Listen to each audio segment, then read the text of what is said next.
Say it. Did you look at Triple E? He just walked right into it. Documented. Did you just God bless you. Yeah, that's right. God bless you. Right, thank you. You know what I mean? Because we're sitting here me. today. We invented this thing called the big hit. Right? So the big hit, we say, hey, at 8 o'clock today, we're going to tackle the big story every day. The thing you need to talk about. That's going to be us, right? Well, guess what? Some days there's no big hit. There ain't no big hit. Like, big hit today. Vegas Golden Knight. No, we're not doing it. Big hit today. Stanford. No, we're not doing Stanford. Big hit today. Trey Lance again. Man, what can we say about Trey Lance? He'll be back on the big hit. Don't worry. He'll be back. Sitting down in the office there after talking to young Greg Silver. Right, I just met the kid. Yeah, he's looking good. I'm very impressed. The kid was actually here before me today. Well, that's a radical concept now for some people. It is. Yeah. So I'm sitting down, Paul, and I got my little notebook out, and I write down Giants, and I wrote at Rockies first time all year, and I said, aha, well, there's our big hit. Giants are going to Denver. We hate it, right? We loathe it. We can't stand it. We're getting the willies already. 808 KNBR, places you hate to see your sports team play. Colorado's right at the top for me. Any sport, and I can't. In fact, if I really think about it, because football's not like that. I don't hate watching games from any specific stadium. Not that I can think off the top of my head. NBA, same kind of thing. I'll watch a game anywhere. Just give me a court and a couple of hoops. We're good. Baseball's different because now you're affecting the game with this bull S. Yeah. You know what I mean? With your balls flying around, flying out of the air. So anyway, no, for me, this is right up there at the very, very top. More on that during the big hit. Stay tuned. More on that. Yeah. Start thinking about your Niners where you hate to see them. I would say in the old days, probably Giant Stadium. We may be hearing about Seattle. Yeah, Seattle, that's a good one. We're going to have to get into it, too. Yeah, and this can span over into other things. Like, I don't know, maybe Rangers, maybe you didn't like to see them go somewhere. Not so much with indoor sports like that. I don't feel that way about arenas, you know what I mean? Is there a place you dread the Warriors going? I'll tell you one place where they go where it just seems like I'm not even sure if the games are real or if it's like a CGI thing they're doing, is every time they go down to Orlando. I'm like, is this real? Are they even playing today? There it is. See? Or is this some kind of like computer-generated? This is like a lab thing they're doing out here. You know what I mean? The game will be on at like 1 o'clock on a Sunday. Or like, wait, did they play? Is this real? You know, me and the Lakers, you know what I mean? I hate anything to do with the Lakers. So anyway, we thought we cooked up that as the big hit, and we think we're going with it. Okay. Well, that's it. We'll serve it up for you then. Yeah. Everybody can dive in. Yeah. See if I'm alone in my takes. Yeah, man. So, the Giants go to Denver. The other thing was going to be the Giants keep flipping around 500. Well, see, are you getting frustrated? I think a lot of people are. Yeah. Especially with this. You're up, you're down. I got two things for you. One, what Roger Craig, his passing. And by the way, shout out Bruce Springsteen, 1 step up, 2 steps back. Well, you know what I'm saying? That kind of vibe. Where I'm up, I'm back, I'm going, I'm not. I like that. Yeah. And two reasons come to mind. One, we lose Roger Craig, right? The hum baby. And we talked about him all day yesterday. And and shout out to his family. We heard from 2 different members of his family. 2 of his children wrote into us saying that they were listening to KNBR down in San Diego, and they appreciated all the that's nice. tributes. I'm glad. That's nice to hear. Right? Yeah. They said there were us playing the old clips brought tears. Really? Yeah. Yeah, well, that's sweet. Really nice. It was an emotional day for a lot of people losing a hum baby. Well, that's number one. Yeah. That makes you frustrated with the Giants now because as you said it yesterday, that the text line was saying that what's the opposite of hum baby? Oh, my God. It was crazy how many times that idea was texted by different people. That analytic, the hum baby like mindset and approach to baseball is the polar opposite of analytics. I will tell you this, Ann Killian had a pretty good line this morning because she wrote her column on Roger Craig, and she said she found out about his death when she was leaving Oracle Park after Sunday's game, after the Giants lost, or was it Sunday's game? Yeah, Sunday they lost to the, who did they lose to on Sunday? They just played, Orioles. thank Orioles, you, Baltimore, right. She had this line, she said, I had just covered a Giants game, which nowadays feels like a scavenger hunt into the soul and character of an analytics-driven team. See now. A scavenger hunt into the soul and character. Okay, that's number one. And then did you see the other one of last night? I'm telling you 2 reasons why you're frustrated at 500. See what happened in Texas last night?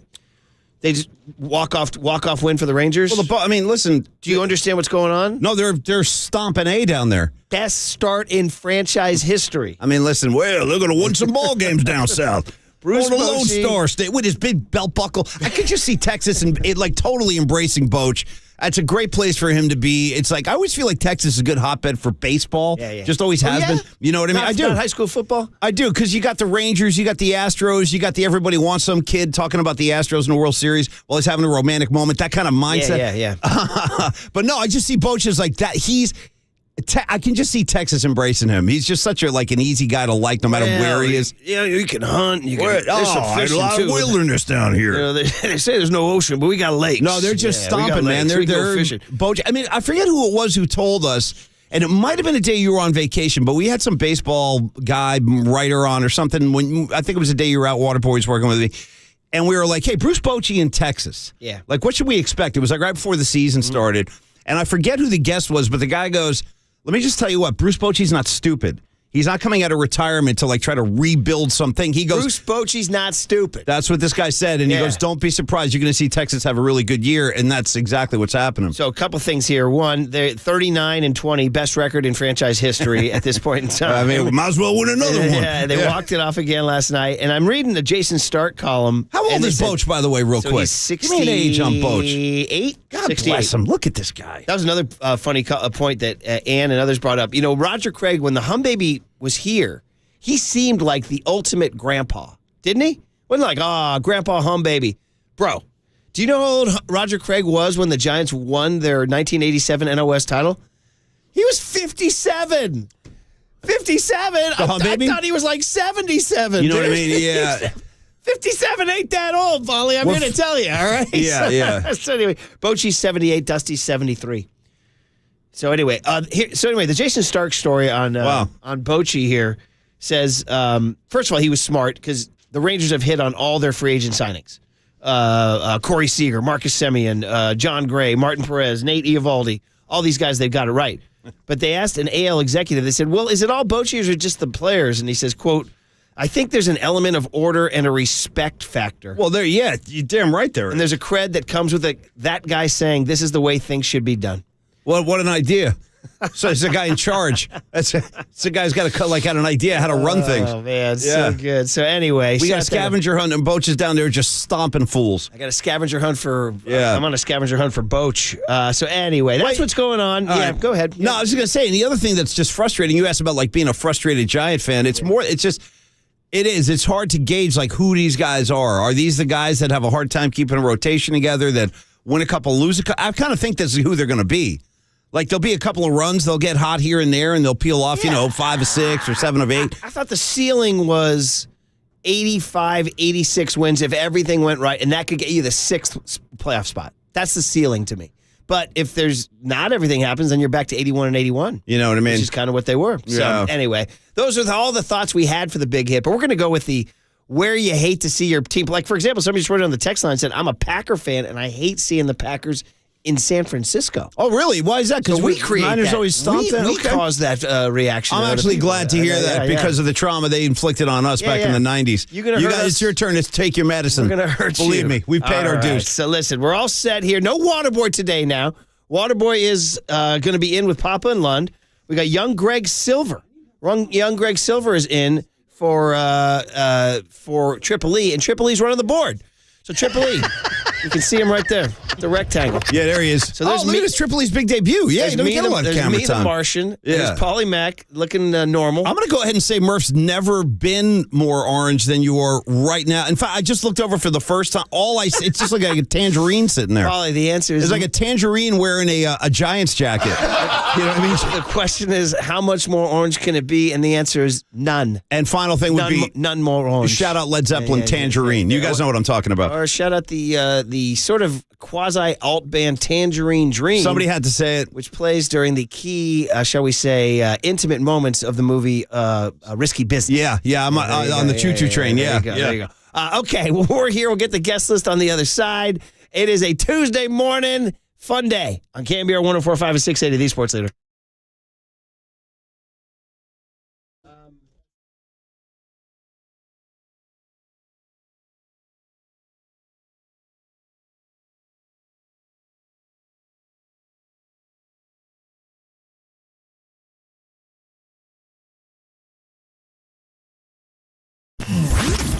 Here's what's trending now. On KNBR.com. All right, Will Clark joined us, Murph and Mac, yesterday and named 3 Giants prospects in Richmond he thinks will make a leap to the MLB roster. That's trending now on KNBR.com and the KNBR app.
Protect your assets with David Hollander Business and Technology Report.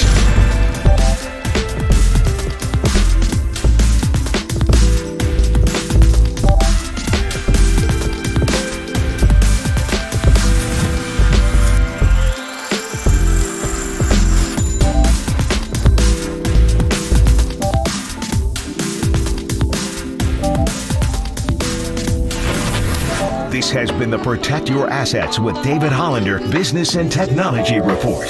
Concerned inflation will ruin your dream retirement? Learn more. Listen to David's show every Saturday morning on KNBR or call 1-866-PROTECT.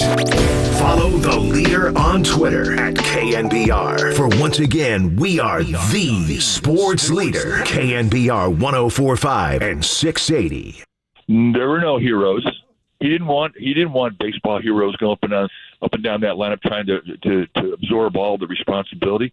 He wanted guys that believed in each other, that if the at bat got past the guy, the next guy would pick him up. And that was the mode that we played in. And that was the difference.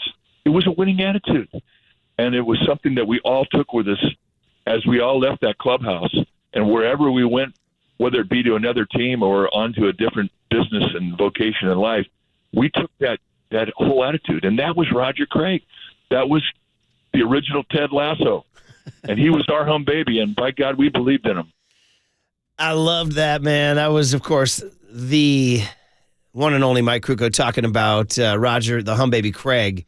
And the original Ted Lasso line was fantastic, man. So Triple E was listening, too, in the first segment when I shouted out Led Zeppelin Tangerine. I had no idea he was going to, pluck that from the ether and then rejoin with it. But you know what? I'll go ahead and support it. I doubt this has ever been played on KNBR history on these airwaves. So shout out Zeppelin 3, little Tangerine for your head. Would you guys even have played it at 107.7 The Bone? Probably not. I mean, unless we were doing some Zeppelin A to Z kind of thing, which we would do sometimes.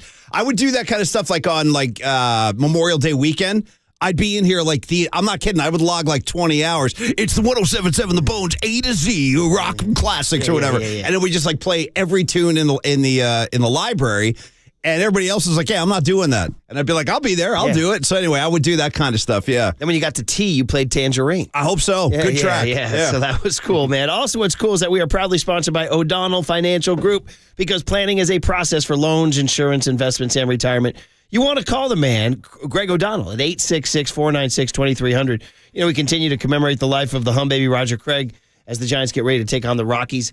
I'm trying to think. It's a place he never had to go, Paulie, because he left in '92.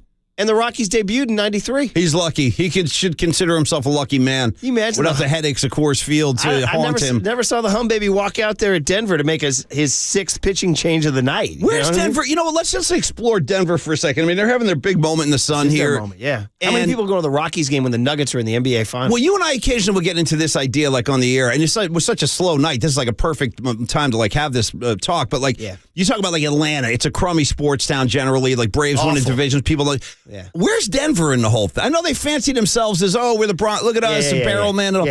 I'm not sure I'm buying what Denver's selling overall. I don't know. First of all, you're going to have to deal with the rage of the 140 pounds. The 140 pounds. I'll take him on. I'll deal with Sammy. Don't worry about Sammy. He's going to kick the door down in a minute here. I want to see him in a rage. Actually, if that provokes rage, I think I've done my job. For people who don't know, our social media team, which is so skillful and good, lives on Diet Cokes and goldfish. Led by a 130-pound stick. That's being generous too. Sam Hustis, and fully clothed, wet. He's kind of our resident Denver guy. Very passive and like low in, as they say, Murph, on the streets. He's low in the cut. You know what I mean? Like he just kind of lays back. I really like Sammy, but again, like he's repping Denver to me. Like repping Denver. Yeah, they will say Broncos. They will say Broncomania. You know what I mean? They will say Broncomania, and that's where Waterboy being off today.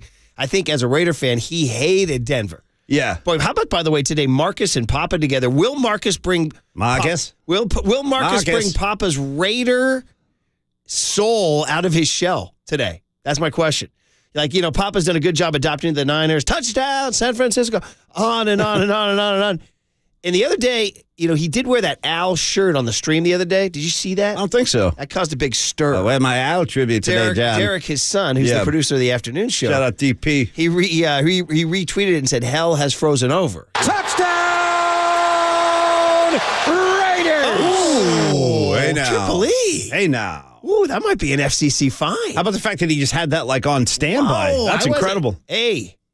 Bob Sargent's going to... You talk about Houston's coming in to kick your ass. Bob Sargent in the prosciutto room. Coming to watch kick out. Eric's ass. Watch it. You ain't coming to the prosciutto room, I'll tell you that much. You better watch out, Triple E. Yeah. Sarge will come for you now. That invitation just got revoked. You will not be at the prosciutto room. No mozzarella for you.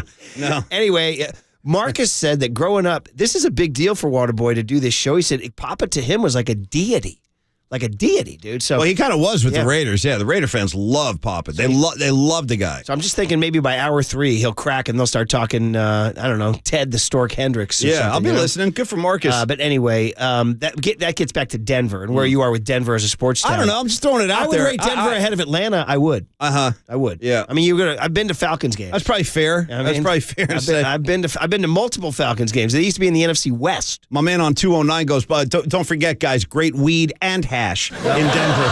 So that's Triple E nodding vigorously. We talked about the stench of the air where you can just kind of wafts. I bet Denver smells like that. Yeah, Denver's got its own aroma going there. I bet it's got that heavy. It almost feels like these days in the air in certain parts of town you can reach out and sort of grab the air. I tried to do that. Yes, when I'm out. So anyway, that's what's going on today. Hey, let's get the guest list on a Tuesday, June 6, 2023, 6/6. 23. I kind of like it. I don't know, Paul. I like 6/6/23. Sits nicely for me. All right, starting at 7:35. Here's a guy, little known fact, Dwayne Kuiper did a year in Denver as the Rockies broadcaster. Yeah, true story. In fact, it was 93, the year the Giants won 103. And that was particularly the year that the Rockies didn't beat the Braves once. Not once. And the Giants could have won the West. Yeah. If the Rockies won one freaking game. I just see they're doing a 30 for 30 on Bill Walton, and we'll talk about that today. I'm looking forward to that. It's a 4-parter. I know. Well, you need time to let Bill talk. Why don't we do a 30 for 30 on how the Rockies couldn't beat the Braves frickin' once in 1993? Part 2 coming up next week. We could have had Will Clark and Barry Bonds in the playoffs, man. We could have had Will Clark, Barry Bonds, and Matt Williams in the playoffs together. Instead, they won 103 and they went home. That's a tragedy. Anyway, Dwayne Kuiper at 7:35. The big hit is going to be at 8, and we decided today with the Giants going to Denver, it's places you see, places you hate to see your team play, or places you hate to watch any team play. This is probably primo number one for me, but we'll explore it deeper in the in the big hit. But Coors Field definitely high on my list. I don't know anybody who looks forward to watching. Oh, I can't wait to see this. Is it that Christmas tree out in like right center? Yeah, you cut the crap. What is that? Cut the Sometimes they hit a home run out to right center. There's like a little Christmas tree. I don't want to go logging in the middle of the game. You know, I'm trying like, it's June. Why am I looking at a Christmas tree? I don't need it. I don't want pines. I don't want pine cones. The cooler of content joins us at 8:20. Yeah. 8:35. The Kevin Costner. Well, that's not even. You know what? Scratch that. Because this guy's got way more charisma and substance than Kevin Costner. Smart that you did that. Yeah, so maybe in fact, his charisma, I would say, dwarfs what Costner's bringing to the table. And I'm talking Ron Wotus. Ron Wotus at 8:35. That's my boy. Who would it be? He's the Bruce Q. Frazier of the Giants. That's better. Or should I say Bruce Q. Frazier is the Wotus of the Either Warriors? way, it's interchangeable. I'm going to go ahead. Wotus is the OG. Okay. All right, so we're stealing the professor from Marty at 8:35. Marcus Thompson at 9:15 to talk about the NBA Finals and the Warriors. And guys, Steve Kerr spoke yesterday on the Draymond Green podcast. I would say Marcus Thompson, allegedly, until he's on the air. You know what I mean? No, I think some messages. He'll be present. All right, we're going to try to get him. I don't know. We call him. We're ready. We're always ready. I think there was a fastball up and in. Okay, well, sometimes it backed him off the plate. I mean, sometimes he has to find some people. I think now he's in the batter's box. Yeah. All right, we'll see. I'll be here. I know I'll be here. Yeah. And then Matty Barrows at 9:35. Matty, I love Matty. 49er football. You know, it was good. I was reading The Athletic, and they actually wrote a story about that included things that weren't the quarterback. It was unbelievably refreshing. We got other issues. To read a Niner story. They were talking about the Oklahoma rookie tight end Braden Willis and how he's making a good impression. Bring him in. They were talking about the defensive tackle Kalia Davis they drafted last year who had an ACL, who may be a contributor this year. You know, they need those D linemen. They lost Omenahu and Ebukam, right? They were talking about the running back Ty Davis Price. And, you know, what he's doing this year and has to get back especially. And after a while, I was like, how refreshing to read about something other than Sam Darnold and Trey Lance and Brock Purdy, who, by the way, there was a new update. Wasn't there a new update on Purdy and his timeline? I think I heard that he will be ready. Was it 22 days before week one? Something like that? Oh, yeah? Anyway, we have sound from Schefter on that. All right. I know, whatever. And so is that enough? Is 3 weeks ahead of week one enough? Is that enough for you guys? Yes. All right. I think so. So Schefter spoke on Purdy. Kerr spoke on the Warriors, and that's your guest list for today. All right, we're here. Big Hit, Wotus, MT2, and Matty Barrows. All right, what did Steve Kerr say on the other side? We'll tell you next on The Sports Leader.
KNBR heads, fill your feed by following the sports leader on Facebook. This is KNBR 104.5 FM and 680 AM.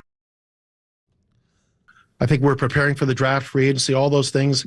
And I know I'm going to work him to every last day till June 30th to be involved here, whether he knows it or not. Yeah. Oh. So he'll be here for that. And I didn't know. That's fine. Yeah. that's the way it's going to be. And so I think we'll be prepared, and we'll go forward, and it'll be good.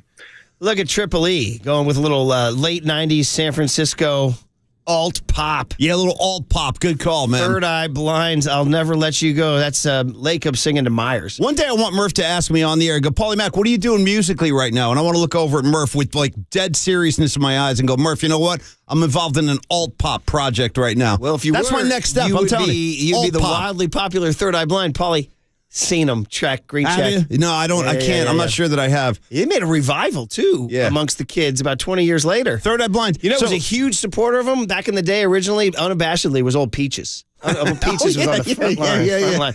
And would you call them alt pop? I just made that up literally on the spot. I love the term. Made that up on the spot. I need to explore alt pop. I was kind of like, because it's not full alternative like Depeche Mode or something. Yeah. And it's not, and it's more poppy than like, I mean, it's more like, I don't know. I just made it up on the spot. I'm down with some alt pop. By the way, you could just call it pop. Yeah. Simple as that. No, alt pop has more mystique, though. I like that. Yeah. You know who has mystique, too, is the great second baseman Robbie Thompson, who was a hum baby himself, who joins Papa and Waterboy today at 10:30 to discuss the passing. Somebody better tell Waterboy who Robbie Thompson is, though. I was about to say, dude. He's going to be like... I got to bone him up on you Robbie better let him know he actually played ball. He might actually, who would he think he is? He's be like, is this guy related to Marcus Thompson? No, seriously. How did we start the whole Marcus doesn't know the history of the... He must have made a mistake on some big name at some point, and we've been burying him ever since, like that he doesn't know the history of the Yankees. Yeah. What did he screw up, though? How did that start? Do you remember? I'm not even sure he screwed up anything. I think we just jumped him. We just jumped him. Yeah. Because he walks around. Thurman Munson, never heard of him? Stuff like that. He walks around like he's, what's his face? Bob Shepard, the PA guy at Yankee Stadium. And we're like, hey, bro, you know what I mean? You know who Tony Lazzari is? Yeah. Hey, by the way, we are proudly sponsored by Marin Health with top physicians, surgeons, and clinicians right here in the North Bay. Marin Health puts you closer to your best health, world-class care. Sure. Closer than you think. So I did have, by the way, two things to do. I teased Steve Kerr, but also I wanted to sort of just from my own head figure out what's going on with this rat situation. And I did a focus group, and I asked Triple E and Paulie. They were my focus group. Oh, about the rat culture thing? Yeah. Because there was a rat on the ice last night, and I said, what's going on? Now, you are talking like rubber rat. They're not throwing live rats out there, I hope. I hope. To be completely, as the great Jesse Sapolo would say, to be completely honest with you, I thought it was a live rat. Oh, no. It was not. Yeah, good. Let's not get crazy. It was a very realistic Okay, that's better. Rat, yeah, no live dead rats. So I guess in 1995, before the Panthers had a home opener against the Calgary Flames. Now you're talking Flames. Florida Panthers, Calgary Flames. See, I can get behind the Calgary Flames, actually. I'll get behind them. A rat scurried across the floor of the home locker room at Miami Arena. Miami Arena. Oh, yeah. Florida forward Scott Mellenby, first mention ever on the M&M show, used his stick to fire the rat into the wall. Wow, not a little wrist shot. He just wrist shotted the rat, right? That's not bad. He scored 2 goals in a game. They won 4-3, and after the game, Panther goalie John Van Beesbrook, I think you know him. He was a Ranger for a long time, yeah. He called it a rat trick. Not bad. Get it? That's not bad. Get it? Not bad at all. So the next game, some deranged fan brought a plastic rat and here we go. Chucked it on the ice when they scored. Right. Here you go. I didn't know Florida Pan would be that passionate to bring a rat. That's impressive. I think I've told, and so they called it the Year of the Rat, and now the Panthers sell fake rats at games. All right, well, listen. And then arena attendants wear extermination uniforms from the pest control company Control Orkin. Okay. All right. And they got to the 96 Stanley Cup final. Yeah. And then game 3, Niedermeyer scored to put them ahead 2-1. And Scott Niedermeyer. Avalanche goalie Patrick Waugh stood in his crease defiantly as the rats rained down. Then Patrick Waugh famously promised after the game there will be, quote, no more rats, unquote, and blanked the Panthers the rest of the series. Okay. That's pretty good lore there, actually. Yeah, it's a lot of lore. So when the rats rained down on him, he was defiant. Yeah. And he said, no more rats, and then put up a shutout the rest of the way. Well, he was a badass. Yeah. Yeah. Then the Panthers had several lean years, and the rat tradition faded away. All right. And then they made the comeback in 2012, first time in 11 years. And then in 2014, they introduced Victor E. Rat as their mascot. Damn. And last season, they were out in full force as they reached the second round. Mellenby did retire in 2007, and so now here we are. Couple quick questions. When Scott was it Niedermeyer who fired the rat into the wall? No, it was a guy named Mellenby. Oh, Mellenby? All right, so when Mellenby wrist shot, I picture a wrist shot here because maybe you don't have time to wind up for a slap shot. Just a quick snap of the wrist. Did animal control come and get? Because you do that today, you're going to have a holy hell raining down on you. 95 was a more innocent time. You could kill a rat back then in a locker room. 95, and look the other way, yeah. In 95, you could get away with it. 95, the rat was on his own. The rat community wasn't as dedicated, yeah. His or her own. There's probably some rat rights group out there that wouldn't like that. I would say so. Yeah, especially today. Already on the text line, we had somebody defending the rat as a smart, misunderstood animal. Well, they'll survive anything, I'll tell you that much. Yeah. They'll survive. They'll eat their way through anything, survive anything. Also, the Vegas Golden Knights have their own tradition. They throw flamingos onto the ice. Flamingos. Yeah. Well, so what do we do in San Jose? Should we throw computer chips on the ice in San Jose? Floppy disks. Yeah. Very good. I don't know. So, I like that. Anyway, that's the extent of my Stanley Cup, guys. Yeah. Did you watch some of the game last night? But I was on Twitter and I saw some guy took a severe hit, came back and scored a goal. Was this guy that fell into the, he got his toe jammed up on the ice and he kind of fell forward into the hit. It was really brutal. Are you rooting for a particular team? Live Dead Rat Call. Good call, 219. I caught that too. And you know what? Not really. I'm not crazy about either one. I mean, Vegas is not kind of a thorn in the Sharks' side. They're one of these nouveau riche franchises. They just hit the scene and they're in the finals all the time. I like resent that after being a Ranger fan, like waiting my whole life to just get them into the finals. And Florida, I just have no feeling for Florida whatsoever. And that goes for both teams. Florida Panthers, Tampa Bay Lightning. It's just not. I don't feel them. You want a story? I'll give you a story just to expose myself as the complete, absolute hockey ignoramus. And I don't want the same question out of you. Do you care about this matchup? Setting aside my Owen Nolan friendship. I know that still bothers me. So, it does. It bothers me. Openly bothers me. True story. I may have told you the story once before. Worth repeating, at least on a quiet Tuesday. It is. So 1998 Super Bowl, Broncos Falcons. I remember it. I'm covering it. Dirty Bird. The Eugene Robinson one where the man gets NFL Man of the Year Saturday afternoon. That night popped for soliciting oral sex. He's trying to relieve some stress. He was a Man of the Year. He was looking for it, and the money I think talked was $20 to $25. I understand. Well, is that right? Is that the good? Well, listen, righteous bucks. You right? got different markets, different prices. Anyway, that Super Bowl, that week we were getting on one of our media buses to go to one of these media events, and they gave us the Miami Herald as we were walking on. I was sitting next to a young man named Victor Chi, who used to be at the Mercury News. He and I used to hang out. What's up, Victor? I think he's down in L.A. Not enough Victors walking around, by the way. Need more. There was a big story. I think there had been an NHL lockout or something. Yeah, there's been a few. There was, yeah. So they were having their first game in January, and there was some Panther skating onto the ice with a huge picture on the Herald. And he was skating out of like a panther mouth or something, onto the ice. And I said, you know what I literally said to the guy? I said, man, they give minor league hockey a lot of run down here. Paulie, from my heart and soul, 100% honest statement, I said, damn, that's a lot of coverage for a minor league hockey team. He goes, great job, brother. He goes, you serious? I said, yeah. He goes, that's an NHL team. Yeah. I said, that's an NHL team? He said, yeah, they got the Florida. You don't know about the Panthers. I said, no, I don't. I don't blame you, though. I actually kind of like that you didn't know who the Panthers were. I kind of like it because that's what I just said. I don't even feel like, I don't know, I have no, feeling for the Florida Panthers, so don't feel bad. I try to be somewhat aware as a human. I don't feel bad. I had no idea the Florida Panthers existed. I'm going to back you on this one. So anyway, that's what you got. All right, I teased Steve Kerr before the break, so we'll get into it. How do you feel about, by the way, Steve, you guys seen Curry? Curry's just bopping around. You see him at the Memorial Golf Tournament in Ohio? And then, ready for this? He was down at the San Jose Giants this weekend, just hanging out. What's he doing at a San Jose Giants game? Well, that's interesting, too, because there were actually San Francisco Giants games going on this weekend, too, but he chose the... Was it some sort of... Like appearance or something. Yeah, maybe. Or was he just catching some ball? Triple says no. He just showed up and wanted to go to a game. It would have been awesome if... Too bad he wouldn't have said, I heard Marcus likes to hang down here. Paulie, check it out. Check it out. Here's the two pictures. Nah, look at this guy. With a giant shirt on, too. He looks good. Dude, and then there he went and met the players. Yeah, of course he did. Look at the guy. His kids came and ran the bases. I tell you what, look at Curry. Nah. Put him at second base right now. Make some plays out there. I guarantee it. He's athletic enough to do it. Second base will be your spot? Yeah. I'm thinking maybe center field. I see him as almost like a center field. Yeah, center field. I see him as a... You don't see him at the one bag. What's that? I don't see him at the one bag. No, not really. Is that Draymond? Is that Draymond at the one bag? Could be. Or Kuminga? Draymond with the stretch. the DH. What is he? Draymond could be like a Willie Mack figure over there with Clay? the long stretch. Is Clay over at third? Where's Clay at the hot corner? Clay's an outfielder. I think Clay's in the outfield, just chilling, looking at the bleachers. Triple E says Draymond's got the tools of ignorance on. He's behind the dish. That's not a bad call, actually. All right, so Kind of steer the ship a little. maybe Steph on the hill. Yeah. Carving. Yeah. Like Greg Maddux style. Yeah. You know what I mean? So, anyway. See, I've seen him like a Willie Randolph guy. You know what I mean? Like getting on base, stealing the bag. I can see it a little you know bit. what I mean? I can see it. Yeah. I can see it. Okay, so Kerr goes on Draymond's podcast. Nice. And he's talking about Heat culture.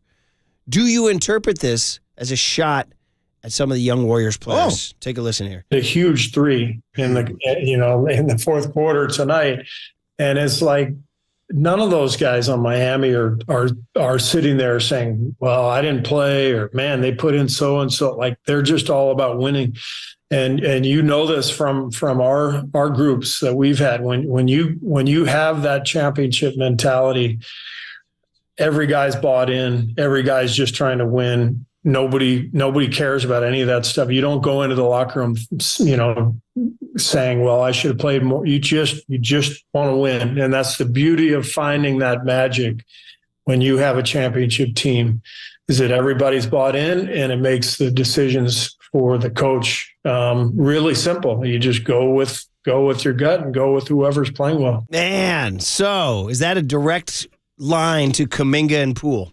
Is that a direct line to Kuminga and Poole? I mean, listen, it could be a veiled kind of shot there. It wouldn't shock me. I mean, two things to be equally true. One, he could just be talking about what makes a championship culture, and it's true. And you asked me you want a nugget a day. Yeah. So I was in the book last night, and I said, "Oh my God, give me a Pat Riley nugget of the day." I do, dude. As if Riley was like, "Hey Murph, this is for Mac." Okay, good. I can't wait because it was incredible. He said, "I want to tell you." He literally wrote. He goes, "I want to tell you the story about the 1980 NBA Finals." Oh, here we go. In which he wrote this. Ready for this? He wrote this. In which Magic Johnson. Ready for this? No, I mean, I've been trying to tell you. May have played the greatest individual game a professional basketball player has ever played. Well, I've been saying it. Listen, I mean, Riley called it. Now, again, the book was written in '95, so anything that's happened since then maybe fair trumps enough. it. That's fair, right? So anything if you got a Curry or LeBron. So that book came out before Michael Jordan was still to win 3 more titles when that book came out. Yes. How about that? But he still said he played perhaps the greatest individual game a professional basketball player so has let's ever review. played. He's a rookie. He's filling in for Kareem Abdul-Jabbar, the MVP of the NBA. He plays all 5 positions on the floor, including center. 42 and 15 boards, bro. Yes. 15 boards. I mean, what do you want? I don't know that I disagree with Pat Riley. What happened was and this is the part I didn't know. Yeah. That apparently he said so many accolades came Magic's way. Well, this is going to happen now, yeah. That he said this now fractured the Lakers. Yeah, big time, yes. And he said that the next year, a bunch of veterans were resentful as hell at Magic. Did he talk about how, like, Magic being friends with Jerry Buss was also a big problem with his team? Gotten into that part, yeah, that's a problem, too. He said that the team fractured it. They stopped being unified for one common goal and began to resent Magic's fame and success. And I'm saying that season, Pat Riley's not the head coach yet. No, he's not. And then they wind up making the playoffs and getting knocked out in the first round by Moses Malone's Houston Rockets. Paulie, ready for this? Best of 3. Yeah, best of 3. That's just not fair to anybody. Best of 3. You lose one game, damn, now I'm in a must-win. They lost game 1 at home. They won game 2 in Houston, then they lost game 3. How about that? I got a game 2 tonight. It's an elimination game. Like, wait a minute, what? Well, hey, those wild card games that we had were one and done, right? That's true. Yeah. But anyway, he talks about the disease, and he says in there, willing sacrifice is the greatest gift like an athlete can give his team, that you are sacrificing something that you could get for a greater good. He goes on to say, he has a quote in there that says, selfishness is atheism. The only true religion is selflessness and sacrifice. See, this is why I need this stuff from you. You wanted nuggets. I do. That's awesome. That's a great, think about it. You got to let that sink in. Who can be selfless in this day and age? It's almost impossible. That's what Kerr is saying. Yeah. He's saying if you truly have a championship culture, you're all on the same team. And he's clearly saying that the Warriors did not have that. No, I don't think we did. I don't think we saw that. Dude, the dust was settled for like 5 minutes after they lost in L.A., and he grabbed the mic. He goes, this was not a championship team. Yeah. Remember that? He was probably dying to say that all year. Yeah. So, and maybe some of these young guys, and again, maybe, I don't know, I'm speculating, but maybe some of these younger guys that have kind of come into the Warrior team and the culture, they kind of expect that they'll be competing for finals, like without putting in the miles and the road work and everything it takes to get to that point. Maybe there is some of that. Maybe there's just like this attitude, like, well, of course, we're entitled. We're the Warriors. And it ain't like that. Like, you got to build that stuff. And I think Kerr's right. That's what he's saying in that quote there to Draymond Green. He said, no, nobody there is saying, I need to play more. I need this. I need that. And that's hard, by the way. It's hard to sit on the bench and surrender your minutes to, Would you be willing to package up a Kuminga, a Poole, and even maybe a Moody, the three of them, for like one quality piece? Because that could talking be about that OG Anunoby everybody's talking about. I don't know. I mean, just one quality piece. That's got You certainly would be shortening the timeline, buddy. I know. You'd be shortening. Well, you're going all in. Yeah, you're going all in. And then you're ready to be the Orlando Magic in 5 years. I kind of feel like that might be inevitable, right? Like after all this money and all these max contracts. The Lakers have been bad lately. Yeah. They were bad prior to getting LeBron. So. And more, speaking of the Lakers, too, I watched some reports yesterday how it's probably going to be unlikely that Kyrie will be able to find his way onto the Lakers, even if that's what he would like. After we signed off yesterday, you saw what was blowing up the internet. Kyrie's trying to get LeBron to Dallas. I'm not even going to listen. That ain't happening. Well, it's fun internet on a quiet Monday. I'm not going into that. But we don't need to. Well, there's photoshops of LeBron in a Mavs uni and all that stuff. Actually, you know what, though? The more I think about it, maybe LeBron James will go down to Dallas, Murph, just so he can be closer to Bruce Bochy. Be like, you know what, I'll tell you what, you give me some Ranger season tickets, we can make this happen. If he said, hey, man, I'm here with my new BFF. Yeah. Hey, Bron. I watched the walk-off hit on Twitter last night. Nathaniel Lowe or whatever got the game-winning hit, and the Rangers, Semien scores, and he comes across the plate, and the TV cut to the dugout. How's the old man doing? He just turned to his right and shook the hand of his pitching coach. Yeah. He's getting a win there. That's another win. All right. Hey, one more Kerr quote from this podcast on Draymond about the Warriors standing in the league and what's next to come. First time in your coaching career that you're not headed to the NBA Finals and you're in the playoffs. How much is it? I know it has to be burning you because it's burning me, but how much is it burning you to be sitting here watching and us not participating in this game or this series? Yeah, I mean, it's on the one hand, it's burning me up. On the other hand, I just sort of, count my blessings. Like, I think, I've been coaching the team 9 years. We missed the playoffs twice. And 6 of the 7 years we made the finals. So this is the first year, like you said, first year we haven't made the finals. But who gets to say that? I mean, that's just there's so much good fortune, and I'm not trying to be modest. We have a great staff and we work hard and all that stuff. But so much of coaching is just. Who you get to coach and the players, the talent that you have, the competitiveness, and we've had such an incredible group. So this year was we came up short. It's no fun watching the finals, but at the same time, we don't deserve to be there. We weren't good enough. So I can live with that. We got to get better. Look at that. We don't deserve to be. You hear Draymond going, absolutely. Absolutely. Boy, so, man, these guys, does this give you more indication that they will return next year, eye on the prize? I think so. I think there's going to be a refocus that happens. Once they settle a lot of housekeeping. Well, got to settle all family business, like at the end of The Godfather. And you got 24 more days to work Bob Myers. And if they do settle all family business, Murph, who gets the Mo Green special? Who gets the one through the eye, like on the massage table? Could be Jordan Poole. Might be Jordan Poole. They get him on the massage table. All right. Well, there you go. There's a little curve for you today. On the other side, Giants getting ready to go to Denver. It inspired our big hit today. We'll lay out what's going on with their standing right now. Almost tomorrow. Today is game 60. So we'll figure that out next on KNBR 104.5 and 680, the Sports Leader.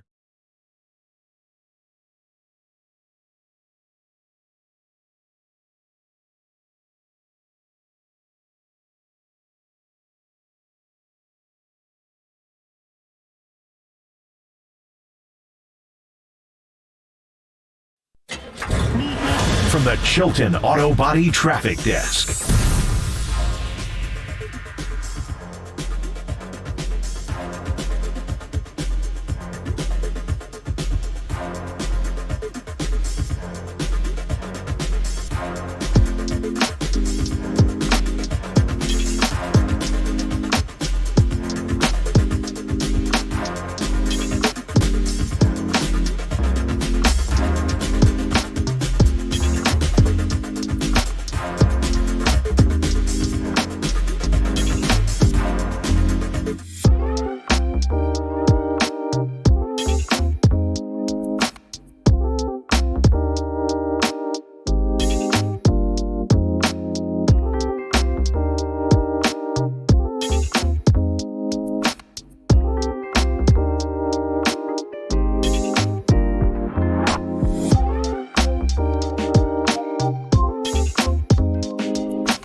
And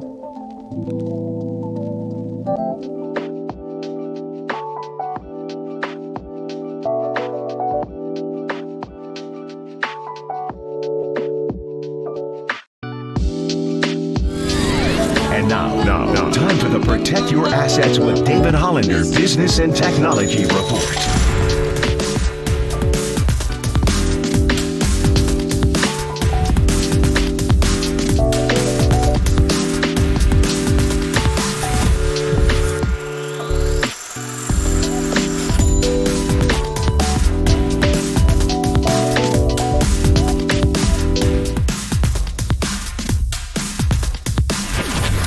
This has been the Protect Your Assets with David Hollander Business and Technology Report. Do you want to pay less taxes this year? Learn more. Listen to David's show every Saturday morning on KNBR or call 1-866-PROTECT. Listen to the sports leader anywhere, anytime. Download the all-new KNBR app. Now, Murph and Matt continue live from the KNBR Casino Matrix Studio. Casino Matrix Progressive Jackpots are here. Where are you? Just drop in. Please play responsibly. 1-800-GAMBLER. 1-1 the count. Here's Voth to the plate. Swing and a pop up. The first baseman is under it. And he's got it. And that is the game. Mountcastle securing the final out, and the final score was the Orioles 8, the Giants 3. That's a losing homestand, y'all. They lost that game Sunday to the Orioles and head on out to Denver, which inspired our big hit for today, which is how much you hate going to Denver. First time all year, they're going there. Yeah, there's Copes. It was his dream schedule in our, or his dream stadium, pardon me, in our list back in the pandemic of bucket list places you've never been, bucket list sports venues. Like Paulie had like Wimbledon. Yeah, I want to go to Wimbledon. I do. You know, I want to like, wear the whites. Like St. Andrews Golf Course. Cope said Coors Field. That's his, I don't want any part of Coors Field. I don't even like hearing rumors about Coors Field. So after I tell you that you are listening to KNBR and KNBR FM San Francisco, the sports leader, a Cumulus media station. So here we go. Giants are 29-30. Right. Remember back when I was telling you about the wild card? What did you say? 85 wins gets them in? Is that what you said? Yeah. Well, ish. But remember a couple weeks, was it about 10 days ago that I was telling you that the Giants were tied for the wild card lead? Uh-huh. And you guys all kind of mocked me? Well, a little bit. Which is kind of... Well, guess what? They're no longer tied for the wild card. Well, that's the thing. lead. I think that's why we're mocking. So, yeah, a little premature. Right now, they are 2.5 out in the wild card, if you're into that kind of thing. I mean, I heard it's haunted me ever since I was driving in one day.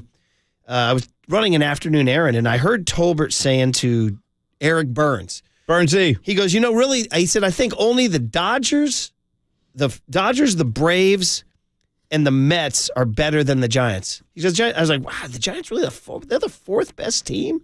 And then Burnsy jumped in and said, whoa, Tolbert, what about Arizona? And he said, okay, fine, I'll give you the Diamondbacks. And the Diamondbacks, by the way, are really good. And they're 10 games over, and they're clearly and markedly better than the Giants. All right, I'm here to tell you that right now. So, but I'm looking at, like, who has a better record than the Giants? The Pittsburgh Pirates have a better record than the Giants. You're like, oh, the Giants are better than the Pittsburgh. Well, really? The Pirates just came in here and won 2 out of 3. Yeah, they did. Right? Yep. The Miami Marlins have a better record than the Giants. Now, the Giants did win a series from them, but still. The Milwaukee Brewers have a better record than the Giants. The Giants won a series from them. Okay, and then the Mets have a better record than the Giants. So it's Atlanta, Arizona, the Dodgers, the Pirates, the Marlins. There's a lot of teams now. Brewers. This is not a short list. It's a pretty extensive list. 7. That puts the Giants as the 8th best team in the National League. Kind of sounds like you mentioned most of the teams in the National League in that list. And there's 2 teams right behind them that some would say are due to pass them.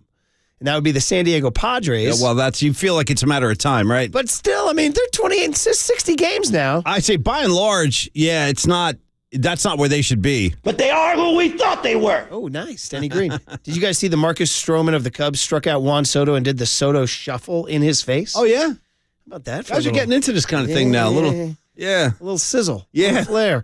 And also the Philadelphia Phillies would be a team that theoretically, with Bryce Harper and Trey Turner, you'd think would pass the Giants at some point. Right now, they're 2 back. So there's a scenario. There's a scenario where the Giants would fall down to 10th in the National League. Okay, now they're not there yet.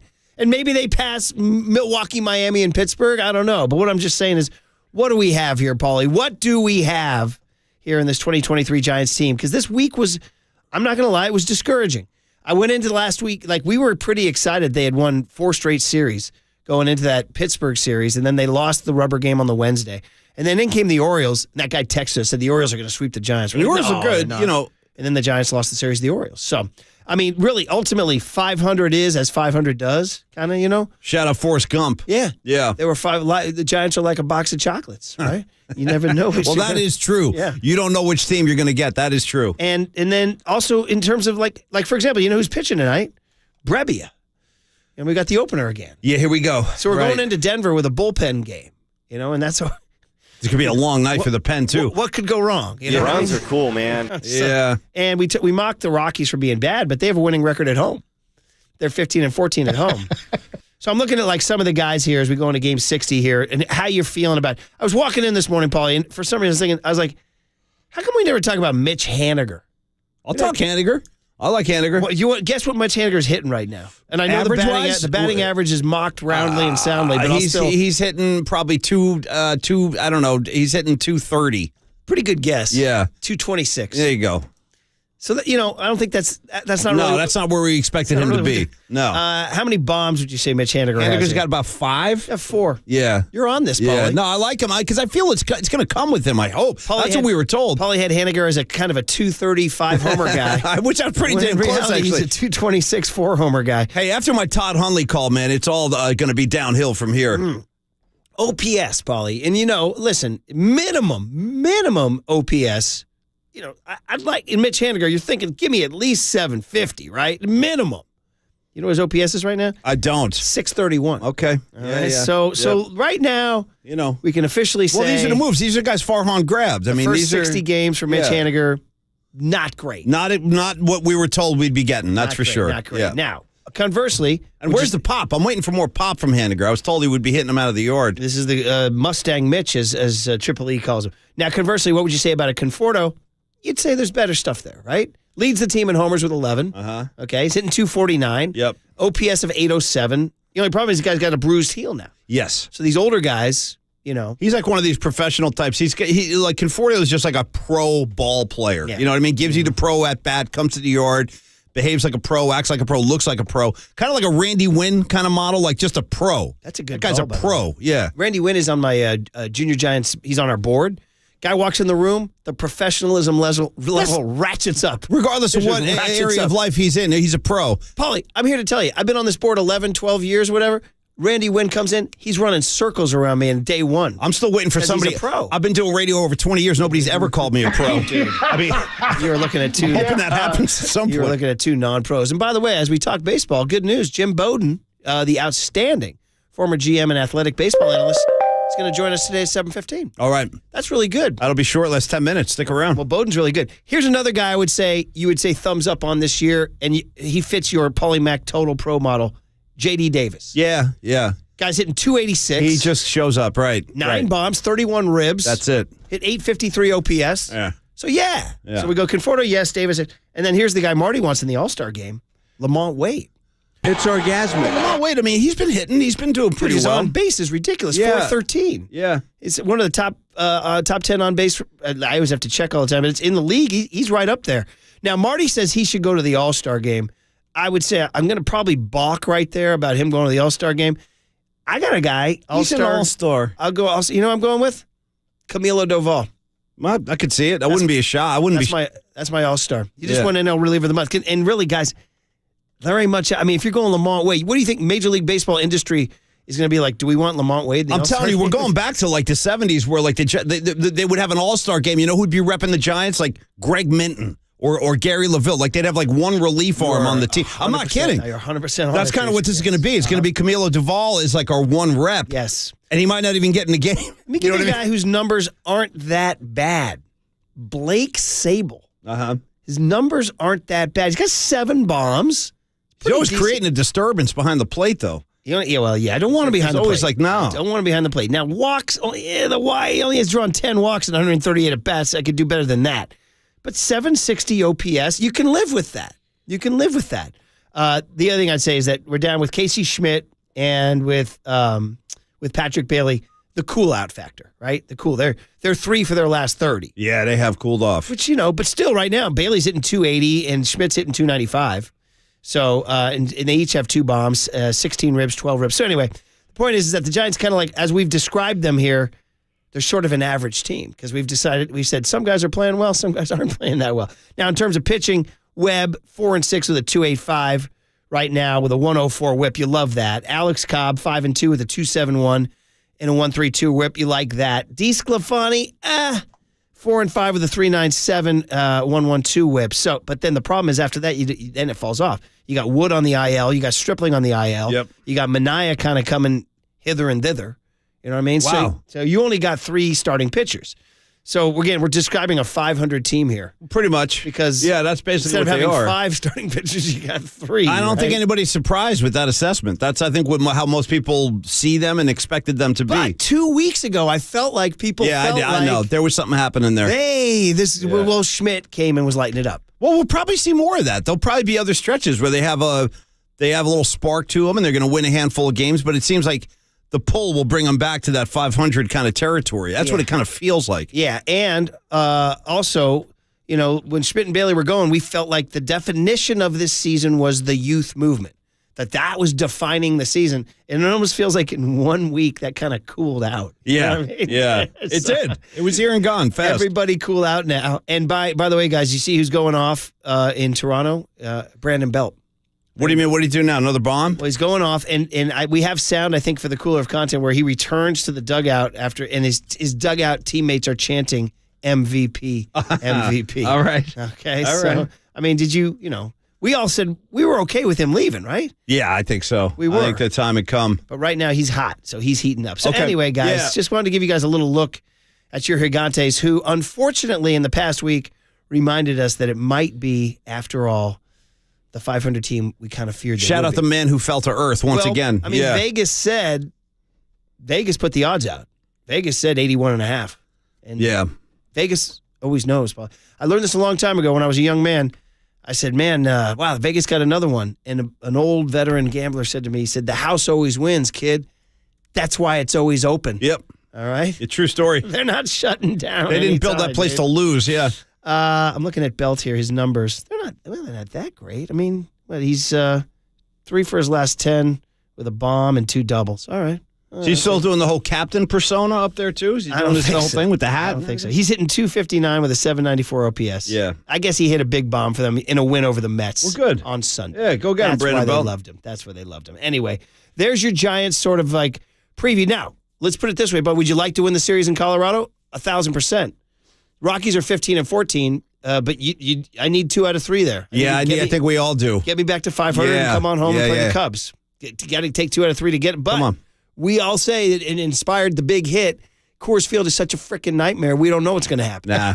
And you're going in with a bullpen game on Tuesday and a TBD starter on Wednesday. Thursday, pardon me. Who's on the hill today? TBD. Yeah, so there you go, man. Not TCB, TBD. That's correct. All right, so, all right, Jim Bowden, who does a great job analyzing all of Major League Baseball and does the power rankings and all that good stuff and trade deadlines and free agency and all that stuff.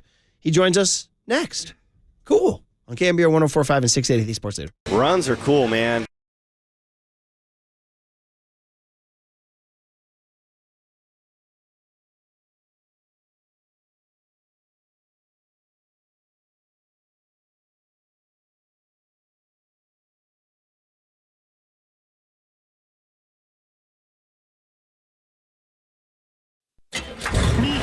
From the Chilton Auto Body Traffic Desk.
All right, everybody. Paul and Max saying good morning, and thanks for listening to Murph and Mac. My good friend Steve Moskowitz joins us now. We like to talk to Steve in the morning. He shares all kinds of tax advice and tips and just things to get us into a better place as taxpayers. So, Steve, I say good morning to you. We had such a great week talking ERC last week. Where are we picking up today, buddy?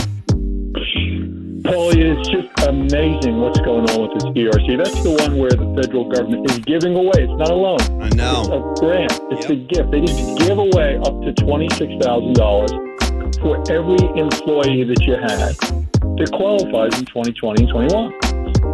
But so many CPAs, and I'm not picking on CPAs. Remember, I was a CPA before I was a tax attorney. Right. Are stopping at the first test, the easy test, the drop in gross revenue. If you didn't have that drop in gross revenue, you can still qualify if you meet other qualifications. We treat this very seriously. Multiple licensed professionals in the office review the case, and we all have to agree the client qualifies. But if they do, and a lot of people do, you can get every bit as much money as the first case. Bottom line, like a medical doctor, if you were told you don't qualify for ERC because your gross revenue can go down and up, call us for a second opinion. You might be entitled to a lot of money. I love that, Steve, and thanks for sharing that, too. And I promise you, Steve Moskowitz will go to work for you, and he will dig a little deeper than the rest. Give him a call at 1-888-TAX-DEAL. Find out if you qualify for ERC, and visit Steve online at MoskowitzLLP.com.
Protect your assets with David Hollander, Business and Technology Report.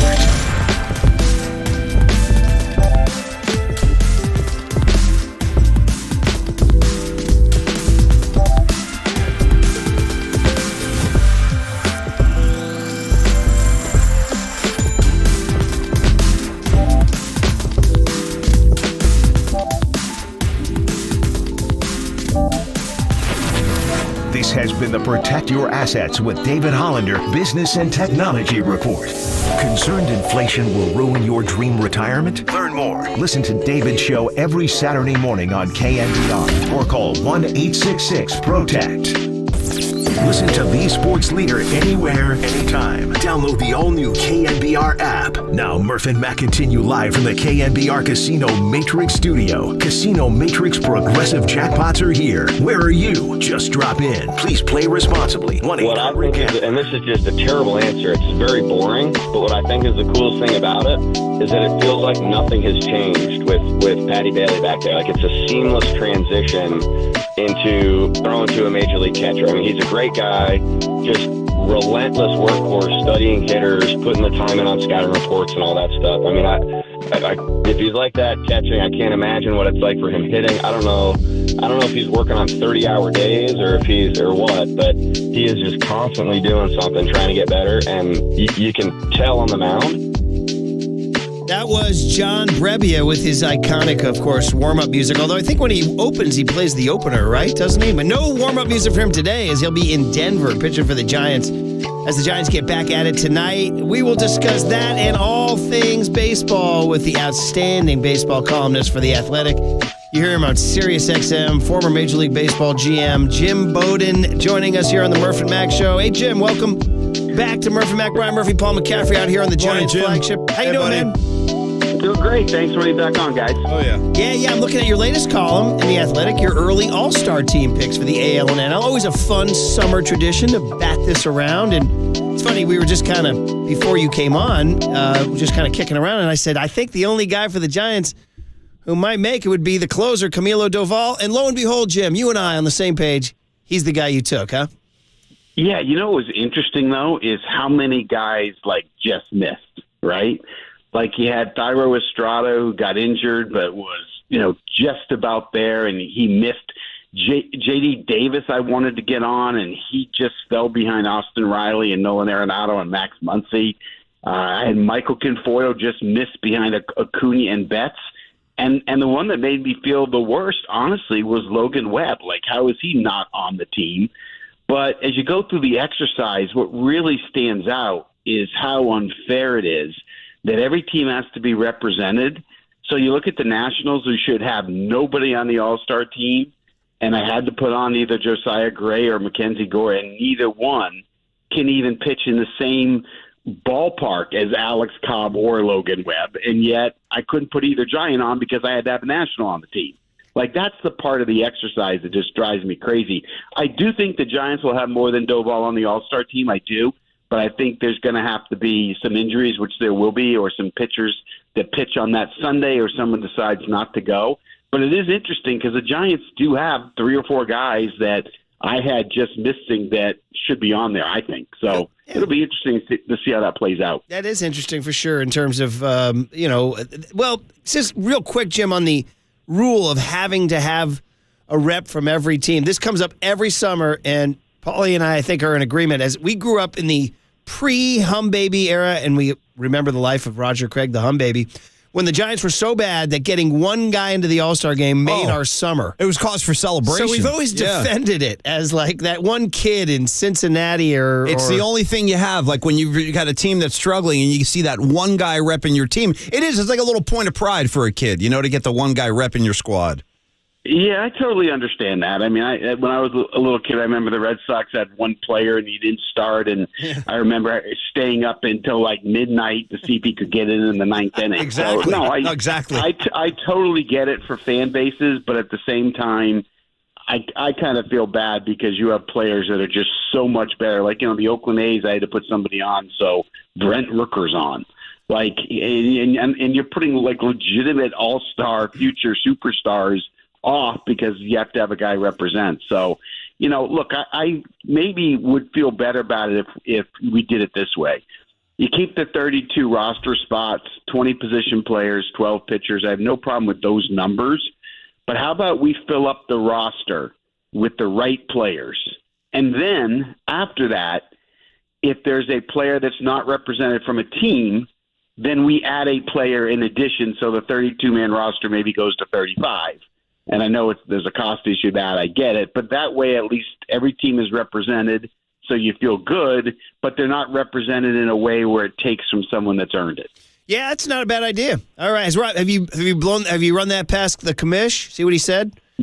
No, I've not done that by anyone. I'm just running it by KNBR. I love that. That's a good start. Let's workshop it. I think Manfred, he did. I always start here, right? Yeah, this is the jumping off point, right? Hey, he did the pitch clock. Exactly. You never know. You never know.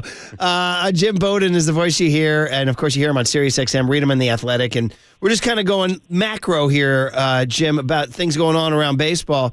And I'm looking at the NL West, and I'm looking at Arizona tied with the Dodgers. So, the Giants are like, okay, well, how are we in the West? Got to take aim at the Dodgers, got to take aim at the Padres. Oh, wait, here are the Diamondbacks. I'd love your read. I mean, I think the industry knew that they were a team on the rise, but they're delivering what they're supposed to be delivering. And I'm wondering if you're the Dodgers or the Padres, how seriously you're taking these guys.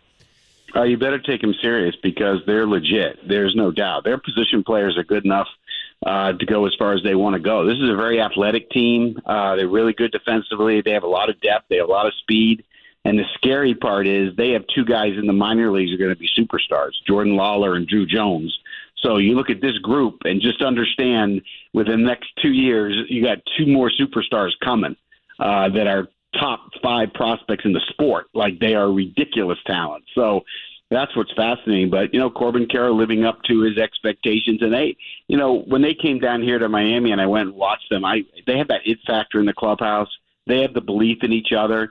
The manager, Torey Lovello, really took to the new rules of the pitchers not being able to disengage in the bigger bases. They run at will. Every walk becomes a double. Like, it is ridiculous. And a lot of range in the infield, a lot of range in the outfield. The only question that I have over 162 game schedule is the back of their starting rotation going to be good enough to hang when it's all said and done. I'm not sure when we get to the dog days of August and we start heading into September and the innings pitched get up there. I'm concerned about the back of the rotation. Maybe they at the trade deadline can add a starter or two, to be able to maintain it. But I think in the meantime, yeah, they're good enough. Zach Allen's going to be a Cy Young candidate. Corbin Carroll is going to win Rookie of the Year.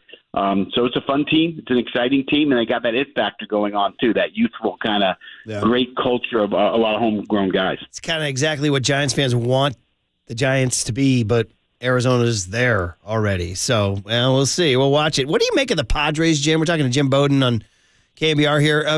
28-32. I mean, it's just the end. They keep trying to turn the engine over. Boom. It's not turning over. Yeah. It's not turning over. What's going on?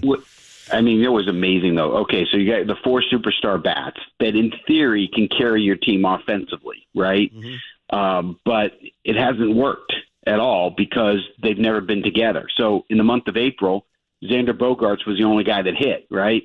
And then you had the suspension with Tatis, but the other guys didn't hit. So then you got to May, and the only guy that hit in May was Soto.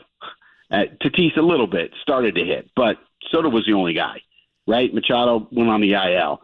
So you're sitting in a situation where, and Bogaerts didn't hit at all. So now you're sitting in a situation, we're in June, right? And what is Machado, 1 for his last 11 or something like that? They have not had those 4 guys hit at the same time, which is beyond understanding when you're 2 months into the season. But that's the reality. And then the bottom of their lineup did nothing. Nelson Cruz looked old. Matt Carpenter looked old.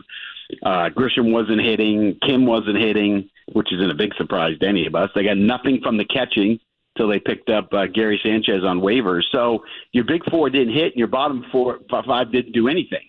So offensively, it was just a struggle, and yet somehow they still scored 247 runs, but that's about 50 under what we expected them to do. 50. That's a lot.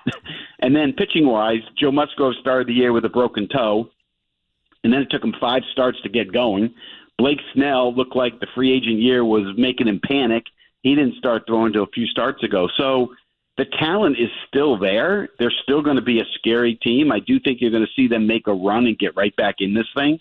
But so far, it's just been like individuals performing, not the team. And I think that'll change. I do. I still think they're a scary team, and I think they'll make a run. I mean, look, they're only 4 games under 500, and nothing has gone right. Yeah, it has been wild, but you're right. They got 100 to go, but so far not. But we've seen teams, like the Nationals and the Braves, kind of chill out for April and May and then make their run. More bad news for the Giants that not only is Arizona really, really good, but the Padres are just waiting to get going here.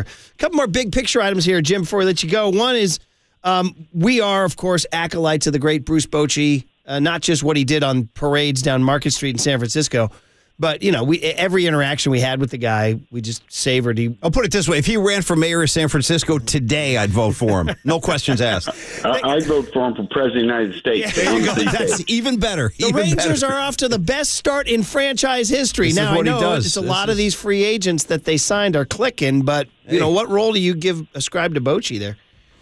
A lot, and Chris Young, the GM. When Chris Young was hired, I looked and said, wow, that's going to be one of the best hires you'll ever see, because just being around Chris Young, high IQ, great people skills, pitched in the big leagues, can evaluate, knows how to develop. Like, Chris Young was the full package. So that was the first hire. And the minute that happened, that franchise just changed.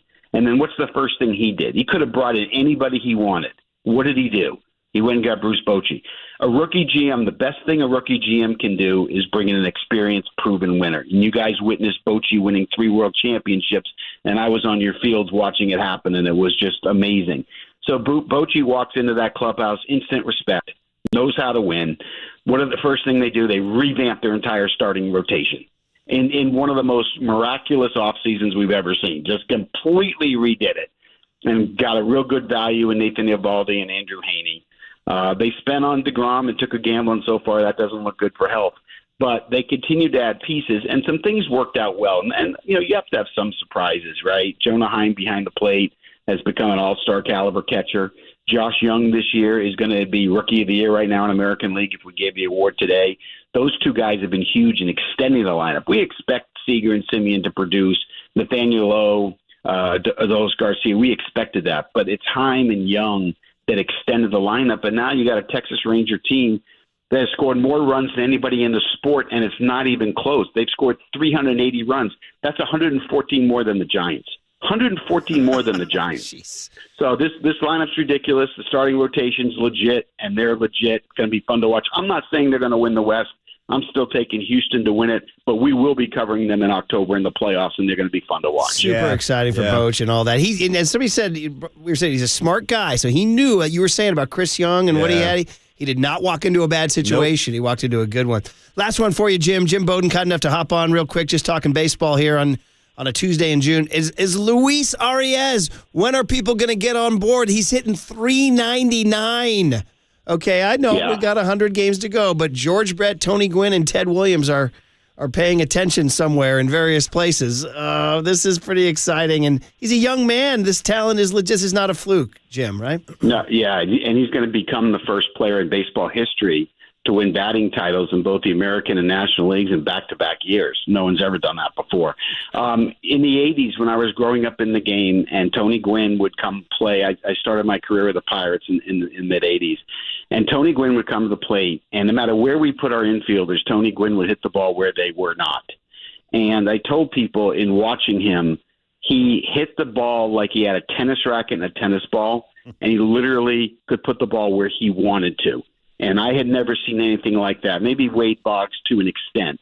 I had heard about Ted Williams from my dad, but I had never witnessed anybody in my life except for Tony Gwynn that could do that until this kid, Luis, arrives. And he absolutely does that. You watch him when he comes to the plate. He looks around to see where everybody is, and then he'll literally just hit the ball wherever you are not. Like, it is the most amazing thing. His bat-to-ball skills are 80 out of 80 on a scouting perspective. So, he, like Gwynn, he doesn't do a lot of damage, right? We're not going to see a lot of homers or RBIs or even runs scored for that matter. You don't see stolen bases. There's not a lot of damage, but he puts on an absolute clinic how to hit for high average and how to hit for high on base, and it's a special trait to watch. And the no shift just jacks up the chances that much more of record seasons. Oh, yeah. Right? Yeah. Oh, yeah, no doubt. I mean, that's what's so funny is that when you can manipulate your barrel like he can manipulate it, and you can't shift on it, but I'm not even so sure the shifting is going to matter. If you can only have 4 infielders, I don't care where you put them. He's just going to hit it where you're not. Like, that's my point. He can actually manipulate the bat to do that. Yeah, it's incredible. Luis Arraez. It's hard to say. Arise. Like he's arising up the ranks. All right. Yeah. Well, it's really fun to talk around the ball, just different topics, Jim. We sure do appreciate you hopping on. We listened to you on SiriusXM, read you in The Athletic. And Thanks for your time, Jim. Look forward to our next conversation. Thanks, guys. Appreciate it. Yeah, that was fun. Luis Arraez, Paul. He's hitting .399. You can't say all Arise because they kind of got that cover with the Aaron Judge thing. Tripoli, you want to give me the Fox chime? We got breaking news here in the. I honestly had to check to make sure it wasn't April 1st. What are we talking about? The PGA Tour. Yeah. Is no joke, merging with the Live Golf Tour, the one that's funded by the Saudis. Yeah. The one that they declared holy war on. And remember, you kept asking me my take, and I kept saying, I'm the child of divorce. I do. Nobody wins here. Nobody wins. Yes. We got one golfers over here. You got to divide, no question. Even I was noticing all that. Yeah. They're merging. Okay. Now, details are yet to what's going to happen. Like, who is Greg Norman now running the show? I don't know, because Greg Norman was the rebel who. Does this mean the PGA Tour is now going to blast rock music and wear shorts? Because that's what Liv came along saying. We're wearing shorts. We're playing tunes. And PGA Tour is like, no tunes. And, there's no gambling at Bushwood. But Don doesn't wear shorts. Yeah. Neither do golfers. So I'm wondering, first of all, and what about the Saudi blood money that everybody objected to? That is kind of a thing that people get uptight about. All sorts of weird You got blood stuff money. happening. Tripoli's laughing. I don't know what he's blood laughing. money, tunes, and I got shorts. blood money. There's shorts. They got guys. It's a total divide. We're blasting tunes. We got George Thurgood, the Destroyers, playing behind the 8th green. Is this kind of like the way baseball is accepting more celebratory bat flips? Maybe. The dudes are dancing around the back, and they're saying, "Hey, it's a shift in the guard. It's a shift in the way that." First of all this stuff is unanswered. This is all breaking in the last 15, 20 minutes. So. As Bowden was breaking down Luis Arraez, this was breaking. You know what I mean? Breaking. Yeah. Maybe Luis Arraez is involved in the Live PGA merge. Maybe he's going to be. So anyway, you're going to have to. Well, babe, try to chase down a Marky Mark. Do I smell a jock blog coming? That's my question. Yeah. Maybe we can talk about it later with Mark, but I'm baffled. Yeah. I mean, obviously, money rules everything. So follow the money, is the great Woodward and Bernstein would tell you. Shout out, show me the money. So PGA Tour and Live both probably realized, hey, man, let's make money together. Yeah. But it does. All those moral objections conveniently go by the wayside. I did think about Watergate too. Yeah, I followed the money and I came upon a crime scene. Right, yeah. When I followed it, you know what I mean? Exactly. Yeah. Next thing you know, I'm talking deep throat. Yeah. All right, well, there you go. Hey, we are proud to be sponsored by O'Donnell Financial Group because planning is a process for loans, insurance, investments, and retirement. Okay. Call Greg O'Donnell at 866-496-2300. Apologies to Dwayne Kuiper. Just had to get that Live PGA Tour news out there. Couple minutes late to Dwayne, but we're right there with Kuiper next on the Sports Leader.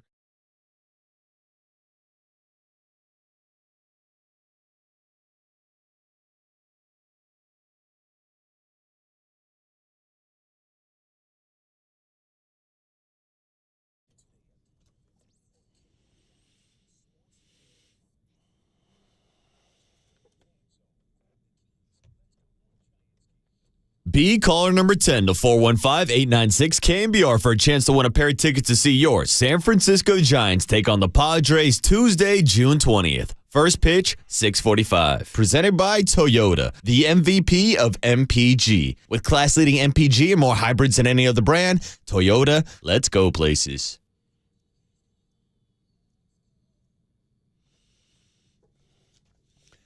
All right, Amici's East Coast Pizzeria. It's a weekday, right? It's a Tuesday, and we got weeknight dine-in specials to make your weeknight. So every weeknight, we do something special at Amici's to kind of get you through the grind, right? Last night, Monday, was all-day happy hour, open to close. Today's Tuesday, Kids Eat Free night. Kids eat free with one entree from the kids menu free per paid adult meal. That's pretty awesome. So take the family for dinner and take the night off from doing the dishes, and you order your adult entree, and the kids menu entree is free. Hey, preview of tomorrow, half-price pasta night. 50% off any pasta, any size. And then Thursday's $10 draft beer pitchers and 30% off all bottles of wine. So Thursday's looking pretty good, too. A little Thursday night weekend vibe. So when you're looking for a fun night out and these great value weeknight meals, all right? Family and friends. 2 words, baby. Amici's delivered.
Morning Bay Area. Good morning.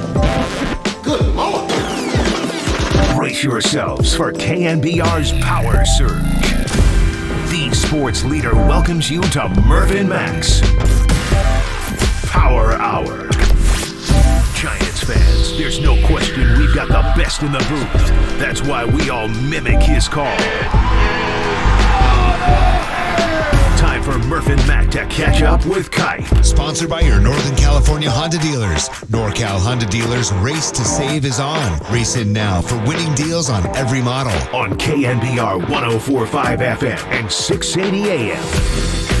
Well, first of all, apologies. We're a few minutes late getting to Dwayne as the PGA Tour Live Golf Tour thing broke right at the end there. So a couple minutes late, and hopefully we can go a couple minutes extra. I don't know. Just talk to Dwayne after we tell you that, hey, the man himself, Bill Walton, is joining Tolbert and Copes today to break down the NBA Finals, the meaning of life, spirituality, and his documentary, 350. Kite, let's jump right in. Sorry we're a few minutes late. How are you, man? How are you? Dwayne. That's this golf news. I know, right? We're just kind of... Everybody's reacting. Do you have a take? Yeah, what's your... Yeah. Well, I mean, we couldn't get Dean Martin and Jerry Lewis together, but these guys can get together. Nice. As they say, I have to raise my kids. We don't swear much in the Murphy household, but I have to tell them money talks, the other thing walks, right? Well, let me also say this. I hope it's from a good source because, I don't know, about a week ago I was retiring. Oh, jeez. I know. Yeah. You know, Kype, I didn't even want to give that oxygen. But Krug sure did. Yeah, he did. Well, yeah, I figured he'd take care of it. Totally. He usually does. The fixer. He's the fixer. Yeah. Oh, man. But anyway, it'll be interesting. You know, I mean, enemies were made, and now let's see if they can all make up. Well, AFL and NFL merged, and, you know, other great mergers. 808 KNBR. I don't know. MLB. AFL and the NFL. That's a big one right there. Yeah. I'm sorry, yeah. And MLB's never had a challenge league. They never had a league challenge them. I guess way back in the 1900, there were a couple leagues, right? Like the Federation or something. But it's different when they're all individuals. Yeah. You know, when it's football, it's a team thing. You know, the only I don't know what the word is. Strife maybe is when the NFL players went on strike and all the quarterbacks went back across the line. And that kind of forced everybody to cross the line. So you can create some enemies that way. But this will be super interesting. You're right with the shorts and the music and yeah, shorts. I was thinking it too. They had teams too, which I some people they've had these team events, and I have zero inference. But other people saying they like the team events. So I think you can have one once in a while, right? Yeah, but they do it every week, and it's like these kind of fake teams, like Dustin Johnson and like Pat Perez. I don't know. We're getting too into it. I don't know. We can talk baseball. So, anyway, we'll get back into it a little bit later. Kype, they're going to Denver, and you know it's funny. We do this thing at 8:00 now called the Big Hit. It's our big story of the day. And sometimes there's nothing going on. Like last night, no Giants game, no NBA Finals, no Niners news, no Warriors news. So we were saying the Giants are going to Denver. We were like, we're going to list our least favorite places where we ever see our sports teams play. And I think Coors Field is at the top of the list, Kype. Yeah. And you know what? I always do this, and it is important to do it. It's not about the place where they play. I mean, it is an absolute drop-dead gorgeous ballpark. Uh-huh. And the city is fantastic. I mean, we've had more great dinners and laughs in different places that we've gone to. It's just that the brand of baseball, and they've cleaned it up a lot with the humidor, but the brand of baseball is tough. Mm-hmm. And that's why over the years it's been tough for that organization to consistently put a winning team on the field. I mean, they've hit the jackpot a couple of times, but consistently it's really hard to do. I've said from the very beginning, I did their first year in 1993. I watched it firsthand, and I needed to get out of there as fast as I could. Otherwise, I was not going to enjoy baseball. But that's not on the people that play there, that work there, that manage, coach there. They're all terrific people. It's just that the brand is really tough. It really is. They're having a bad year. They're 26 and 35. They're 9 games under, or pardon me. Yeah, they're 9 games under, but they have a winning record in Denver. They're 15 and 14. So it's like, that's what it always is, isn't it? It's how they play away from there. If they have a really bad year, then their home record and road record they're both bad. If they're way under 500 at home, they always seem to have struggled on the road. But if they've always played around 500 baseball, then they've been way over at home, over 500, and way under on the road, and that evens things out. It's all about the last at bat, Murph. If you get the last at bat, especially in that ballpark, then you're going to win a few more games because the other team can't catch you. So the last at bat means more to that franchise than it does to any other team in baseball, just because of the altitude. Wow. Like, I'm looking at last year, they went 68 and 94. Like, they were patently brutal last year, and they still had a winning record at home. They were 41 and 40 at home. So, yeah. Oh, man. Yeah. Which means you have to be careful when you roll in there that, they don't pound you and your staff and your bullpen's tired after the first game. That's always, in a 4-game series there is like, oh, no. I know. What are we going to do in that 4th game? Because you're probably going to have to call up 2 or 3 people from AAA to save your bullpen. So I know it's a kind of a bullpen game today, but when Minaya is your second guy in, and he's either going to be your second or third guy in, but he's going to be your bulk guy, then it really isn't a true bullpen game. A true bullpen game, to me, is when you have a different reliever pitch every inning. If you've got a couple of bulk guys in your bullpen, then, it's a bullpen game. But the guys that are in that bullpen are usually former starters who can start, and they're going to eat up all the innings. And I don't have any problem with Minaya. I think he's throwing the ball good. So we'll see what happens. I made a joke on the post-game wrap, it's the end of the day, so you're a little tired, and who knows what we're going to say. But I said, hey, just for the fun of it, start Brebbia in every game. Okay. Every game, okay. Yeah. Let him pitch the first inning of every game and break a record, make a story, and then bring in your starter. The Giants have not announced, pardon me, who's going to start on Thursday. Right. So it may be another bullpen game. So maybe Brebbia starts 2 of the 3 games. Wow. Yeah. So that's kind of where you're at if you're down a starter, and with Alex Wood going down, they're actually down maybe a starter and a half. So, Stripling's banged up. There was one of your starters.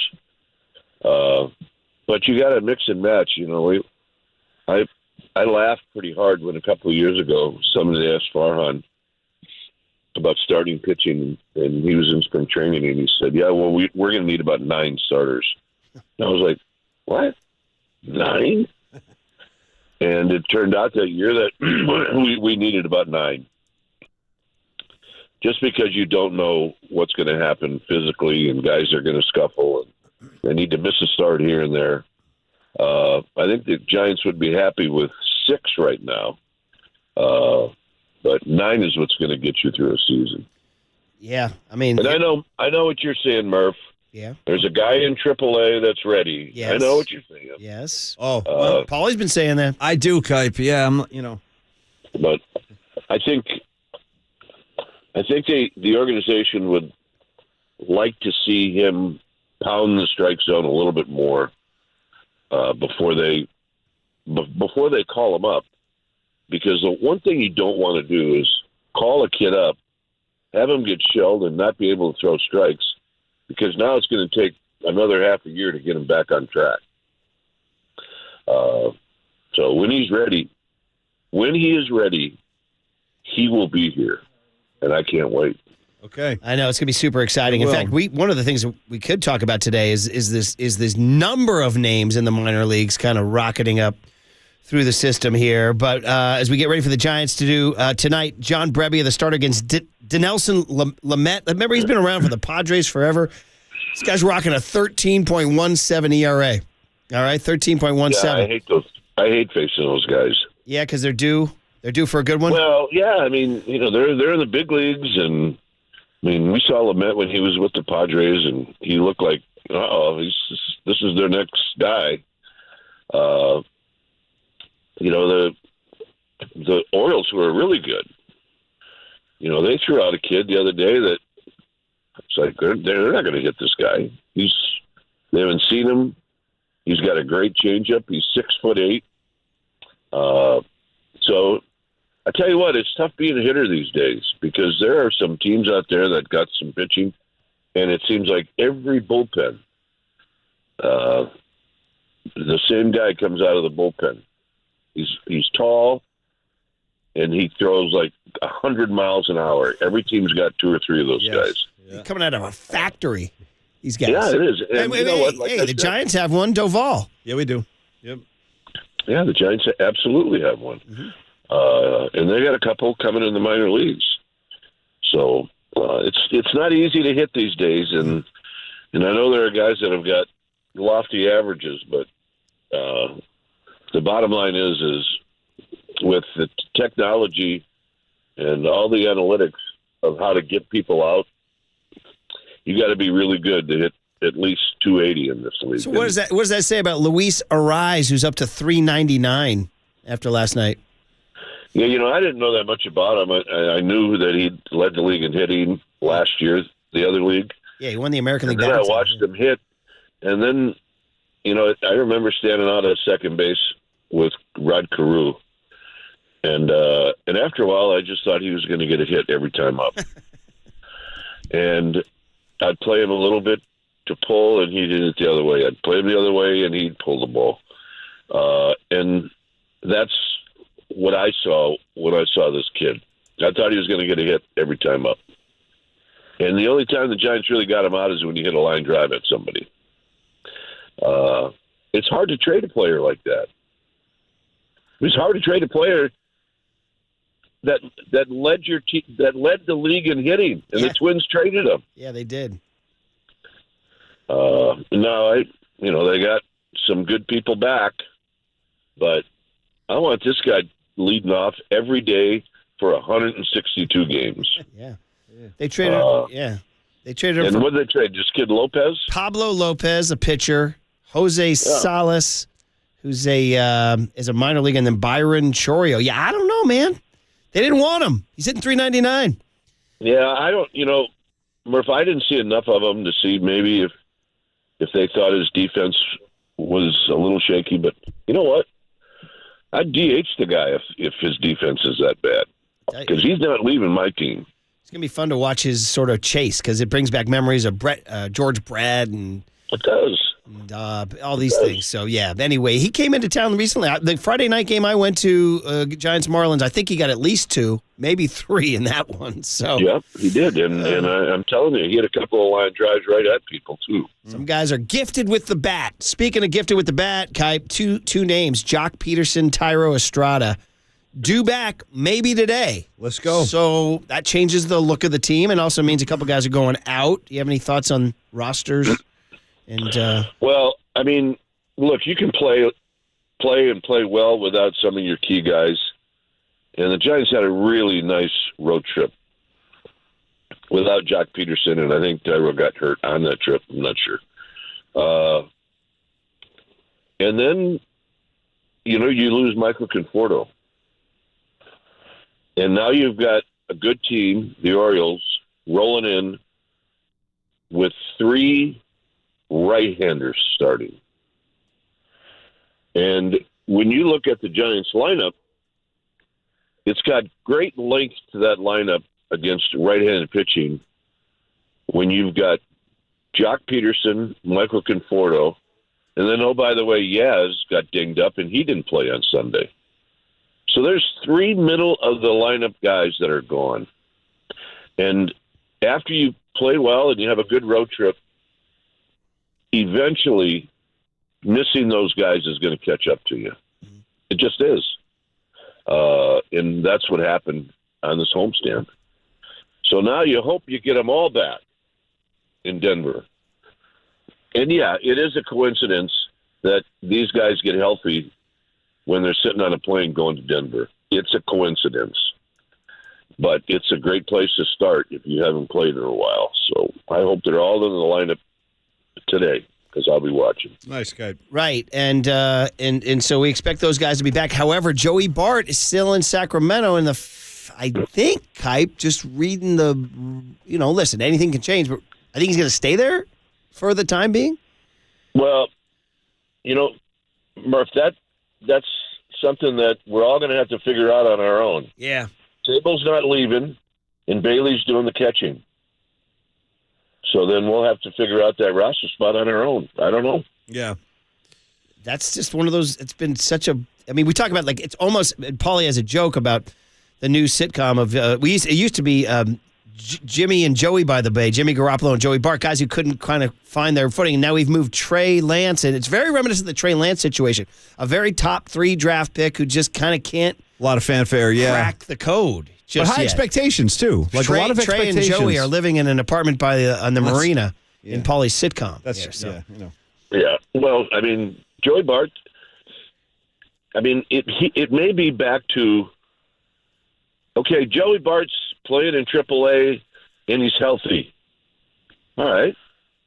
Well, how's he doing in AAA? So it may be back to before Joey Bart gets back up here, he needs to show something to get back up here because right now the roster is full. So I'm not sure just getting healthy is enough. I think he's going to have to hit a little bit to get back up here. And he's extremely talented and capable of doing that.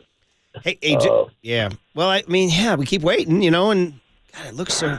I thought defensively he was improving, but I think to be totally honest, and listen, I ain't no Johnny Bench here, but Pat Bailey's probably a better defensive catcher right now, isn't he? Well, he's the guy playing every day, and he's the guy that everybody seems to want to throw to. Yeah, it's it is what it is. They say the thing speaks for itself, right? So. Hey, you mentioned guys coming up, and it is one of those off days where you sort of look at Luis Matos is raking down there. Just letting everybody know he's hitting the ball hard. He went 3 for 5 on Saturday, his 5th consecutive multi-hit game. Since he got to Sacramento, he's hitting .405 in 16 games. Another one is this left-hander they drafted named Carson Wisenhunt last year, and he's rocketing. They got him up to AA already. He's the real deal, too. So there's some, following the minor league team is almost as fun or the minor league system is almost as fun as following the major league system. Well, we're at the point now, Murph, where the only way that we see Matos is if somebody goes down in the outfield. Yeah. Because he's not going to play in front of Slater. He's not going to play in front of Haniger. because those are your two guys that hit right-handed that are going to play against lefties. So, unless you make a trade. But, I would love to see the kid. The energy that Schmidt and Bailey brought for that 2-week period was unbelievable. But I'm not rooting for an injury to any one of those guys. But Matos is doing what he has to do to get here. And when he does, it's always great. You can make that great first impression. Some guys do, some guys don't. And the guys that don't end up going back to the minor leagues, and then they got to try to make that impression again. But Bailey and Schmidt definitely, they found the formula to making a good first impression. Yes. And you can see it. They're going to be here for a while. They are. The first impression went a hugely long way for the month of May and defined them. So we'll see what happens in June. Hey, we can't let you go without a quick word on our buddy down in Texas. They won again in a walk-off. It was a quiet night last night, so a chance to look around, see what was going on, and I saw them walk it off. And they're hot, man. The Rangers now are officially have their fastest start in franchise history for old Boch. Yeah. Happy for Bruce. Yeah, you know what? I'm happy that when one of your friends wants to go back and do this, inevitably they end up on a bad team because the job openings come because it's a bad team. And then every once in a while, you see a situation like Boch ended up in where he gets to take over a team that was on its way up instead of on its way down. Yeah. And he really, really, really took advantage of it. Much similar to what happened in the 80s with Roger Craig. When Roger Craig took over the Giants, he took over the last month of a 100-loss season. And then 86, Robbie Thompson and Will Clark showed up. In 87, they go to the playoffs. So I'm running a little parallel between. I got you. And what is your hum baby story? Because I know you didn't get to play for him, right? No, I didn't. My first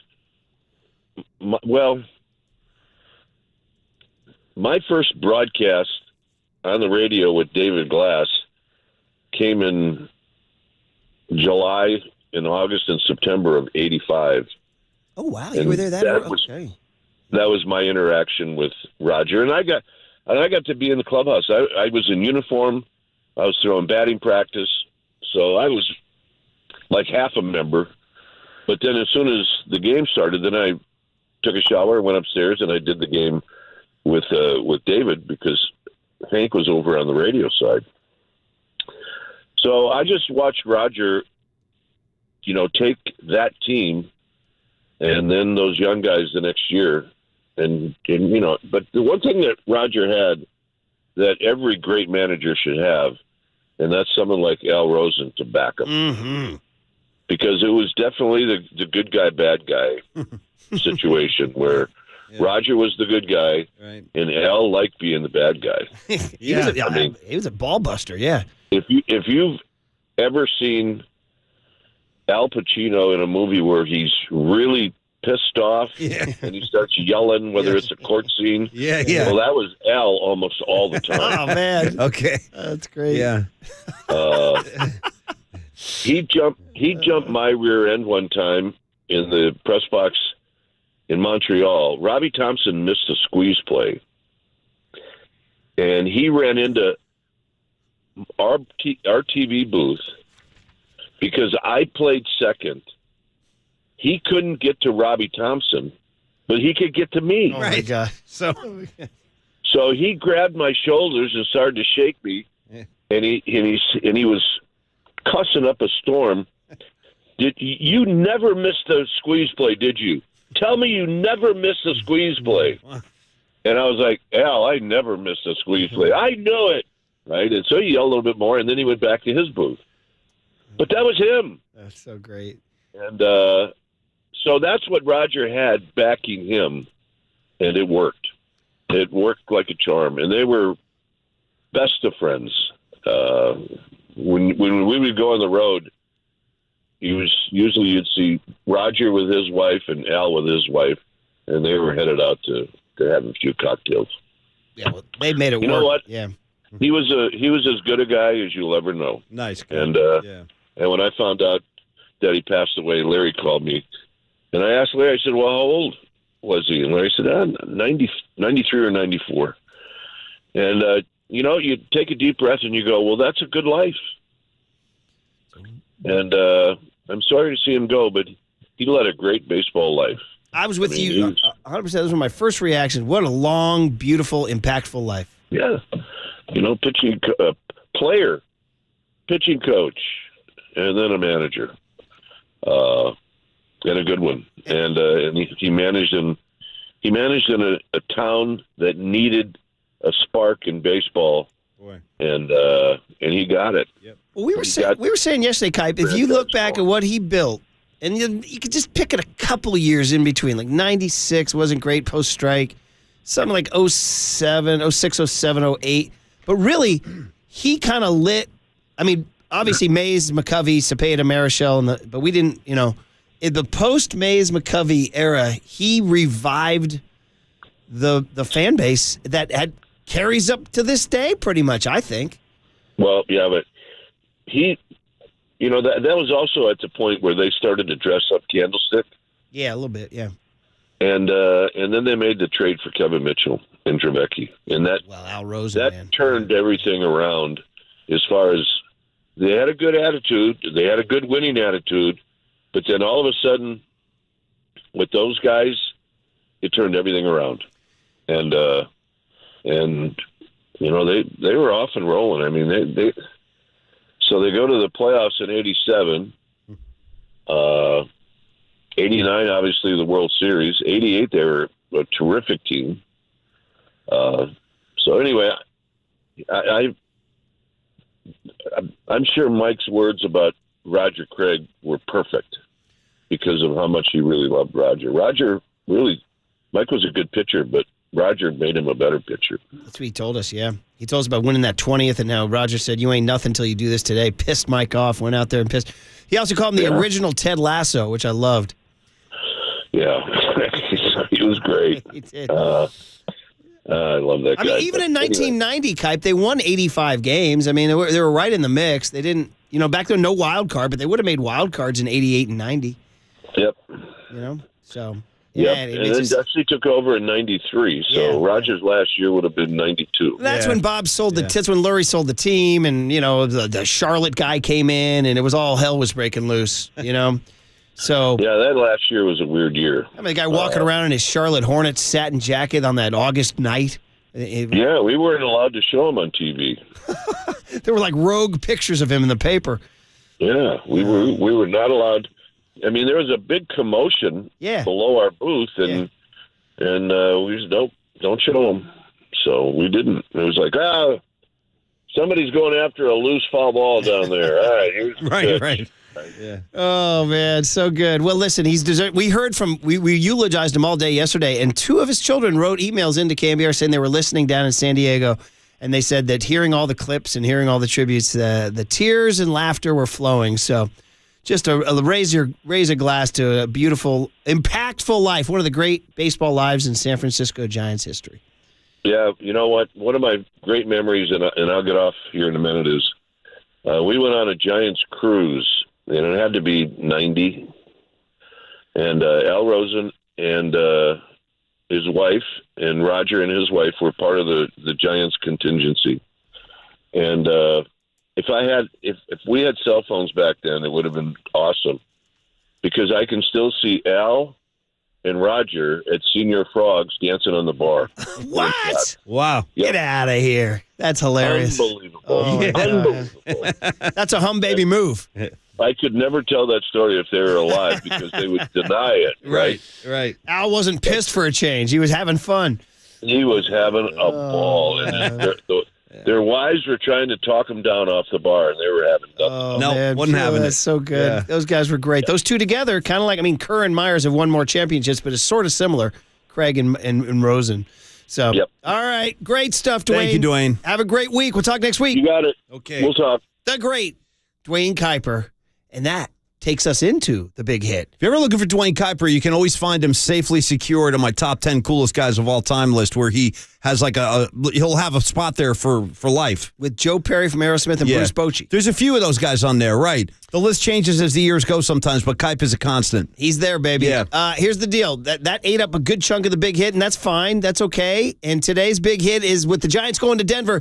Places you hate your sports team to play. Next on The Sports Leader. Kite with Murph and Mac has been sponsored by your Northern California Honda dealers at NorCalHondaDealers.com. The Murph and Mac Power Hour surges on.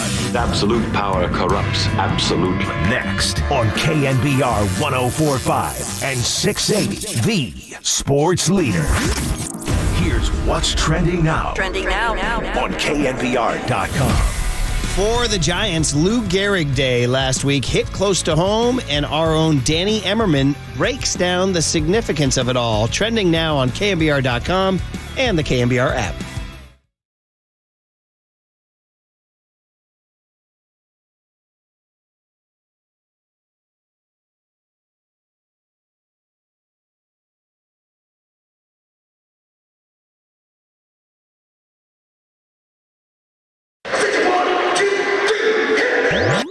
Now this is Murph and Mac's Big Hit. I'll take a hit. Hit me. Hit me. A hit is a hit, you pathetic schlepper. Fly ball to the left field. Nice hit. Sponsored by Benjamin Moore Paints. Experience the Benjamin Moore retail difference at their independently owned authorized retailers today or at BenjaminMoore.com. On KNBR 104.5 FM and 680 AM, the Sports Leader. And the pitch to Perez, and he hits a high drive to right field. Uh-oh. Gone. And the game is over. And they're headed to Chicago. And they'll take down the plastic they had in the clubhouse, which was there for the celebration. And the Giants lose it in the ninth. The Navy Perez home run. Joe, thank you so much. Richard, let me ask you the final play. Take me through it.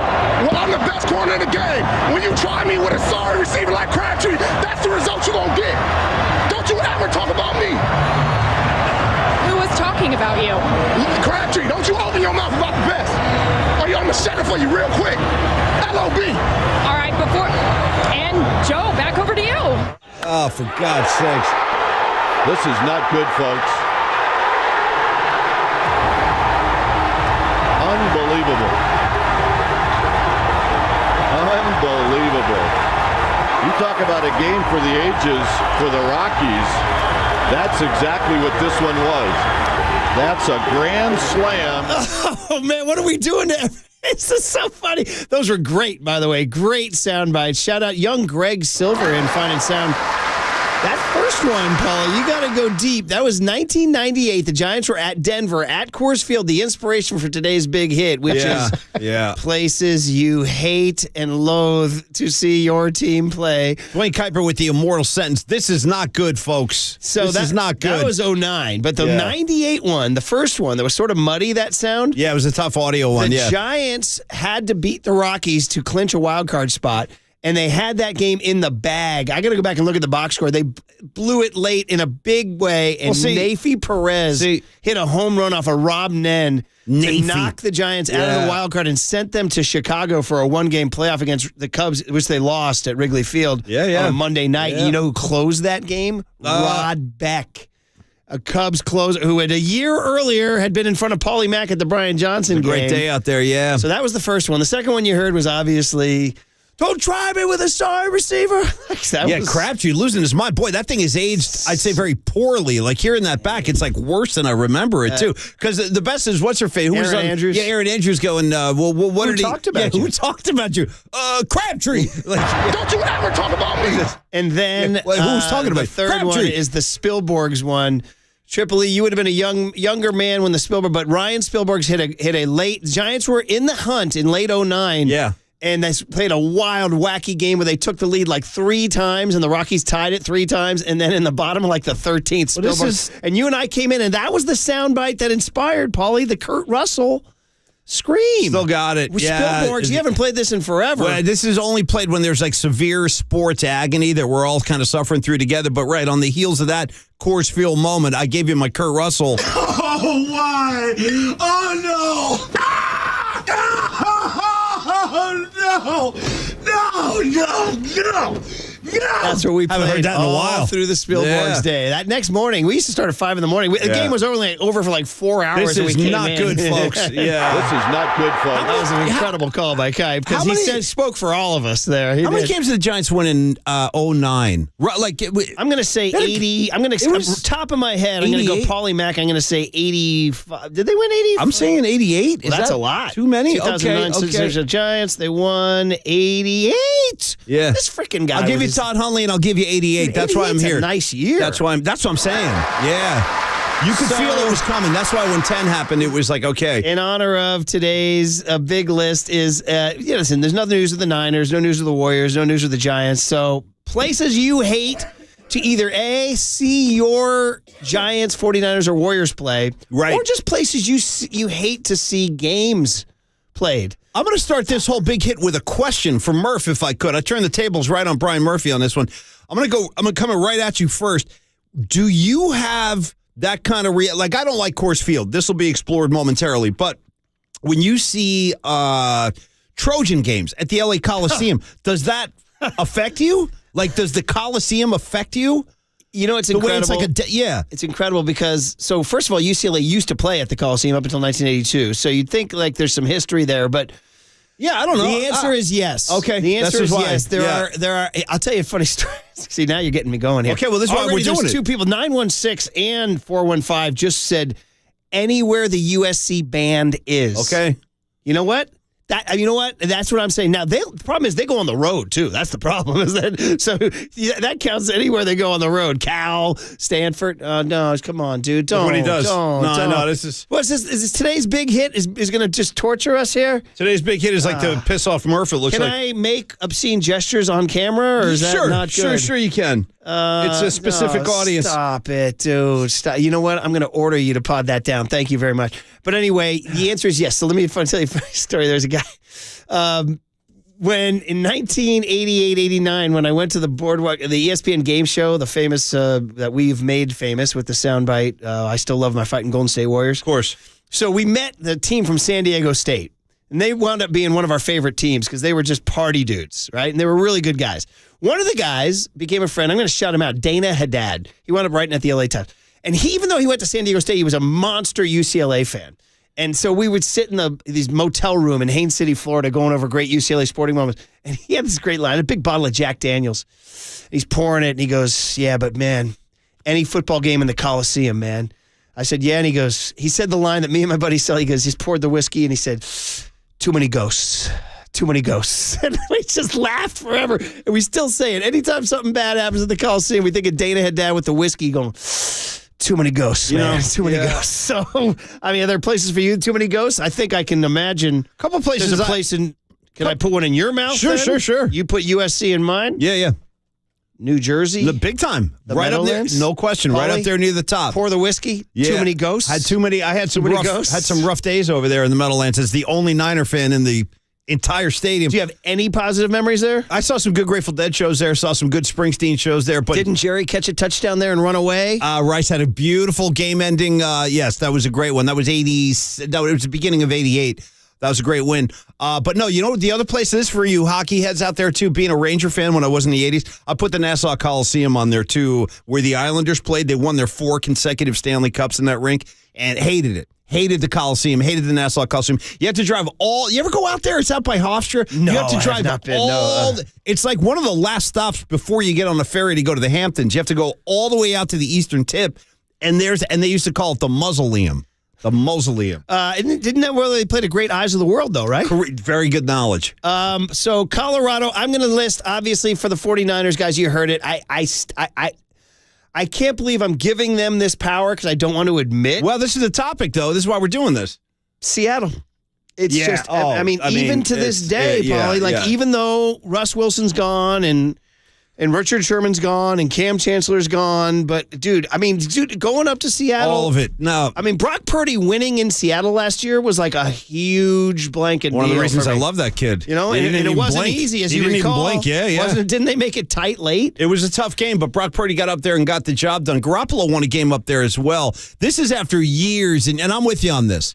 I don't like Seattle. I don't like the Seattle fans. I don't feel that way about any of the other sports. Murph, I certainly don't feel that way. I'll tell you this much about the Kraken fan base. Shout out Seattle Kraken hockey. Do we go back to, you know what? I'm gonna throw one in there just kind of randomly, and it once led to one of my great meltdowns in life. Arizona Diamondbacks Stadium. Never been. It's just you have to take me through that one. I've never been. I was in there. I was like, "What is it? Is this a shopping mall? Right. What is this?" Right. Let me tell you, that place has 0.0 baseball feel. Remember, like 0.0 baseball feel. You know what I mean? Yeah. I mean, when the Giants win down there, I'm like, that place still sucks. I feel you on that. So, I'm not crazy about it either. Yeah. They do have a swimming pool in the outfield. And when we mocked it, I remember they came with, like, you guys are so stupid. You don't understand the irony of us saluting and mocking Arizona's suburban life. I was like, no, hey, you guys have what? fun with that. That's great. You know what? You guys go nuts. Have a little art project out there. Whatever. I don't know what you want me to do with that. I'm watching a ball game. 916 says, guys, let's be honest. The worst place to ever to watch a ball game is Tropicana Field in Tampa, St. Pete. That's hard to argue. Depressing seeing games. It's What a great 100%. team, too. That's a case where it has nothing to do with the Giants. Just you see a game there, you're it's like, just depressing. It's the same way it was watching games in Montreal as a kid. I always felt like almost got like the creeps. It was a little scary. It was so big and cavernous. It was always empty. Yeah. You'd hear Paulie, they're speaking French. They're speaking foreign languages, passports. It was too much. Do you feel this way about Lambeau Field? 49ers. No, I don't actually. I'm okay with Lambeau. I mean, it's so Isn't that historic wild and that stuff. we actually now have gotten to the point where we're okay actually, with Murph, Lambeau? at this point, I kind of look forward to games at Lambeau. Another ass kicking at the hands of the Niners. You asked this question in '96. We're not loving it. Oh, dude, hated. And how have we not mentioned Dodger Stadium?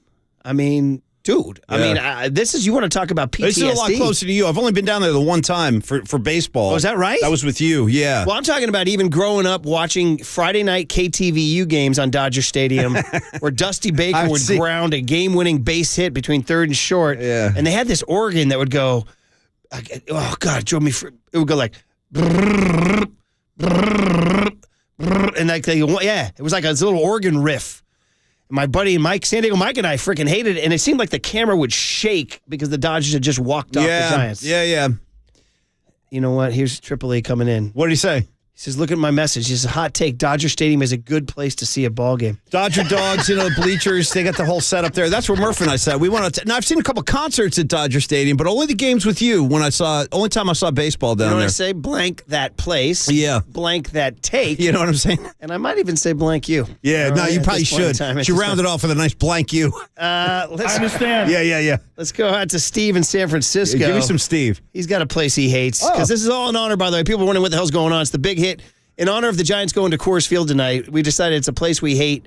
Where are places you hate to see your And sports before team Steve play? starts his riff, I got to say, this can be like therapeutic because what we're doing is we're releasing all this toxic energy. Rather than keep it all pent up and get all frustrated watching the Coors Field games, let's just let it out. All right, Steve, it's good therapy. What do you got, buddy? Good morning. Hey, fellas, how you doing? Just so you know, I used to call in as Green Mountain Boy. I don't know if you remember, but I used to have some good times with you. It's been a while since I called in, but my field is the Field of Blue at Boise State. Try to watch a football game when guys are dressed in blue uniforms playing on a blue field. I feel you. That's a good one. It kind of gives you a headache, Steve, doesn't it? It's like very objectionable. There's like a sensory problem, It's offensive. What it does is it makes me switch the channel. Yes, me too. I have the same reaction. I'll buy that. Hey, Green Mountain Man, you're still a good caller, buddy. Anytime. Doors Appreciate open, it, man. buddy. Appreciate it. By the way, P1 Chuck checking in saying if you've ever been to Miami Marlins Stadium, it sucks and you should never go. Yeah, I believe it. Never been, but I believe it. There you go. Somebody says, there's a lot of people checking in. I hate to do this, 415-707-831. They're saying the Oakland Coliseum. Can you do that to our friends over there? See, the thing with the Oakland Coliseum, though, to me, that place has two different, totally separate lives. There's the life that it led before Al Davis brought the Raiders back here, where it was, I would say, a pretty damn nice stadium over there. Like, it looked great on TV, photographed great Great place to go see a ball game. Shout out Bill Graham's Day on the Greens, all the history going on over there. Fabulous. I'm not kidding. With the sun going down and the hills, it was like, damn, that place looks amazing when the A's were in their heyday. And then I'll put that mountain up. It's never been the same. So I feel like Mount Davis may be the most objectionable thing. The single worst thing that's ever happened to I want Bay it Area higher. sports. Build Is it that right? higher. Is Mount Davis? Because I covered the A's in '99 and 2000. That was the end of that yard. That was the end. It looks ridiculous. It looks ridiculous, bro. They never even sold the seats. They got tarps over those seats. It never worked. By the way, are Papa and Waterboy revving up their takes to come at us for ripping Mount Davis? Because does Waterboy love Mount Davis? He can't. There's no way he can love Mount By the way, Davis. people want to know about Waterboy. He's actually doing the Papa and Lunch show today with Greg Papa. Yeah, I kind of miss him a little. So I miss looking over. I got Triple E over there with his weird Giants hat. Yeah, I heard the boys making irresponsible takes on Mount Davis. How dare you? It's funny. We haven't mentioned anything about the Warriors because they've been so great for the last 8 years that there's no place you fear. Yeah. Although young Greg out in the bullpen said Boston gives him feelings. What bad feelings? Yeah. Interesting. But 707. If you're an old Warrior scholar, San Antonio, where they used to get 707 says they would get mugged down there. If you went and looked at the Warriors record in San Antonio pre-Steph, they might have lost 20 in a row there. Or that something is like definitely a thing. You're right. That was a thing. Yeah. So, but I don't know. It's 530 says for Steph Curry, it's Staples Center or Crypto. He always has a hard time seeing the rim. That's what they say. And here's this 916 says, how have you not mentioned the stupid star on the field blank the Cowboys? Do you feel that way about games at Texas Stadium with that stupid? When I was a kid, I was confused by the hole in the roof. Well, you know why they do that? This is remember what they used to say, so the gods could look in. The gods could watch the games. Yeah, because God was here. Mm-hmm. Yeah, too. Only God knows. No, it's that. Thank you. Here's a second person checked in. 707 says, as a Warriors fan, it was the Alamodome. More people checking in on the Oakland Coliseum. 650 says, I have trauma from peeing in a trough when I was 8. Well, see now a lot of people go pro trough, dude. They like the. 415's coming in with a really hot take. We can't do this to Al Guido and Jed, can Nah, you probably shouldn't. Okay, I won't. We got the prosciutto room coming up. Yeah, we got a big dinner. Yeah. 512 says, for one specific day, Tampa Bay, Rice, and Young. That was a bad day. I was at that game. It was a very bad day. Covering that game. That locker room was like covering a war zone. It was like the end of the world. It was like the end of the world. Steve Young got a concussion. Jerry Rice got his ACL blown out. And I remember at the very end, Kevin Green came limping in, and they said, he just broke his foot. It was catastrophic. Mariucci's first game coaching, and don't forget, Jerry Rice had never missed a game going into that injury. Never missed a game. For college venues, 408 checks in, says, as a UCLA fan going up to Eugene, Oregon, there's some bad stuff going on up there. Yeah. Some bad stuff there. Do you guys feel any college venues that jump out at you guys? Do you like seeing a Cameron Crazies game? I kind of always hated the Duke kids. I feel you on that. That's good. That's a good one. So do we all of us do. Always root against We're all Duke, bonded on that. Anyway, salute to the Giants in Coors Field and all y'all. Thank you for chiming in on places that you hate to see your team play because this is one of them. We hate to see the Giants. We're just trying to keep it real. We're being honest. I got bad news for you. Okay, there's good news and bad news. Okay. The good news is they only have to go there twice because of the new schedule. Right. So that's great news, right? Because you used to go 3 times. Yeah. The bad news is in September, if indeed Farhan's crew has it going, they have a 4-game set in late September. Oh, I already don't like the sound of that. Just throwing that out there, man. All right, guys. So there you go. Enjoyed it. Say, hey, the big hit can be many, many things. Most objectionable venues in sports. I love this. And I, again, have to go right. The reason we did this is because I came in out of the gate today complaining about Coors Field. And Murph goes, you know what? We're going to dive into that topic during the big hit. And we did. That's it. Yeah. Meanwhile. But blank Coors Field, regardless. Yeah. Blank Coors Field. And thank you for inspiring a big hit. Yeah, thanks, guys. Yeah. If you wanted the big hit to be the breaking news that the PGA Tour is merging with the Live Golf Tour, we have that covered for you. At 8:50, Mark Cannizzaro. Hey! Mayhem. Okay. Dogs and cats living together, AFL, NFL merge, ABA, NBA merge, you name it. P1 Chuck came in with a WHL, NHL merge. Shout out Gordie Howe. Yeah. But this is nuts. Now, so many different questions. Primarily, will the PGA Tour guys wear short pants now and be blasting speakers with George Thorogood, the Destroyers behind the 8th grade? Well, let's hope not. I mean, I'm burnt out on Bad to the Bone. Right, I'm burnt. Yeah. All right, cooler of content next on The Sports Leader. This is not good, folks. You're listening to Murph and Max Power Hour. Now on 104.5 FM and 680. This is KNBR, the sports leader.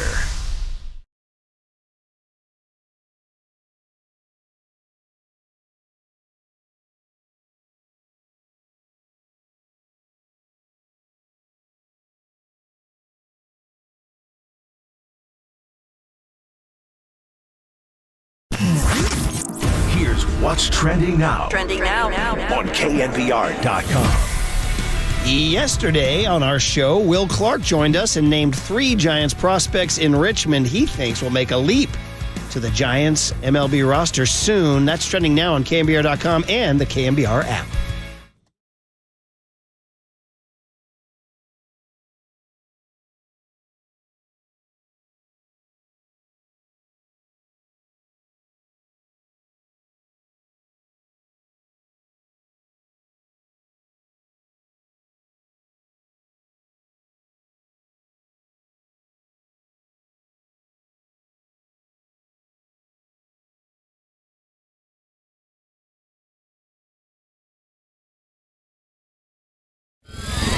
And now, time for the Protect Your Assets with David Hollander Business and Technology Report.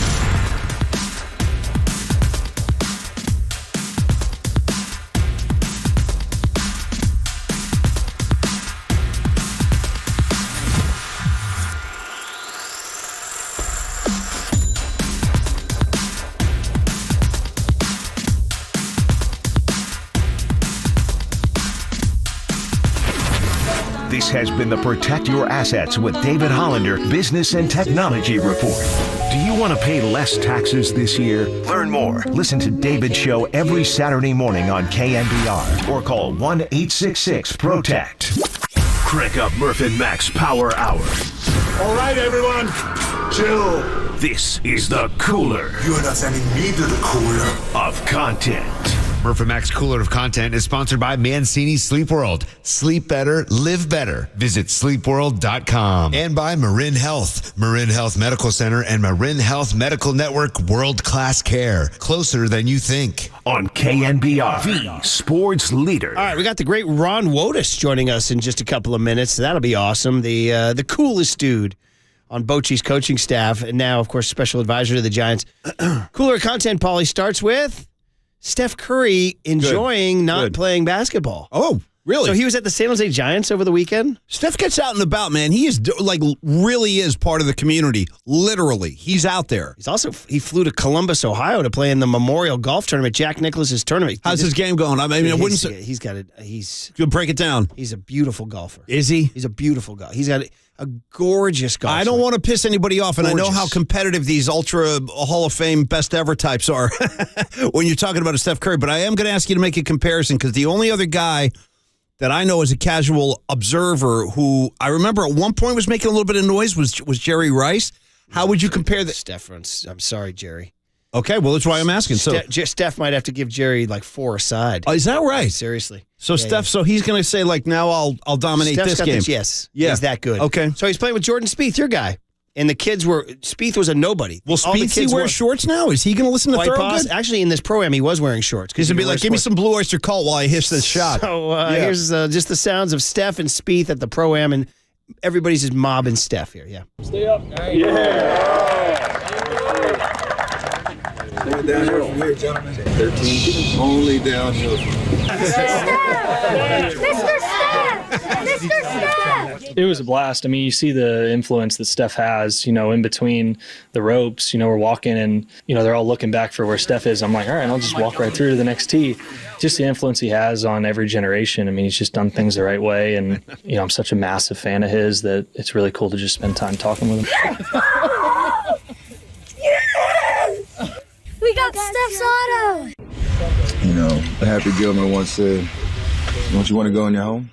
So you got from the kid going, Mr. Steph, Mr. Steph. I love Mr. Steph. We might want to keep that one around for next season. Mr. Steph. Mr. Steph. Mr. Steph. And the kid, I got Steph's auto. Mr. Steph. Yeah. Mr. I love you describing his game as you say he's got a beautiful game of golf. It's the only word to describe it. Damn.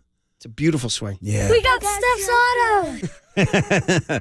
Yeah. Did you see this thing on Sunday where these guys were having a pizza on a raft and Kruk and Kuip were riffing on it? I did not. I missed that. There was some guys. There was a cold crew out there having a beautiful sunny day out in the cove. I guess I know what you're talking about. You said a raft? Is that It's what like you- a raft. So, boy, that's a lot of work to bring the pizza. You got to go get the pie, bring it out to sea.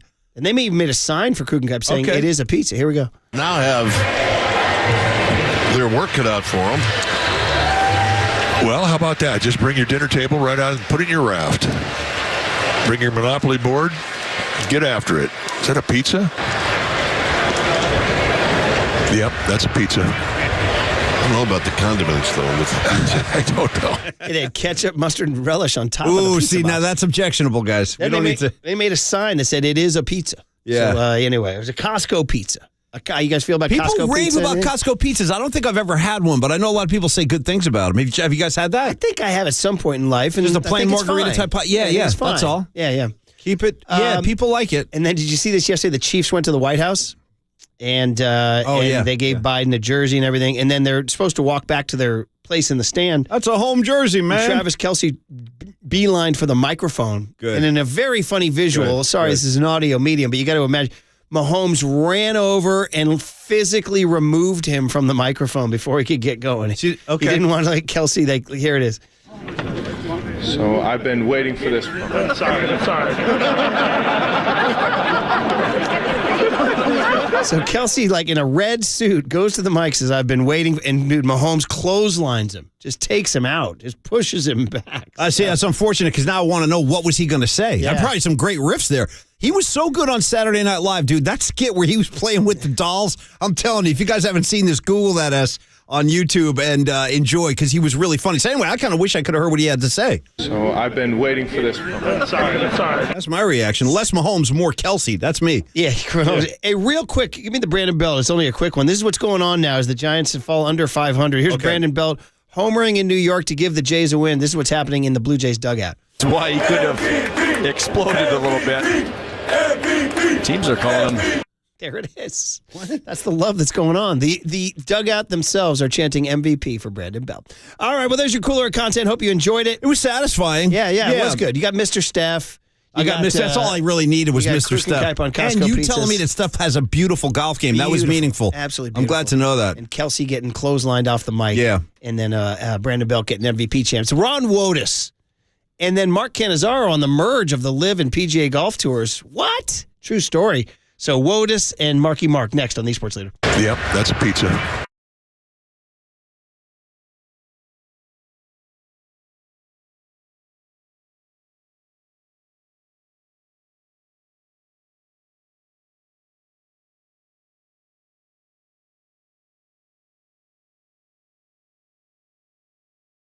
Yeah.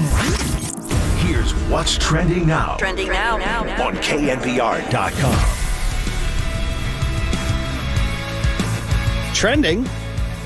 We're trending? We just did a trending. I thought I was doing a Provident. Your first mishap of the day, buddy. Hey!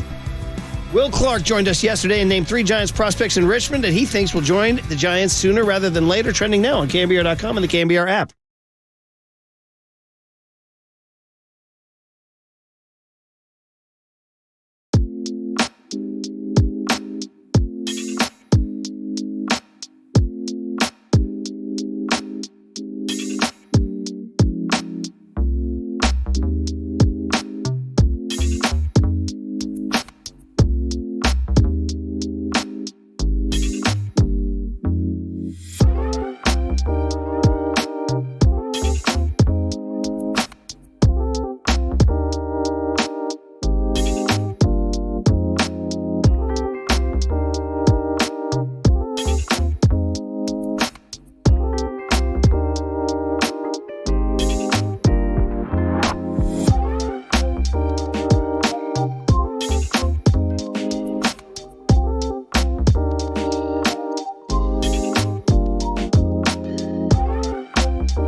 I was talking about the good people at Provident Credit Union, and I have a great money-saving tip for you from Provident Credit Union. Provident Credit Union wants to help you invest on your own terms. Yep. Enjoy the flexibility to choose your own investment terms with Provident Credit Union's new Pick a Term certificate. That's for a limited time only. You can pick a 3, 6, 9, or 12-month term share certificate. And you earn a high rate of 4.5% annual percentage yield, one of the most competitive rates on the market. Yep, with Provident Credit Union's new Pick a Term certificate, you can invest on your own terms. So whether you're saving for a short-term goal or looking for a longer-term investment, their certificate offers the flexibility you need to take control of your savings. That rate is effective May 30, 2023. Limited time offer. Minimum balance requirement of $10,000. Early withdrawal penalty may apply. Federally insured by the NCUA. Visit providencecu.org for terms and conditions. Listen to the sports leader anywhere, anytime. Download the all-new KNBR app. Now, Murph and Matt continue live from the KNBR Casino Matrix Studio. Casino Matrix Progressive Jackpots are here. Where are you? Just drop in. Please play responsibly. 1-800-GAMBLER. What a pleasure to have the guy. We love him, Ron Wotus. Now, listen, Marty steals him on weekends. I know it. We get it. They have a special deal. River Islands, we know the deal. But every now and then, you got to bring Woe on in the morning. We need some Wotus, too. Yes, we do. So, Ron Wotus, you are more than welcome on the Murph and Mac Show. Oh, yeah. With all your World Series championships and your takes. Good morning, Woe. How are you, man? Good morning, guys. You guys are the guys. Come on. You get everybody up. You get them going in the day, enjoying themselves, laughing. You guys are the guys. Let's go. Paulie. Well, we got to tell Marty this, too, so he can loosen his grip up a little bit. I'm just kidding, Ron. I'm kidding. Yeah. I know you. Well, we appreciate you, man. We appreciate you. We just did so we do these things at 8 o'clock called the big hits, like the big story of the day. And today there was really nothing going on. And, the Giants were off. The Niners didn't do anything. Warriors didn't do anything. So we were saying with the Giants going to Denver, it inspired all these chills down our spines. We were doing least favorite places we like to see our sports teams play. And so that's a long way of asking, Woe, is, I know you got to be a pro about it, and I know you got to go in with a positive attitude, but how gnarly is it to go into Coors Field as a visiting team? I hate it. How's that? Yep. See, I knew it. It's the worst place to go. Look, I mean, when Jim Leland, one of the greatest managers of all time, quits because he can't handle Coors Field, there's something wrong with it. So, the only one that likes going are the hitters because, you get fat, you get to pad the stats, the ball flies. But, I've always been a National League guy, and I'm into, the whole game, just not the offense. And when you have a 6-run lead or a 7-run lead like we did one year, I think it was 98 going into the 7th inning, and that evaporated, and then we ended up losing the game on a Nefi Perez home run off of Rob Nen. I mean, the game's never over. It's never over. Right. And then if we want to continue and really bash them, when you're at the hotel, you got to suck on the oxygen. Me, Flan, and Billy Hayes, we had to suck on that oxygen every day because you're lightheaded, you never feel good, and it's tough on the players. So they're younger; it doesn't affect them, but the older you get, the more it affects you, the altitude. So that's what it's funny you bring that up, Ron, because I wanted to ask you about that. So we're watching the NBA Finals right now, and they were like Mark Jackson was talking a lot about the altitude, and he said that. Miami coming in here, they're going to act like it's not a factor, but it really is a factor, especially like in the fourth quarter of a basketball game. And I just wonder, you don't hear that talk as much about baseball. You see the balls flying out of the yard, and we know about the altitude, but does it tax you? Like, is it taxing for baseball players also to be up in that kind of altitude? No question. And, you don't talk about it because you just have to deal with it, right? You're not going to make excuses. But the players definitely feel it. I mean, when you go, that's a vast outfield, too. I mean, it's huge. And when you're running in the gap, chasing down balls, guys, the first day or two they get in there, they really are sucking wind. They can feel the altitude. So, and the other thing about it, guys, is, injuries. I've talked to a lot of people over the years, and, the pitchers have a hard time there, obviously, because it's tougher to pitch. But injuries, when you're at that altitude and you get dehydrated, I mean, it gets hot there. as well in the summertime, and you're doing all that running, you're more vulnerable to injury. So it is a difficult place to say, and I think that's part of the reason, the Rockies haven't been in the playoffs all that much. It's very true. I mean, I don't even like. They can't win there, and what's crazy, Ron, is that their home record continually, even in their terrible years, is almost always a winning record. I was looking at their last several years. They had some bad teams, and they've still had winning records at home. See? And right now, they're 9 games under 500, but they're winning record at home. So that's the other problem. Right. Well, it's a huge home field advantage because, you're used to pitching in Oracle Park. You give up 3 runs in the first and you're kicking yourself, I mean, there you have to grind it out. The old saying, you have to play 9 innings because the game is never over. Yep.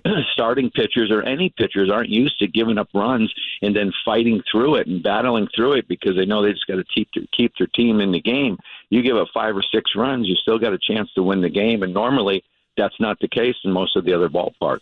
Talking to Ron Wouters, 3-time World Series champ, of course, with the Giants, and it's great to get his takes here on this trip to Colorado. Giants would like to get back going. So I know, you're a 162 guy, and Mosaic with Marty and all that, but the week it was not a great homestand, and I know it's on to the next game and it's on to the next, and but so I'm sort of balancing two things here. Like there was a ton of excitement with Casey Schmidt and Pat Bailey for a couple weeks there, and then it seemed to slow this week a little bit. You've been in the clubhouse, and you guys are next pitch mentality, I'm sure. But is there something to it slowed down a little bit, and they're starting to sort of figure out how to make Casey Schmidt and Pat Bailey work for their hits? Well, I don't think the clubhouse feels that way, or the players. It's just another series for them. You're right. I mean, to lose 2 out of 3 to Pittsburgh and then again to Baltimore is not what they wanted. I mean, they were really on a roll. Felt like they were finding their groove. The bullpen. They were playing real good defense, finding other ways to score besides a home run, and then you lost 2 series. And the number one thing is you want to win series. But you're right. I mean, Patrick Bailey and Schmitty are going to come down to earth a little bit. Look, what Schmitty has done is just unbelievable. And really Bales, too. I mean, he didn't put up those big numbers in the minor leagues. And here he comes in, right-handed is his weak side, and he hits the ball out. He crushes it. He's been putting up real good at-bats. Right-handed, but they'll settle in. The league will adjust to them, and but their quality and to do what they've done to give this team a jolt. I don't think anybody's feeling down at this point in time, but you have to continue to win series and be consistent. Now you got Jock coming back, you got Estrada coming back any day. All of a sudden the roster is getting stronger and stronger, and they should be at full strength for the first time in a long time. Yeah, for sure. And it gets to be, I mean, I know you're not, that's Farhan's job to make these roster moves, but it's like, I guess it's a good problem to have because there's no obvious ones. Like all of a sudden the roster gets a little crowded, and that leads us to a guy like Joey Bart, who, I don't know if there's a spot for him right now, the way it's currently constituted. And for him to have to maybe sit at AAA Sacramento for a while, it must be tough on the kid. And it's a lot has been tough on the kid. Your take on sort of, his mentality and his game, because we thought he was playing better, and then Pat Bailey came along and they kind of made the move towards him. Well, you're right. I mean, Bales has done good. They went on a run with him behind the plate, but Joey's caught extremely well also. We can't forget that. He really has. He's not hitting the ball the way he's capable, and that's really the number one thing. Though they have a couple of options. I mean, you can always keep Joey and Pat as the catchers and have Sable DH and play left field. But again, it's going to be hard to keep 3 catchers when you put all these numbers together. They're going to need the 13 pitchers. I mean, they have bullpen games, it seems like, once or twice a week. So you're going to need the arms. So they're going to be, as you said, the roster is more likely that someone's going to have to go down, and it very well could be Joey. He's going to be on rehab. He'll probably keep him there for a while and hopefully gets going a little bit. And that's the one plus to it. He's been out a while, and he hasn't swung the bat the way he's capable really all year, driving the ball with the strength that he has. So maybe he can go down, get his game together, and, it's a long season. He'll be back. and maybe he comes back a better hitter and steps right in. So, or forces their hand to take 3 catchers, because you guys know there's been so many injuries already. It's just the ebb and flow of the season. But I think to have him sit as the catcher and Bales, him and them split the time, I don't think that's an ideal situation for how they want to have these 2 guys involved with the major league clubs. So I think he'll stay in his rehab and see what happens. Interesting times, man. And a few more minutes here with Ron Woda's kind enough to hop on. Always great talking to Woe. Did you ever, I know you joined I'm trying to do your timeline in your organization. Did you ever encounter the hum baby, Roger Craig, who we lost? Oh, yeah. Yeah, I loved Roger. Matter of fact, I remember when I was a minor league manager going over to the old Indian School Park where the minor leaguers used to train, and there was a trailer, and 3 of us managers, A-ball, AA, and AAA, we went over and talked to the old, I call him the old big split finger, and he was talking to us about holding runners, because he was one of the first guys that really introduced the slide step and started keeping the watch, and I became very close with Bob Lillis, Flea, and he'd keep the watch. And then I really got to spend a lot of time with him in 1990 or 91. I was in A-ball in San Jose, and we had a tremendous year. We were 92-44, and they called me up in September. I don't know how the heck that happened, the A-ball manager, and I traveled the whole month of September with Raj and that whole staff, with Bob Lillis and Fahey and Wendell and the whole group. And Roger treated me great, as did all of them. So I love Roger Craig. Every time I saw him, we had a nice conversation, and it's sad that he's gone. Yeah, Mike Kruko came on yesterday and said he was the original Ted Lasso. That's very well put. Yeah. I mean, always positive and upbeat. What a fun guy to be around. Oh, that was great, man. Hey, a last one for you, just infield defense. You're the infield defense guy. We could do an hour with you, 2 hours with you. Does Casey Schmidt make infield all your fundamentals that you like to teach out the window, because all he has to do is just pick it up and throw it at some point? Throw it 100 miles an hour almost, yeah.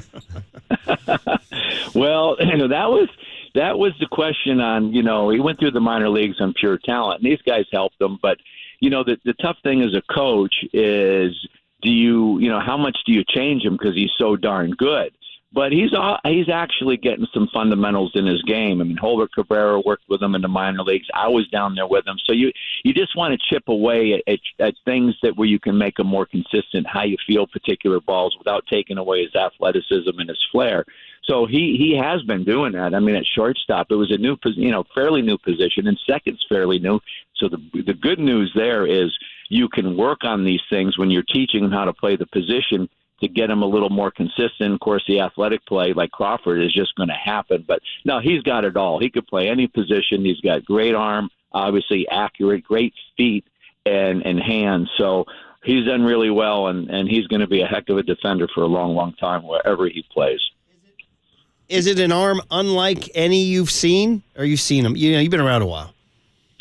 Yeah, no, I think that what I like about him, everybody raves about the arm, and rightfully so, but it's his feet and his hands and his accuracy of his arm. The thing that I love about his arm is obviously his arm strength, but he's accurate, and he throws the ball hard. Not everybody throws the ball, 100% when they throw it over there, but there's been a lot of great arms in the game. Rafael Furcal stands out as one guy that really had a cannon as well. So he's got it all. He's played well, and he's fun to watch. So great, Ron. Hey, listen, let's not make it long before we talk again. Just love talking ball with you. Always, man. Sunday mornings with Marty. We're gonna bring you back into the Monday through Friday. We'll steal you when we can. Yes. All right. Well, so good. Well, hey, I'm happy to come on, and we didn't even get to talk music, so I know that's you guys' favorite thing. So next time we'll have to talk a little. Can we just end it by this? I'm going to end it on this, Woe, and tell you that Paulie Mack spent his Saturday afternoon while you guys were tussling with the Baltimore Orioles. True story. Paulie Mack was sitting in as the pinch-hitting frontman of an Allman Brothers tribute band called Freestone Peaches at the Union Tree Fair. We got Paulie Mack as Greg Allman. That's got to be right up your alley. That's what I'm doing my free time now. Yeah. That's got to be Woe's style, right? Oh, are you kidding me? Live at Fillmore East. That was one of my first albums. Great going, Paulie. I love it. Yeah, Fillmore East. When we did, and I got to tell you, we did pretty much most of the songs that are on that album. Do Elizabeth Reed, One Way Out, Statesboro Blues. We got them. In fact, next time we do a gig, you should try to come out and see us. You would love it. If you like the Allmans, these guys, you would love these guys. They're tremendous. Would love that. Drop me a line when that comes up. Awesome, Walt. So awesome. Great. There you go, All right, Ron. boys. We got some music in. There you go. All right. All right. I'm going to have a great day now. Thanks, guys. Thank you, man. Ron Wotus, too. What do you give me for Woe saying, hit me the line on the Freestone Peaches and Bruce Bochy when I'm coming to San Diego? Oh, shoot me a text. Maybe one of the great. Well, shoot me a text on the air. By the way, Triple E, next time, just so you know, it kind of goes without saying, but I forgot I should have probably held your hand through this. When we have Ron Wotus on, you always got to bump some Blue Oyster Cult for him. That's because remember, he's got like a connection to BOC. Oh, he's too busy having me do back-to-back trends and no problem. I heard there was some kind of disruption. Yeah. I was out of the room, but I know something. If he gives me an opportunity, I'm coming in off the top. It's a good rope. thing they filmed the commercials because everybody saw it too, so they saw the dust up. Yeah, Bill Walton. Give me some Walton. Joins Tolbert and Copes today at 3:50 to discuss the new documentary on ESPN. How about that? I look forward to that, Murph. It'll be a lot of fun. In fact, we have a sneak preview of the 30 for 30 right here. So many of the songs of the Grateful Dead about the river, the Black Muddy River, Big River. Well, listen, that's not. Do you know who's confirmed in the doc? Bob Weir. Take a step back. Yeah, no, I'm not surprised at all. There's going to be a lot of Grateful Dead stuff. Hell, I might even be in this thing. And that's Paul on the third one, the guy in the middle. Kidding aside, I saw Bill when I went down for the Phil Les show down in Ventura a couple of months ago. I was hanging out with Bill Walton in the, Murph, don't you know, in the very fancy bar area. And, it's just always great to see Bill. Talking life, talking hoop, talking everything with Bill. I was so touched when he said to pass on his greetings. He did. Make sure you're so. One of the high points of my life, to be honest. Okay, here's the deal. The big news is the PGA Tour, after huge moral objections and saying we will never bow or break or acknowledge the Saudi blood money. Right. And all the Where do rebel I sign? tendencies of Greg Norton. Where do I sign up? They just announced they're getting in bed and merging with Just the Live bring me the Golf Tour. paperwork and I'll sign off. Let's get to the bottom of this. Live Golf is merging with PGA Tour after all this. Mark Canizar of the New York Post next on The Sports Leader. How gnarly is it to go into Coors Field as a visiting team? I hate it. How's that? It's the worst place to go.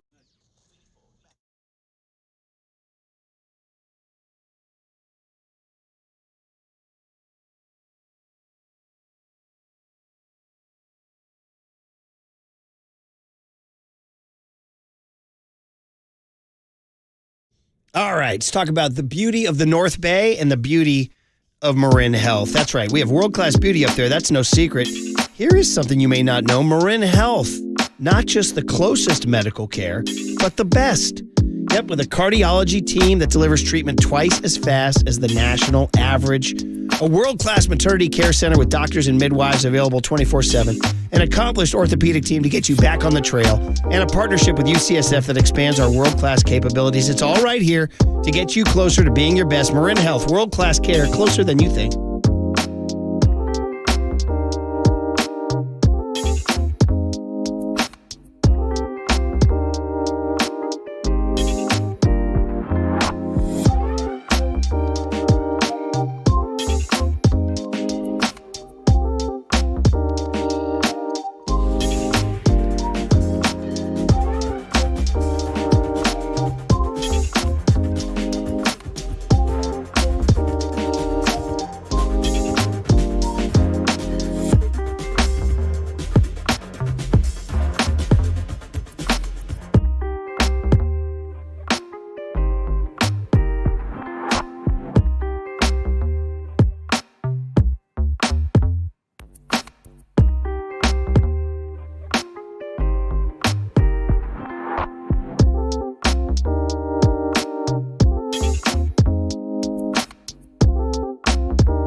Listen to the sports leader anywhere, anytime. Download the all-new KNBR app. Now, Murph and Matt continue live from the KNBR Casino Matrix Studio. Casino Matrix progressive jackpots are here. Where are you? Just drop in. Please play responsibly. 1-800-GAMBLER. These players are doing for guaranteed money.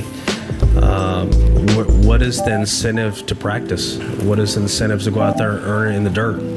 You're just getting paid a lot of money up front, playing a few events and playing 54 holes. They're trying to playing blaring music and have all these atmospheres that are different. I just don't see how 54 holes. I can understand 54 holes is almost like a mandate when you get to the senior tour. The guys are a little bit older and a little more banged up. But when you're at a young age, and some of these kids, they really are kids, who are gone from amateur golf into that organization. 72-hole tests, are part of it. I mean, we used to have 36-hole playoffs for major championships. That's how it used to be. 18-hole U.S. Open playoffs. I just don't see how that move is positive in the long term.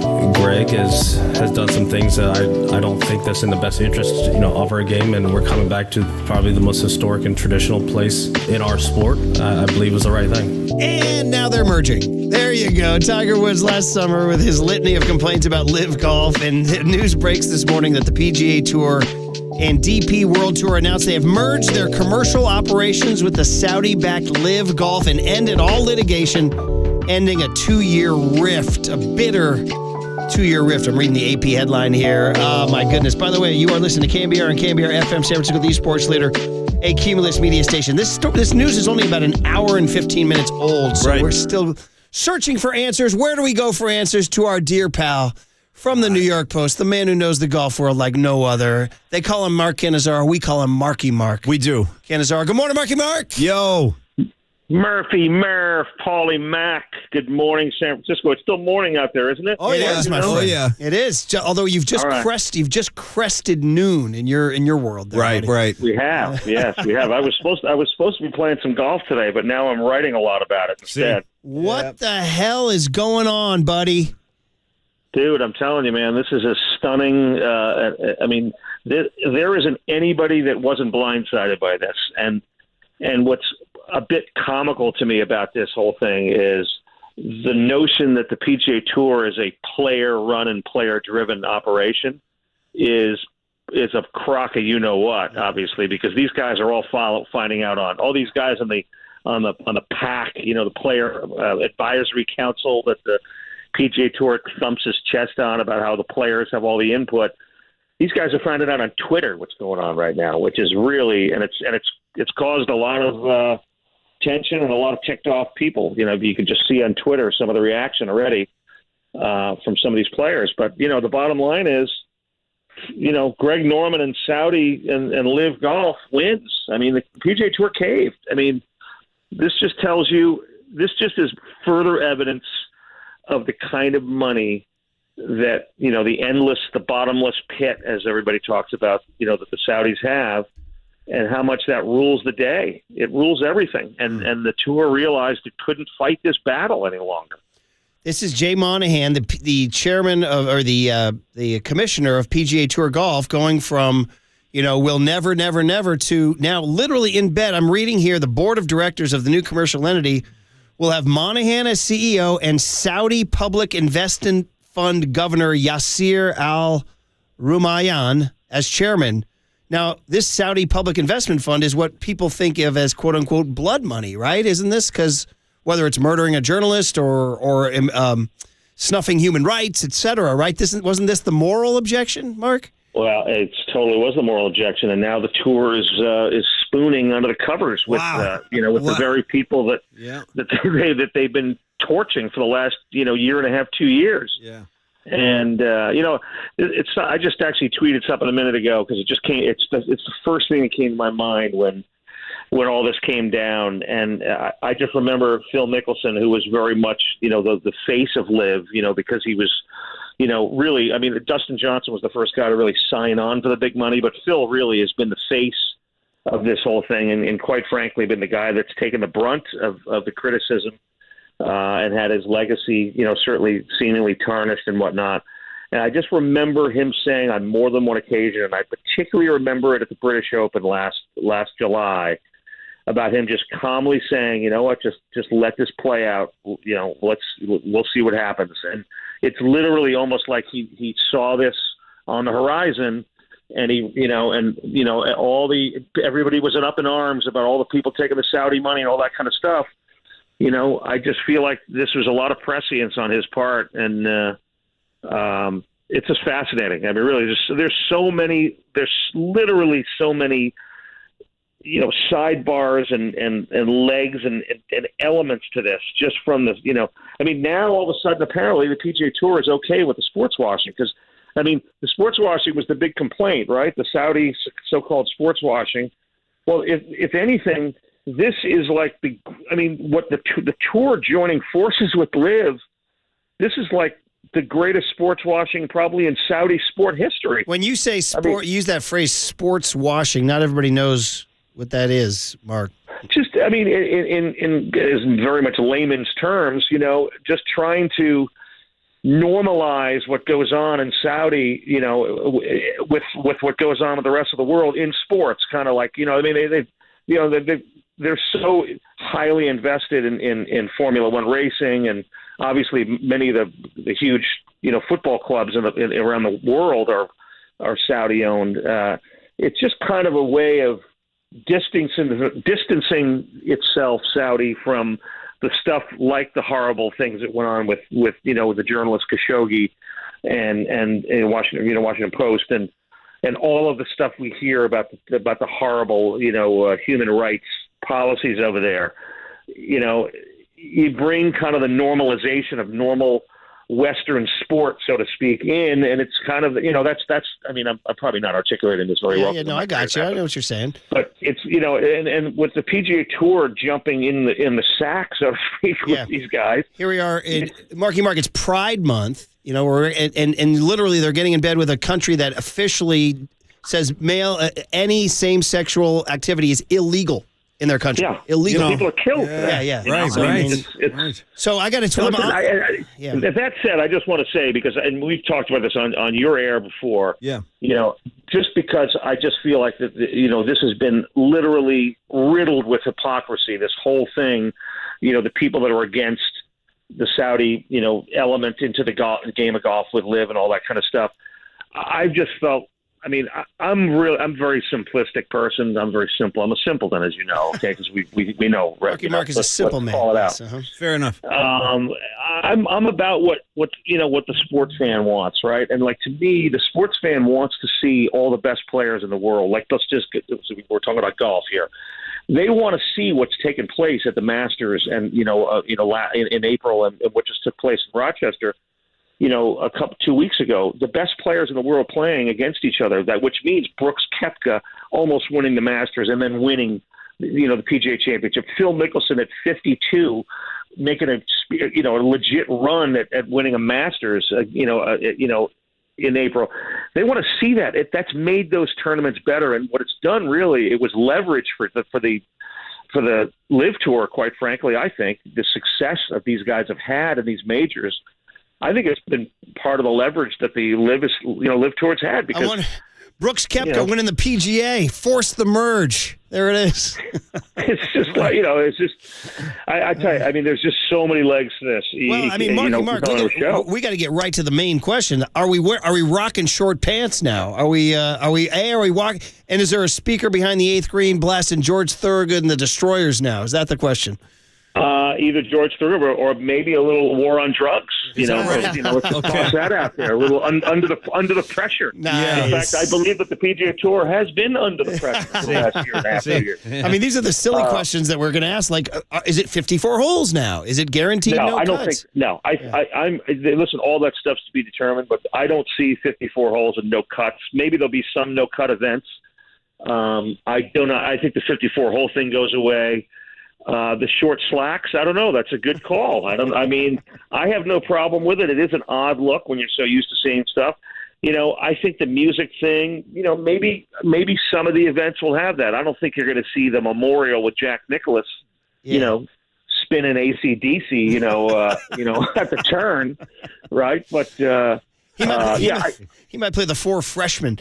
I'm with you there, but I'm totally with you in terms of the. Probably no 54-hole events, probably no cut events. But, there's, as you said, Mark, this news is only 90 minutes old, bro. You got a million questions to answer. First of all, when's this starting, too? I mean, how soon do we go? And where's Greg Norman in all this, by the way? I read that his name was not in any of the press releases. Well, I mean, the Yasir, I just was listening to him on CNBC, and it sounded, the question was asked, and he sounded as if, Norman was still very much in play with all of this. But his, huh? But yeah, I mean, I just well, you're right. Listen, the bottom line, if you want to set aside all the other stuff, everybody's back together. Like, the family's back together. We're back where we were 2 years ago with the best players in the world all playing together. It's just under dramatically different sort of moral, ethical, and financial circumstances. Well, let's throw this in here too. I mean, and you're starting to see some stuff on Twitter. These players are pissed off. Some of these PGA Tour guys. I want to hear from Rory McIlroy, who's been literally carrying Jay Monahan's briefcase of the torch for the last year and a half on this stuff. Stuck his neck out and been the leader of that the supposed player advisory council, which is a crock of crap anyway. What about? I mean, you can't tell me Rory McIlroy's people were not offered a couple $100 million to join Live, and he didn't do it. Yeah. Now, how about these guys? And even a lesser level of players. There's plenty of guys out there that were offered $20, $40, $50 million to join and didn't, and stayed loyal to the PGA Tour. How are those guys going to? What's their reaction now when everybody gets back into the fray? Just Dustin Johnson and the $100 million or whatever he made, and Mickelson and the $200 million that he got guaranteed. All that, even the knuckleheads like Pat Perez, who somehow they paid $200 or $20 million to join the tour.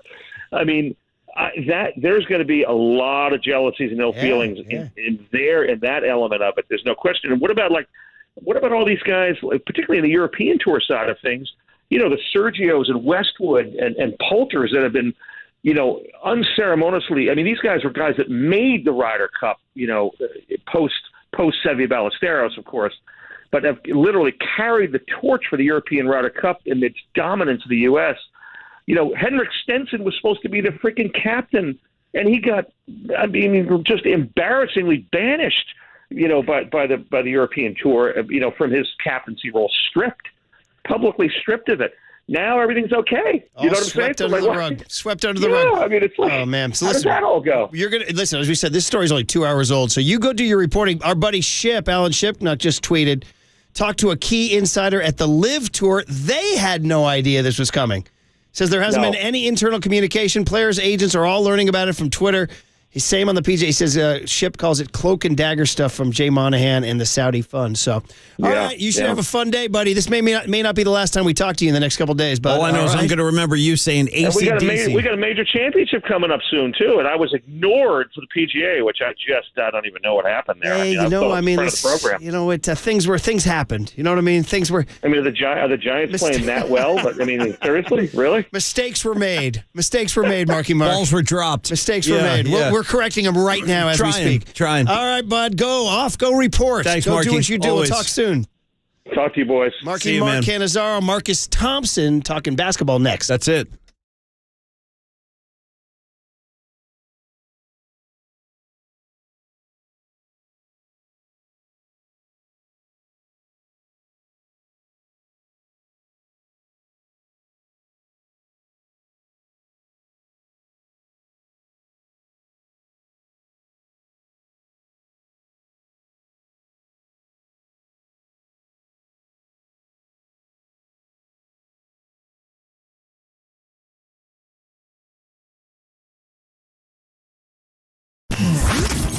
Here's what's trending now. Trending now. On KNBR.com. All right, Will Clark joined us, Murph and Mac, yesterday and named 3 Giants prospects in Richmond he thinks will make a leap to the MLB roster. That's trending now on KNBR.com and the KNBR app.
Now, time for the Protect Your Assets with David Hollander Business and Technology Report.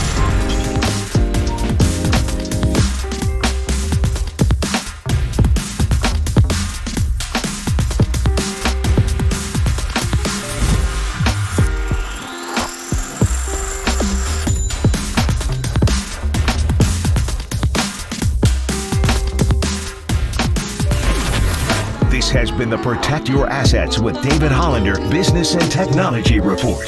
Concerned inflation will ruin your dream retirement? Learn more. Listen to David's show every Saturday morning on KNBR or call 1-866-PROTECT. Listen to the sports leader anywhere, anytime. Download the all-new KNBR app. Now, Murph and Matt continue live from the KNBR Casino Matrix Studio. Casino Matrix Progressive Jackpots are here. Where are you? Just drop in. Please play responsibly. 1-800-GAMBLER. Butler, a three-pointer. Off the side of the rim. Brown, the rebound. Could the Heat foul here? I'm taking a foul. I'm not allowing them to get off a three. Denver does have a timeout, but they're not using it. 4 seconds. Murray, step back, three-pointer. Won't go. Fight for the rebound, Martin, and it's over. The Miami Heat have tied the NBA Finals. What a comeback here on the road for the Heat, and it's one apiece. Well, there it is, the sound of the NBA Finals. And how about the sounds of Marcus Thompson in Miami? He's like eating your boy, Pitbull here. I could see him down there with like a white shirt. He's eating Cubano sandwiches. You know, he's drinking. What's the drink of Miami? Mojito, Okay, perhaps? a mojito, washing it down, sure. Marcus. Is that close, Marcus? Is that what you're doing? Man. Nah, it's not even close at all. But I am on my way to come somewhere, right? Yeah. So give me one of them shirts with a flower on it. Yeah, that works. Like a linen shirt. Yeah, something very open. light. Right, Yeah, something unbuttoned. 3 buttons down. Totally. Yeah. Got to air it Here's out. the problem. Here's the problem with the whole look. Like, you got to wear sandals with no socks. It says something from East Oakland. I just can't do that. It's a thing. We got to wear sandals with socks. It's a Cali thing. I know. I just can't. I can't walk around with my toes out. I'm sorry. You got to be you. You got to be you. And that's what we'll be able to find you down there very easily. Very easily, man.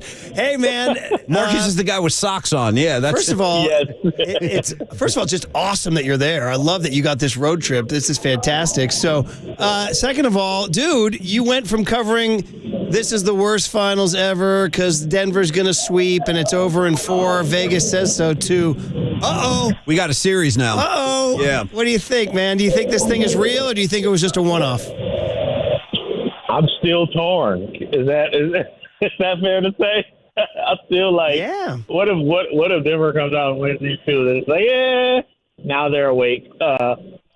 It is weird. Like, why do we do this? Why do we overreact to every game in the playoffs? Like, no matter what it is, right? It's like, okay, they're the best team ever. They're the worst team ever. Right. Like, it's a series we should have known. We should have known. Plus, Miami, this is what they do, right? They never just go down swinging. I mean, they never just go out. They gonna fight back. So I'm curious to see, especially from the Warriors' perspective, if Denver is legit. Like, if they're real. Because if they are, they put this team away, right? But they lost game 2 at home. They look vulnerable. Jamal Murray looks suspect. And listen, let me tell you, I know I was in Denver. I know it wasn't the Bay, but outside of the Bay, people are talking about the Nuggets like they might be the next power in the West, which means the Warriors are going to have to deal with it. So I'm curious. I'm watching to see if Denver is really about that life. Yeah, well, legitimate question. And I think a lot of that will get answered in these next 2 games. But, Marcus, my question is with Miami. Because, first off, let me just tell you, I love the Heat. I love what these guys are doing.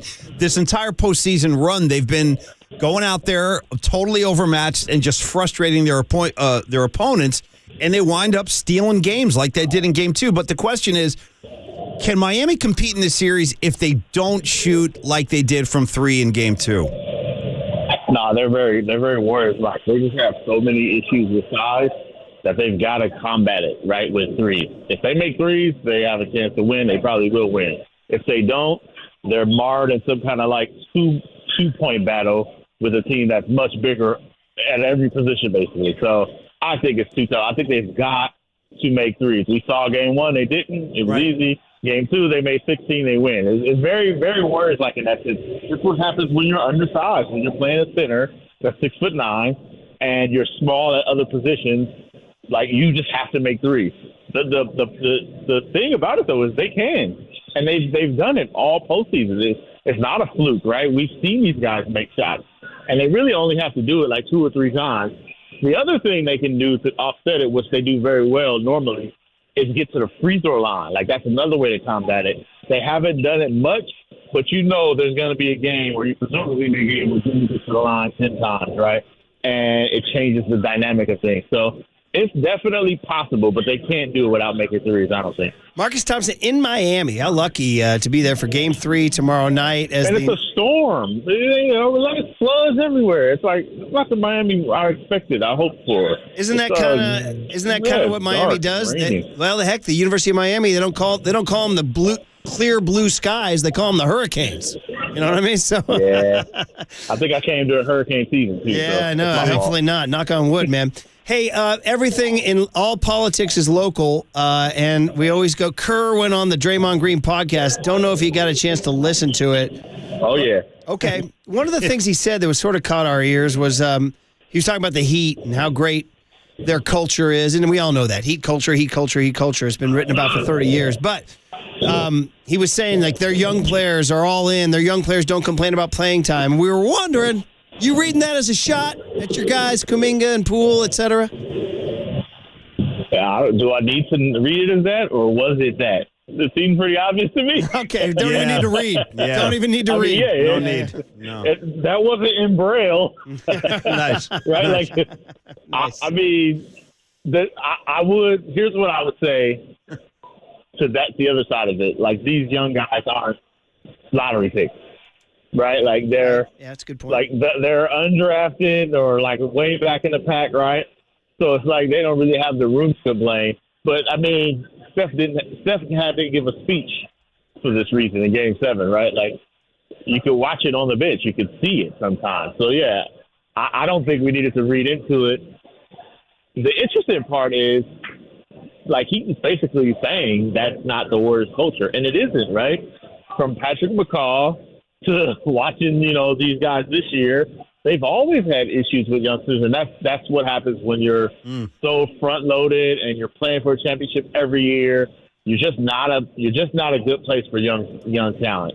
So, like, if there is a Warriors culture, and there is, it's kind of anti-young a little bit. And whereas Miami's is like, listen, we'll take anybody as long as you have this mindset, as long as you play this way, we got you. But they aren't getting lottery picks, and they aren't competing for a title every year over the last decade like the Warriors. That's a very good point, and worth considering as you take those comments into account, that the Warriors have been doing this while still balancing that whole young guys not chomping at the bit. Marcus Thompson's the voice you hear. He's down in Miami for Game 3 tomorrow night. He writes for The Athletic. You should read him. Wrote about Bam Adebayo taking on the Joker. Good piece. Hey, Marcus, staying on the Warriors for a sec. Any news? Have you heard anything? Whispers, rumblings of the week after? I mean, Bob's still under contract for 24 days, and that's what Joe Lacob said, going to keep you working. Lacob's probably calling him right now. Just wondering if you've heard anything about Dunleavy going outside the building, Myers doing any work, and just any rumblings since last week? Well, I didn't want to say nothing, but since you got me and you asked, I guess I'll break it here on KNBR. Joe Lacob is going to hire me as the general manager. Oh, man. Not Mike Dunleavy. Well, there it is. Not Mike Dunleavy, and I'm going to be calling the shots from now on. Okay. So, Steph Curry, better pack your bags because your time here is up, buddy. Oh, that's a big move. I'm shipping him to Charlotte, where he belongs. What are you going to get in return? That's the question. You don't. Yeah. What are you getting in return? LaMelo? I don't know. I'm just trying to get Damian Lillard here. That's all. However, we're going to get Dame, get Aaron Gordon. We're going to have an all Bay Area team. They'd be pretty good team. They're working behind the scenes. Mike Dunleavy is handling a lot of the draft stuff, but obviously Joe Lacob is super in on the draft. This is going to be interesting. You know, we're still a little bit far out, just like June, and nothing really happens. At this point, it's just like analyzing. But if Joe is serious about this, like about working to the end, like I'm curious about like how it goes down, because they always have disagreements, right? That's the kind of thing. They argue it out until they come to a consensus, and then they make a pick, or they, you know, as they organize their draft board. I wonder how that dynamic works, especially if it's Mike Dunleavy, right? Like, they're so used to Bob Myers getting all this weight, but he's on his way out. I'm just curious. And I know that many of the times where Joe Lacob feels strongly about something, it's Bob Myers who talks to him about it. Who is that now? So it's a little far out, but as we get closer, it gets go time. It's going to be interesting trying to figure out like who's calling the shot inside and how the dynamics work, because it's going to be drastically different if Bob Myers' voice is not there or toned down because he's like, you know, giving us 2 weeks notice already. I mean, as we speak, these things are happening down at Chase Center. This is like a really interesting time and a transitional time, and until they name MT2 as the general manager, then we'll have to wait for the official. That's so funny. Last one then is just back to the finals. You know, Spoelstra tried to snuff out Ramona Shelburne after the game, but I wasn't buying it.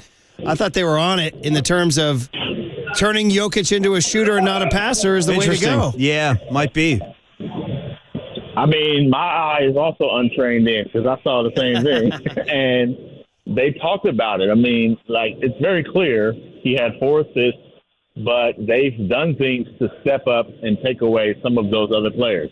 Kevin Love starts, which ended that. Remember Aaron Gordon game 1 just bullied all the guards? He did. Backing him down? Yes. That was done because they took Aaron Gordon out the picture, switched Jimmy Butler onto Jamal Murray, took him out of the pictures. That's 2 major, you know, players right there. And especially Jamal Murray, the offensive initiator, like Steve Kerr said, that's the head of the snake. So it was very clear the game plan said, let's take away the supporting cast.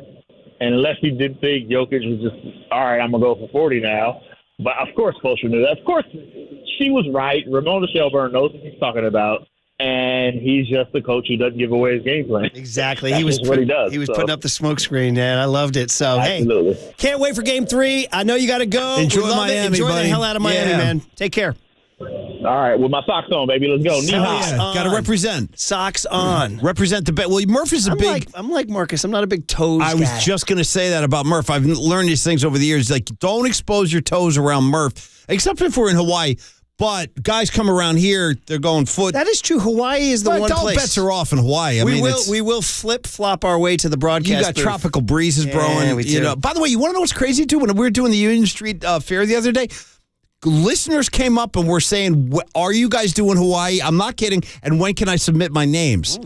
And I said, well, keep listening and you'll find Freestone out. Peaches on steel guitar doing Hawaiian do a little music? Hawaiian version of Melissa. That sounds good on a sunrise morning. It does sound good. But anyway, no, you're going to say conceal the toes at all times. Yeah. Especially when you got like the hair on the toes. Do we dare talk about our buddy down there in the creative department who's on the podcast? I don't even listen. I mean, who once decided to rock his hairy toes in front of the great Tony Salvador.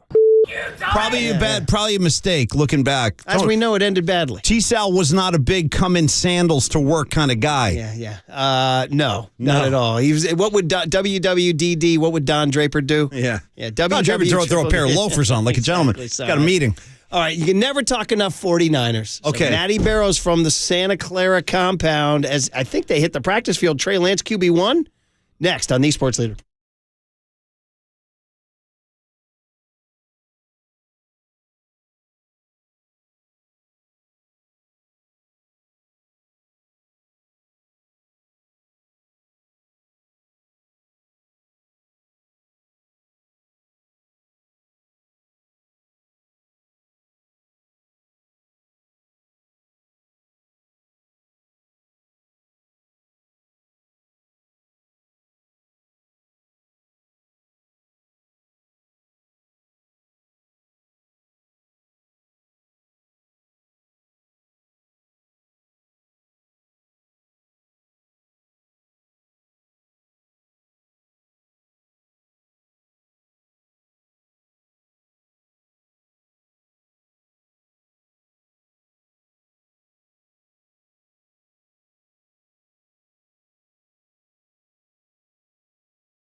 team is dropping daily dimes on TikTok until it gets banned. At the sports leader, we are KNBR.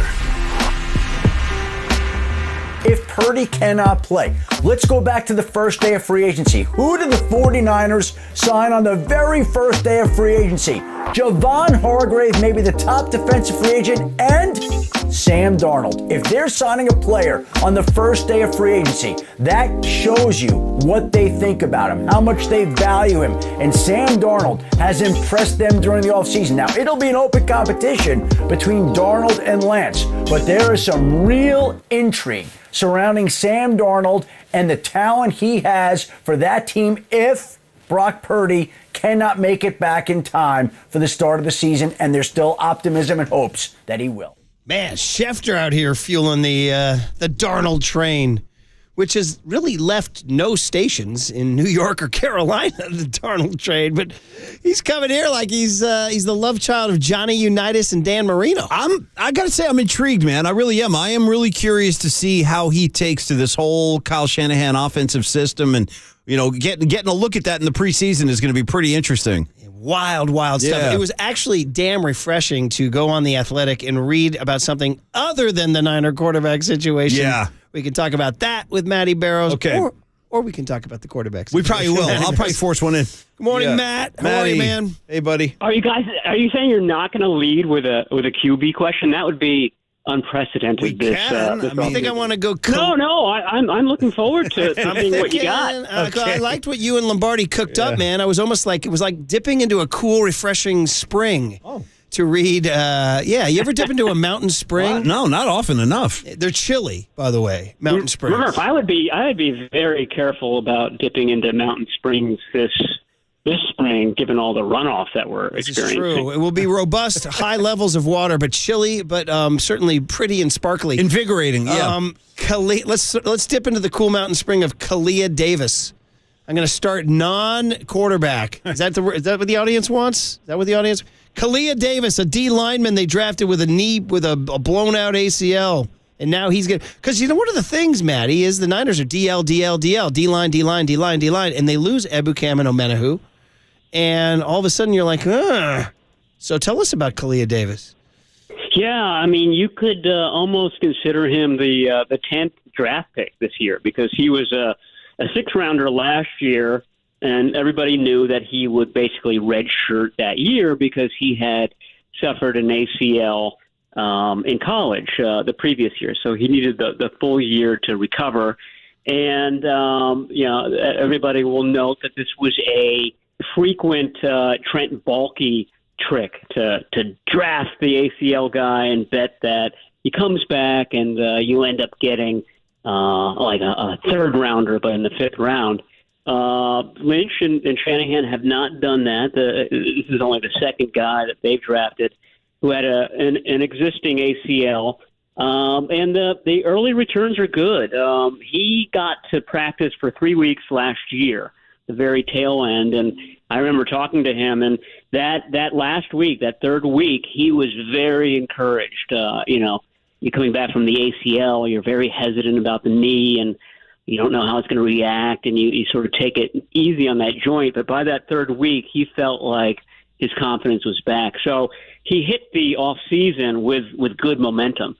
He's one of these guys that Chris Kasarik looks for. Quick off the snap, maybe a little bit smaller than your prototypical defensive tackle. But, his job is just to beat the guy in front of him and cause havoc along the line of scrimmage. So, we'll have to wait until pads go on and he's going against Jake Brendel and Aaron Banks and those guys. But like I said, the early returns are positive.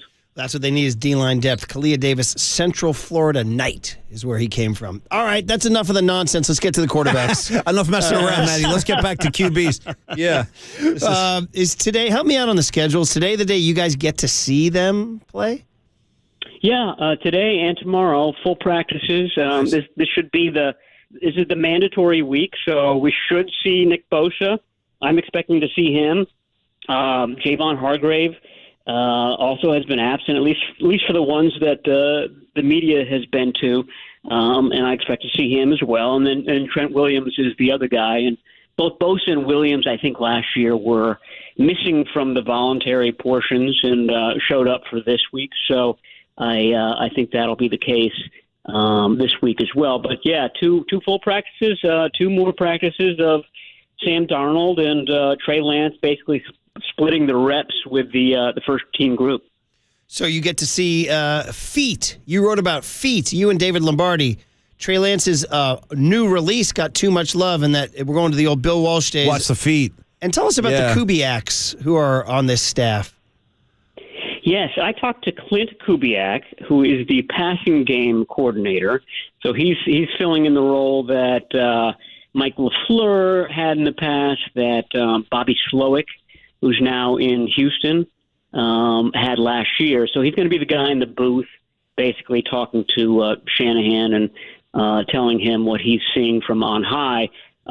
So they got one Kubiak there, and then you have the other Kubiak. Clay Kubiak is the assistant QB's coach, and he was not available for this assistant coach speed dating session that we had last week. But Clint Kubiak was, and I was asking him about throwing motions and whether Trey Lance looks better than last year. And he wasn't around last year. He's basing it all off of film, but he agreed that it's more streamlined. And he said that the real challenge for any quarterback to a Kyle Shanahan system is that Shanahan, and you hear him say this from time to time, places a lot of emphasis on footwork, that each throw, each play has its own specific timing and a footwork that goes with that. And that's essential. I mean, that helps the tempo of it, and that helps the accuracy of the throw itself. So everything has to happen in sync, and that starts with the QB getting that footwork, that timing right. And that's what basically both of those guys, and Brandon Allen, he's the number 4 guy, all 3 of those guys are working on this spring. Man, oh man, everything about Trey so fascinating. Everything about Darnold so fascinating. And you watching Brandon Allen? You got the binocs out on Brandon Allen? Is that what you're doing? Oh, absolutely. Brandon Allen. I got to tell you, if you're charting these throws, and I realize that's almost silly to do in the spring, and I am doing that. He's been good. He's been accurate. I mean, he's sort of your classic backup guy, reliable. It doesn't jump out with his arm strength or his size or anything else, but he has been efficient so far. So even he has looked good in these practices so far. All right, other storylines other than a QB, and I mentioned Kalia Davis. So give me your top 3 storylines other than the quarterbacks. Well, you have kicker wars. I mean, you can't overlook the fact that they used a third-round pick on the kicker.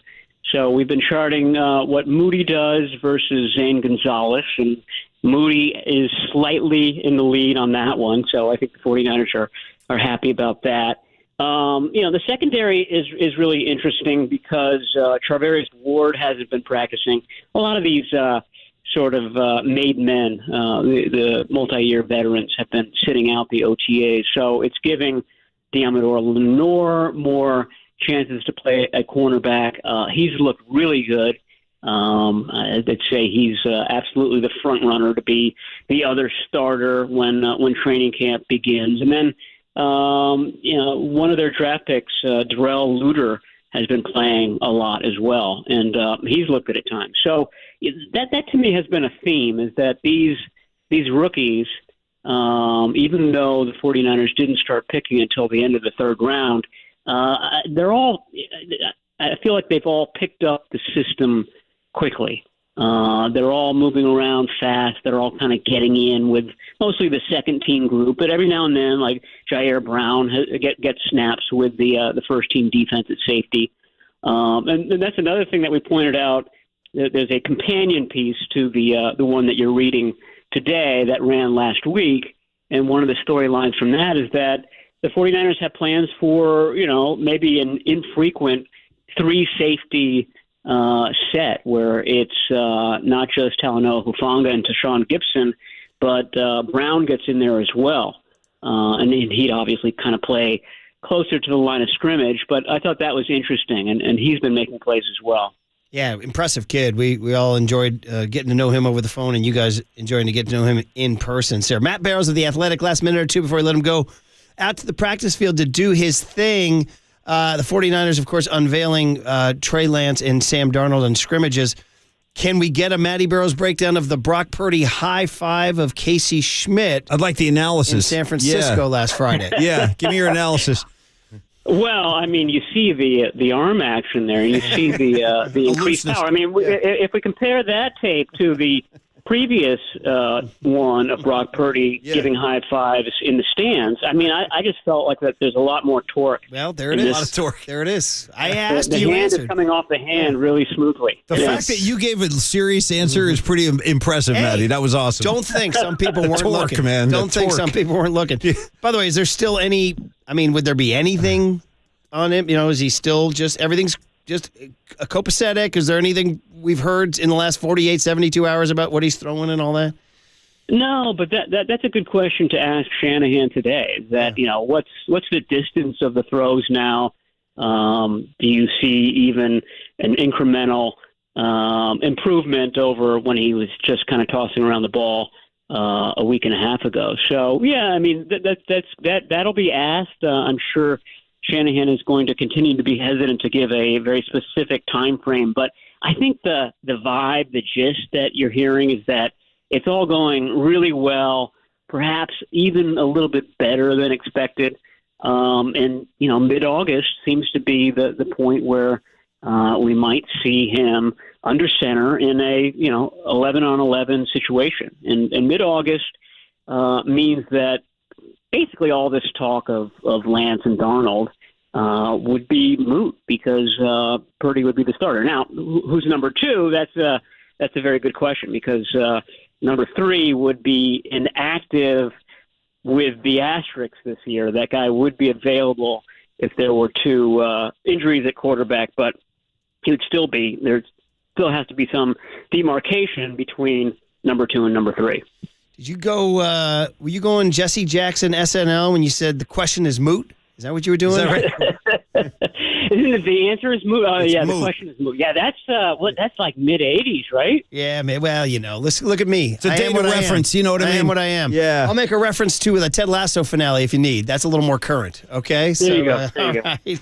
Actually, Mike Krukow eulogized the great Roger Craig, the hum baby, Giants manager, by saying he was the original Ted Lasso, which I loved, and I'll get that out as much as I can. Hey, before I let you go, Matty, quick one.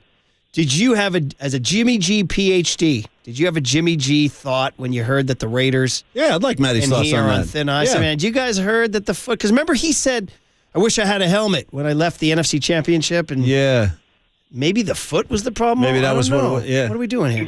I spoke to him in sort of an impromptu way at his locker the week before that game, and he told me that he had been really kind of pushing to, be ready for that game. But at some point during that recovery, they felt like he was pushing it a little bit too hard, so they sort of eased off. I don't know whether there was a re-injury or anything like that. They still thought that he was going to be available for the Super Bowl. Had they won in Philadelphia, he would be active, maybe not starting. Obviously, if Brock Purdy had won against the Eagles, it would have been Purdy starting the Super Bowl, but he would have been available. I don't know what happened between that point and the Raiders' physical, but obviously the Raiders went in and saw something that was still wrong with the foot. This is the year of the physical, man. Between Carlos Correa and Jimmy G and Gary Payton II. I mean, physicals that used to just be considered a formality. It was an afterthought, yeah. Now it's like, damn. You'd hear pending a physical. You wouldn't assume the deal could collapse. Now when you're pending a physical, you get your popcorn. Yeah. So. Well, there's so much hype with free agency now where these guys are essentially, agreeing to deals and signing deals before agreeing to deals before they even show up at the facility. That's a risk now. It's a little surprising that hasn't happened more often. But obviously, Garoppolo and the 49ers thought that he was well on his way, and the Raiders said, "Oh, you know what? This doesn't look as great as we thought it would." Great to hear your voice, Matty. You're the Look man, forward Matty. to your writing. Thanks, Thank you. buddy. All right, anytime, guys. Talk to you soon. Matt Barrows of The Athletic. Big fan of that guy. Big fan of Matty. Well, you can read him if you subscribe. There you go. I That's read my him all free- the time. So they come on, we give them a free plug, right? Just like that. There it is. You give me an answer on a question like Murph served up, which he did give you a serious answer about his high five style and arm observations.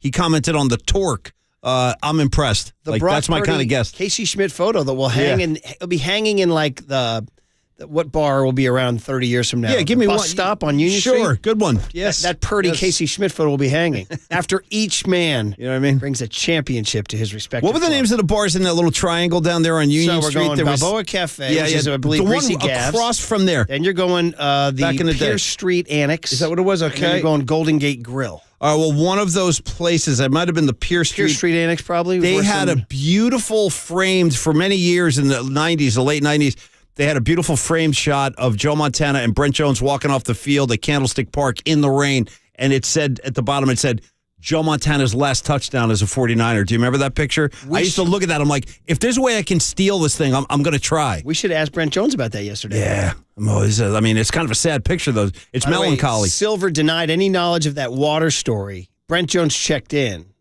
I asked Silver about it. Who's, by the way, his kid's here today, working his butt off. So he's like, And, I don't recall. And Brent Jones wrote back, such BS. Yeah, I've got to side with Brent. I think Brent's probably a little more clear-headed. I could just hear it in Brent's voice, too, even though it was a text. He said double dip. He got him twice. Yeah. And when you can just hear Brent's disgusted, such BS. Yeah.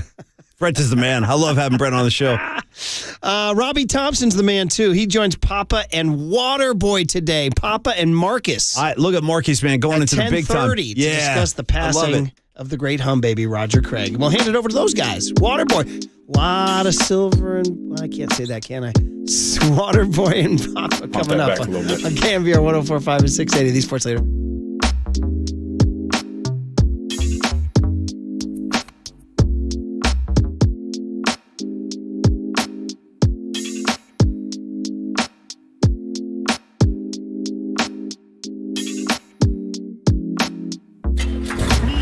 From the Chilton Auto Body Traffic Desk.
Listen to the sports leader anywhere, anytime. Download the all-new KNBR app. Now, Murph and Matt continue live from the KNBR Casino Matrix Studio. Casino Matrix Progressive Jackpots are here. Where are you? Just drop in. Please play responsibly. 1-800-GAMBLER. And the pitch to Perez, and he hits a high drive to right field.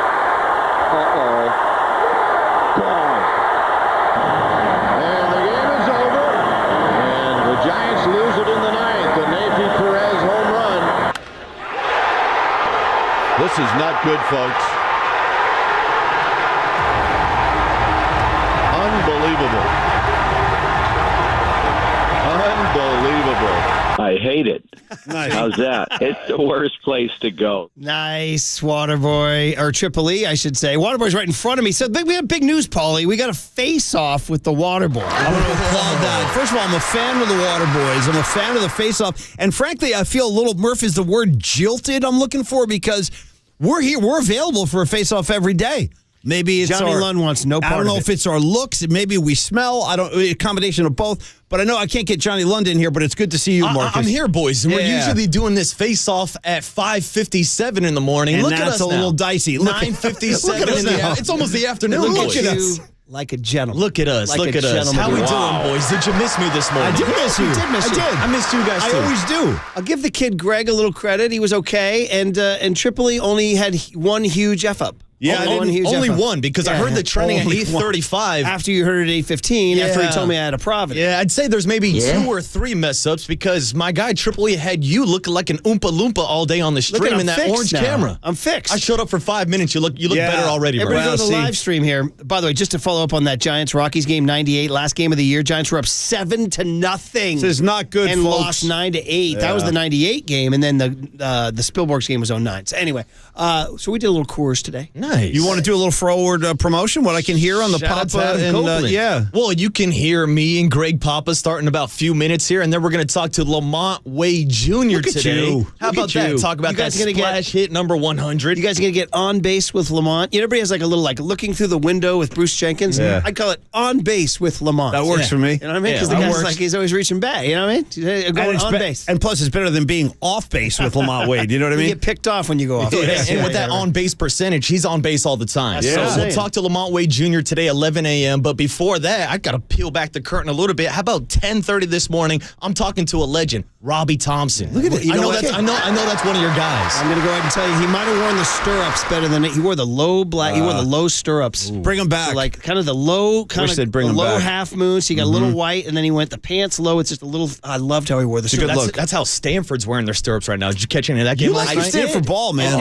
And I got you with my Quinn Matthews with my 3. It was like balking every time. Dude, he but then does that 4 shuffle, bump, and that freshman catcher from SAC who's a masher. That guy's a stud. Did you that whole entire lineup just rakes. And every time I watch college ball now, I'm not kidding, Murph, I'm always thinking everybody wants them. The college baseball film, Richard I Linklater. don't know if Stanford guys have the quality. No, you know where they were, bro? In the Kentucky-Indiana game. Did you see any of those kids with the eye black? Oh, my God. It's like almost like kiss makeup on a couple of these guys with the eye black. I'm going to tell you, the College World Series is fun. Every year is rising through the ranks. They got me watching. Awesome. I'm watching. Yeah. And my squad not even in it. So, hey, what would your big hit have been? Where do you hate to see your sports team play? Well, I heard you guys were out here slandering my home stadium, the Coliseum. Wasn't me. How could you? How could you guys? Brought it up tentatively. So where do you hate? Where do I hate to see your team play? I hate Fenway as a Yankee fan. What about Arrowhead? See, we didn't hear that. Fenway over Arrowhead. I'm surprised. Arrowhead sucks. I mean, I always hate how they claim it's the loudest building, blah, blah, blah. I don't know if I'm buying that. You're pissed already. So Arrowhead and Fenway. Yeah, those are my 2. I'm done. Papa's ready with takes. Triple E, Greg, good job. Waterboy is in, and he fixed the lights.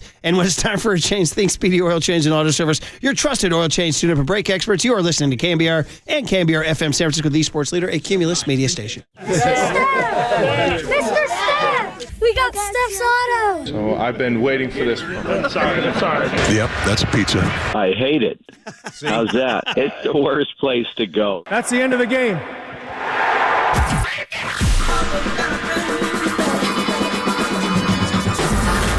Ladies and gentlemen, Prepare yourself. prepare yourselves I love it when you call me Big Pop. for Greg Papa Sleeping Boy to Superman. San Francisco. and John Lund. It's 10 o'clock. Let's hit it. This is Papa and Lunch. That's right. We're getting it going. On KNBR 104.5 and 680. 680. The Sports Leader. Second down, 9. Plowback looks right, and he pumps to throw, and now he goes down. Who got him there? Bosa! 18 and a half for Nick. Is it a non-starter if teams call to ask about his trade availability? Yeah, that hotline's closed. That never opened. So, I've stated many times that's a priority for this offseason. History says that we have a really good track record of doing that and making that come to fruition. And I'm excited about working on that when the time comes.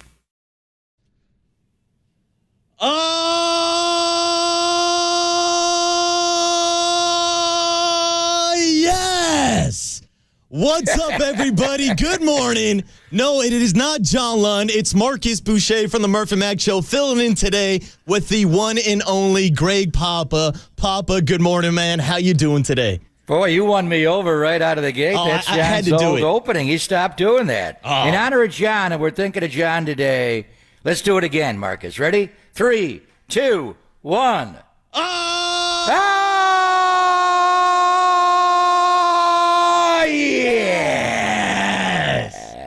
Good morning, Bay Area. What's up? Good morning. What's up, Papa? So you got to sleep in a little bit this morning. You went on the air at 5 a.m., sleeping until what time you get up to get ready for 10 a.m.? Well, Around usually, this morning, because of my body clock, I'm still waking up at 3 a.m., tried going back to sleep, woke up at 4 a.m., went back to sleep again, woke up at 5 a.m., and now I've just been kind of chomping at the bit. My energy is high right now. I've been waiting for this moment to get on air with the legendary Greg Papa, and here I am, my man. I appreciate you allowing me to do it. No, allowing me. We're going to have fun. We're going to do it all week, and you came in with John's opening bellow, but I got a better opening bellow for you because he is in town. The 49ers are having their mandatory minicamp right now. They were up around when you were up, 6 a.m., having breakfast, got in the weight room. Of course, Bosa was there for the optional lift, and right now they're just wrapping up offensive and defensive meetings. They're going to be on the field coming up at 10:45. So he is the reigning NFL Defensive Player of the Year,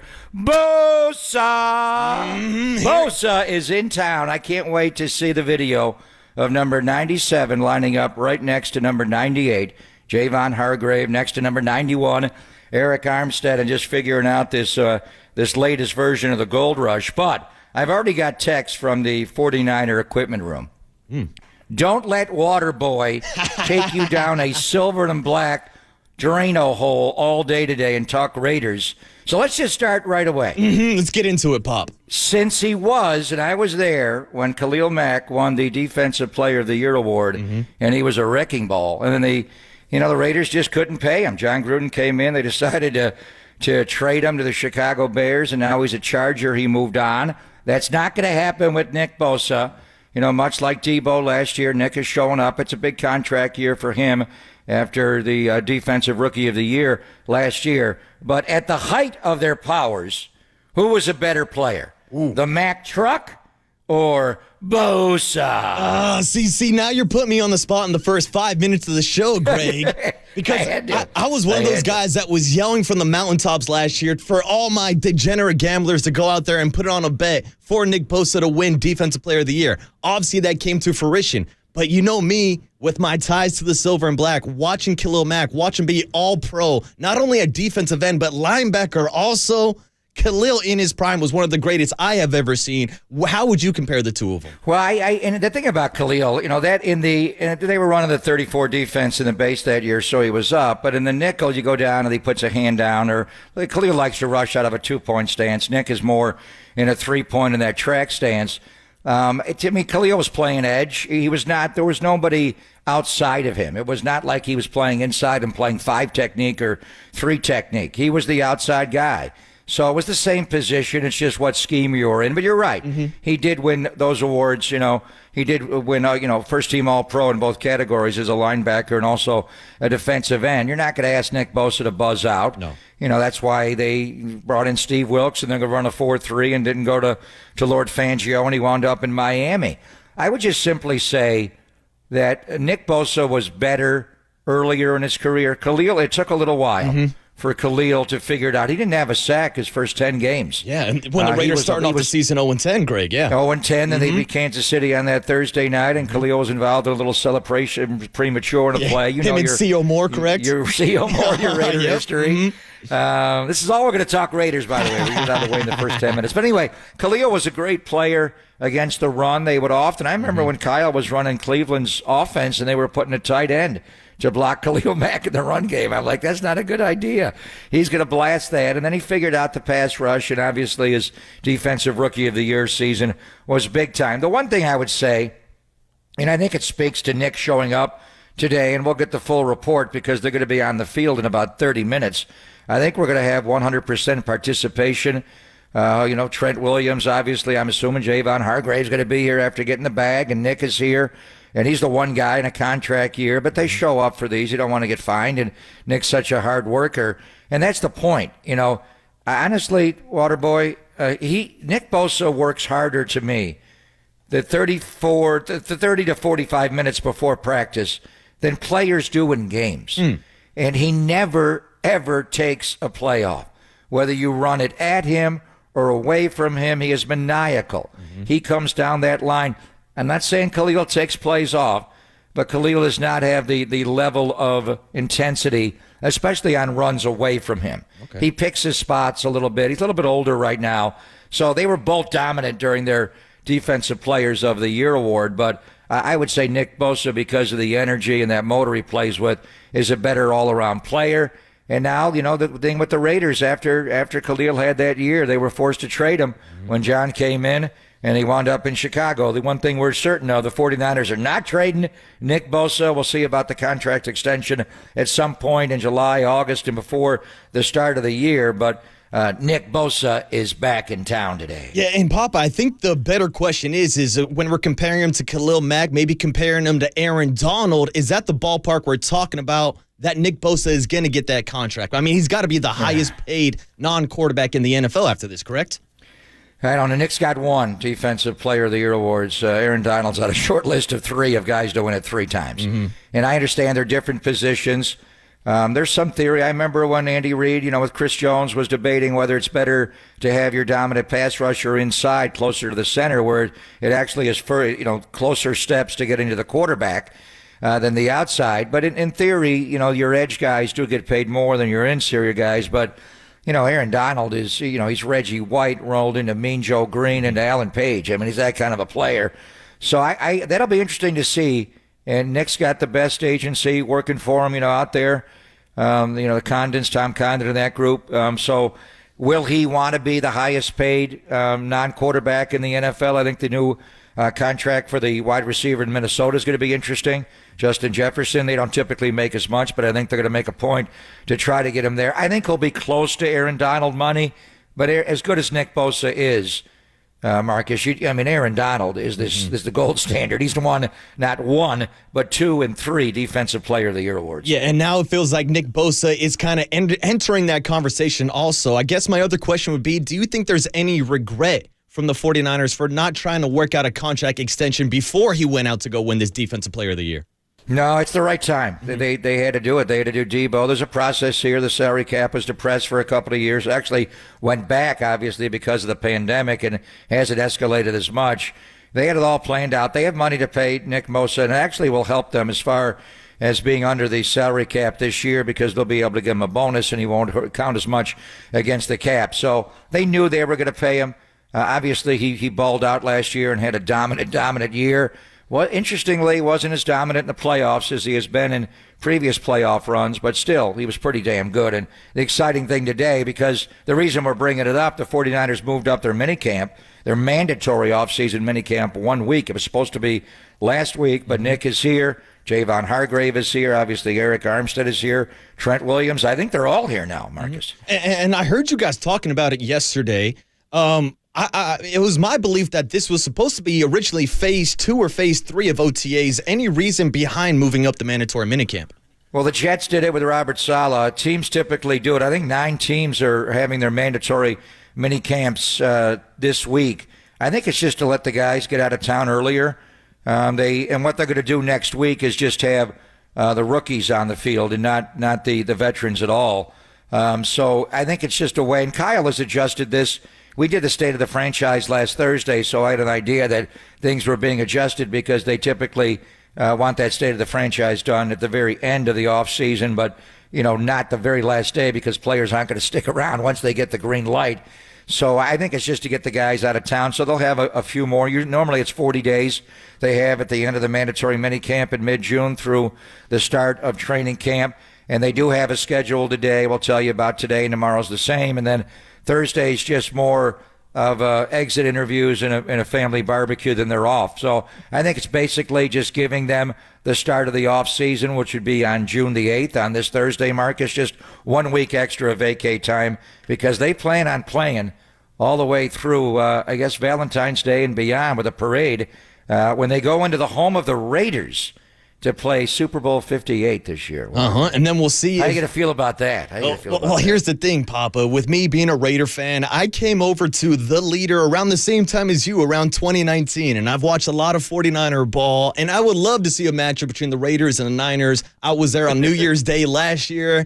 But I don't want to play any him in the preseason. Yeah. That's the first game. You going for the joint practices? I was thinking about it, but my real question is whether a guy like Jimmy Garoppolo is going to be there for the joint practices, Greg. I don't know. Now with this addendum G, I'm going to send you a picture of Jimmy in his silver and black outfit. Oh, yeah, send it over to me. I saw that he did show up to Media Day yesterday, so maybe that's a good sign. But, not great news with Jimmy Garoppolo with the Raiders right now. But we're going to focus on the 49ers. Mandatory minicamp starting today. Nick Bosa should be in the building. And, of course, we'll talk plenty of quarterbacks with Brock Purdy, Trey Lance, Sam Darnold, Brandon Allen, and a couple other questions I wanted to ask Greg Papa about. And stay tuned. We will be taking the press conference from Kyle Shanahan live at noon today right here on The Sports Leader. We got a great guest list with some Giants coming up as soon as about 15 minutes. So we'll take a quick break here, talk some Giants ball on the other side, and get you ready for the Papa and Lund Show with Marcus Boucher filling in for John Lund on KNBR 104.5 FM and 688 AM, The Sports Leader.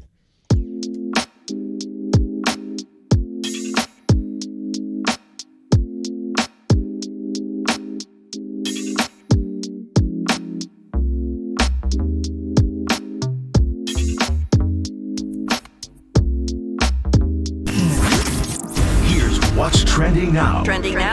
On KNBR.com. Andrew Bagley broke down how pitchers are attacking Casey Schmidt and Patrick Bailey. That story and more trending now on the all-new KNBR app.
globe. Stream your proud home of Giants baseball 24/7, 365 on KNBR.com. This is the sports leader.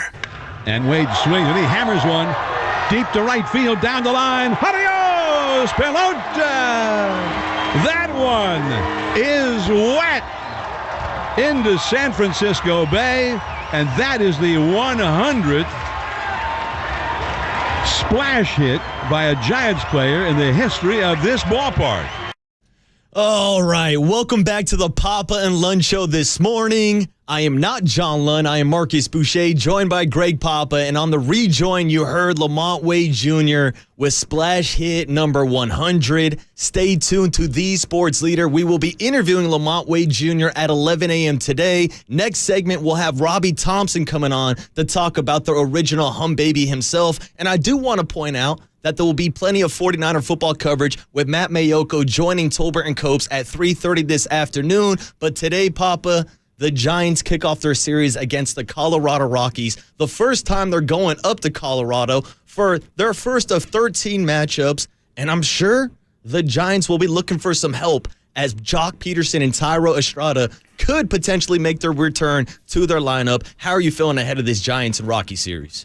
Yeah, I mean, it's a little odd, rolling in. This is the balanced schedule, Marcus, as you well know, to roll in on June the 6th and go to 20th and Blake for the first time. Sean Estes will join us a little bit later on. Sean was a Colorado Rocky and a little rocky there to pitch. I think they're going to go opener tonight. Yaz should be back in the lineup as well after not playing on Sunday. And Michael Conforto was kind of in a cameo situation with the heel injury for the Orioles series. So hopefully he's full go. But it's nice. I mean, getting Thairo Estrada back behind, and we're the ones that gave him the nickname Late Night Lamont, and Al Flem and Javi Lopez dubbed him Full Count Lamont. Nice. I mean, Lamont Wade is just setting the table, and to get the 100th splash hit, I know Kipe called that, and it was Mark the Shark that pulled it out of the Cove, and not McCovey Cove Dave, which was a major upset. But we'll talk to Lamont coming up at 11 o'clock, and this is also the time of the year when you start looking at potential All-Stars. We're into early June. The All-Star game is going to be middle July up in Seattle.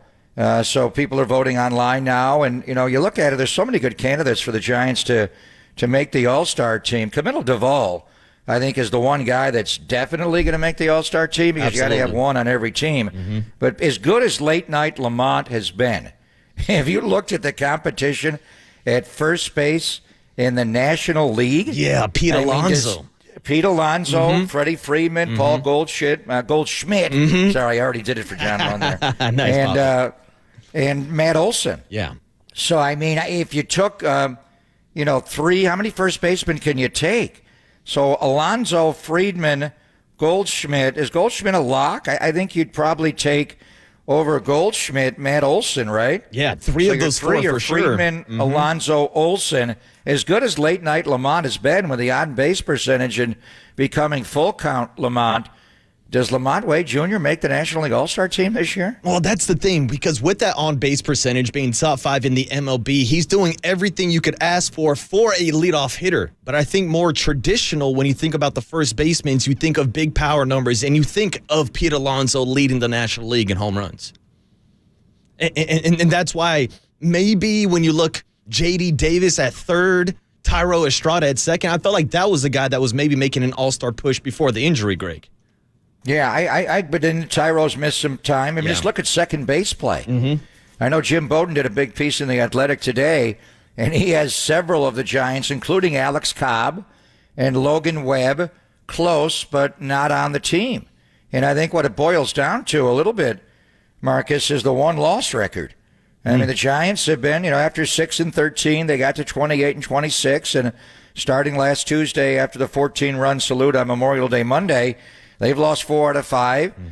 Bailey and Schmidt are in a bit of a funk. We do want to ask Robbie about, him coming up and Will Clark coming up in 86 and what they did that year. As memory serves, Robbie finished higher for National League Rookie of the Year that year than Will the Thrill.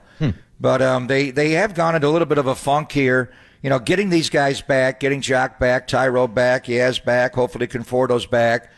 You move these guys down in the order, and they're hitting towards the bottom third, 7, 8, 9, somewhere in there. But that's where they should be. Those spots still are important. It's not like those spots don't come up in the batting order. And obviously at Coors Field, you want to be able to hit. But I just think overall it's the one-loss record of the team, and at 29-30. Are the Giants worthy of having multiple All-Stars this year? And to your point, it is kind of about the competition also. Like we talked about Thairo Estrada having a great year, but you look at Luis Ariz from the Miami Marlins, who's hitting 399 right now. He's almost hitting 400 pop. So it's going to be hard to try to squeeze that guy out of an All-Star game. No, he's definitely making it. Yeah, 100%. So, there's guys who have been standouts, but yeah, I think when you are looking for the one representative, if the Giants only have one, Camilo Doval has got to be in that conversation. Yeah, I think Estrada would have been that guy, before the injury and hopefully him coming back. But as far as Lamont Wade, and we do want to talk about the splash hit and just his overall approach, he had a poor year last year. A lot of people raised their eyebrows with Lamont taking over at first base for Brandon Belt. And Brandon had a down year last year as well, offensively and defensively because of the knee. He was very honest about it. Wade is a really good defensive first baseman. And Brandon, JT Snow won 6. You've had some great first basemen here, obviously McCovey and Cepeda, and throughout the history of the organization. Will Clark, Jack Clark, who before he went out in the outfield. Great first baseman. Brandon Belt, maybe the best that's never won a Gold Glove, but he played Gold Glove caliber. But as far as range, because Wade is an outfielder / first baseman, and now he's strictly a first baseman, I think he's got more range at first base, and he handles the dirt balls well. We got to ask him about the throwing arm of Casey Schmidt and J.D. Davis. But Lamont is having, after Camilo Doval, who's clearly a lock, he won the National League Reliever of the Month in May for the third time in his career. He's definitely going to be an all-star. But then after that, I thought Thairo was most deserving, and he may sneak in. But then after that, it would be full count Lamont. But as we say, I think Freeman, Alonso, and Olsen have got to make the All-Star team, right? Yeah. And then Goldschmidt's kind of borderline. You could make the argument to take Lamont over Paul Goldschmidt, but not over Pete Alonso, Freddie Freeman, when you got the Mets and the Dodgers mixed in, and what Matt Olson is doing for the Braves, who are 11 games over 500. Yeah, 100%, Papa. So we'll see when All-Star votes do come out, whether or not guys like Logan Webb, Camilo Doval are in that conversation. What do you think about a guy like Michael Conforto? I know he's been hot at the plate recently. He started slow, though. Yeah. I think the overall body of work for him, just not there. He started slow for whatever reason, got into a funk, came out of it, and now the heel injury. Again, the overall numbers, when you look at the outfielders in the National League, it's tough to make the All-Star team in the National League. So we'll see. But we want to, a little hum baby, obviously get our daubers up a little bit. I know you're a big fan of Robbie, watching him come up in 86. He was in the lineup opening day at the Astrodome when Will hit his home run. And what a great player. He battled a lot of injuries, obviously, throughout his career. And, he also played longer. He was here not just for Roger Craig, but into the Dusty Baker era. When you look at the great second baseman in the history of the San Francisco Giants, Robbie Thompson's at the very top of the list. There's no doubt. And we'll talk to him in about 3 minutes. So why not take a quick commercial break? We'll make the connection with Robbie Thompson on the other side and talk about the hum baby Roger Craig. You're listening to KNBR AM and FM in San Francisco. Greg Papa, Marcus Boucher on the Papa and Lunch Show.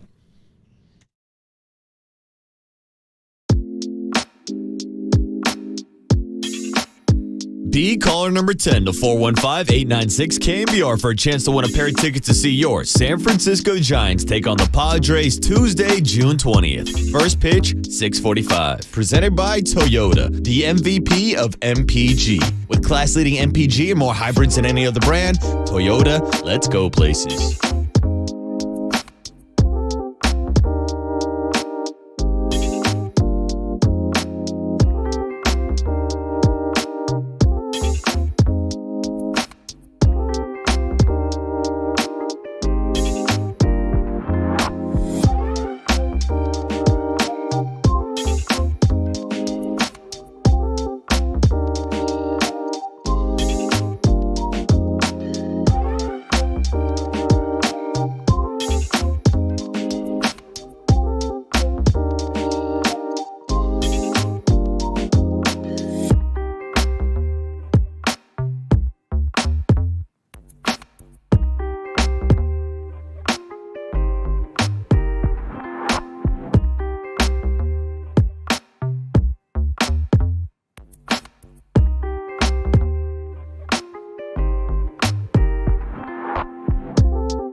yourself a favor. Download the KNBR app on your smartphone. You'll be glad you did. This is KNBR 104.5 FM and 680 AM.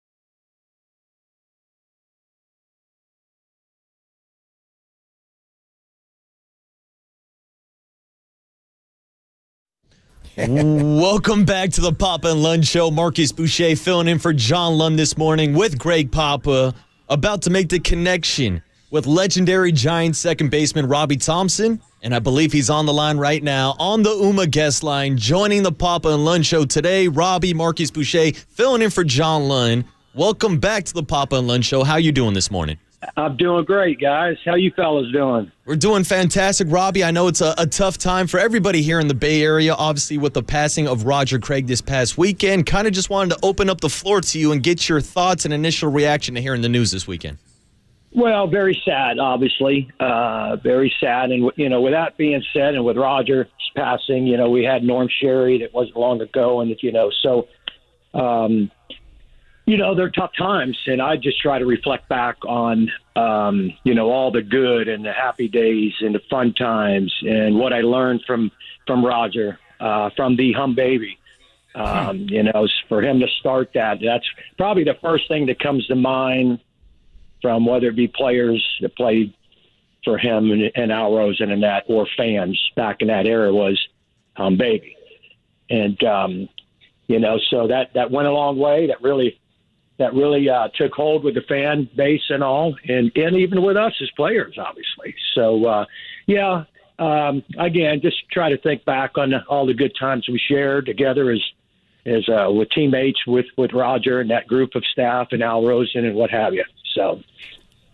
And obviously that magical 86 year when you and Will came up together and first pitch he homers off of Noli at the Astrodome, and you had a great rookie year. Then 87.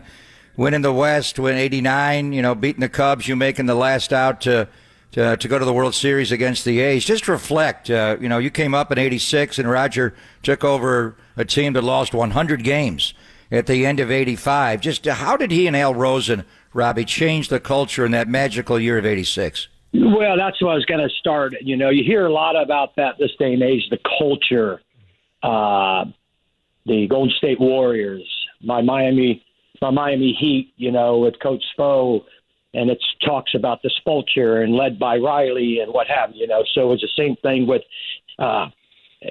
looking back on it now. That's basically what Roger Craig and Al Rosen and all did together, was change the culture of what it was before they came in and on board.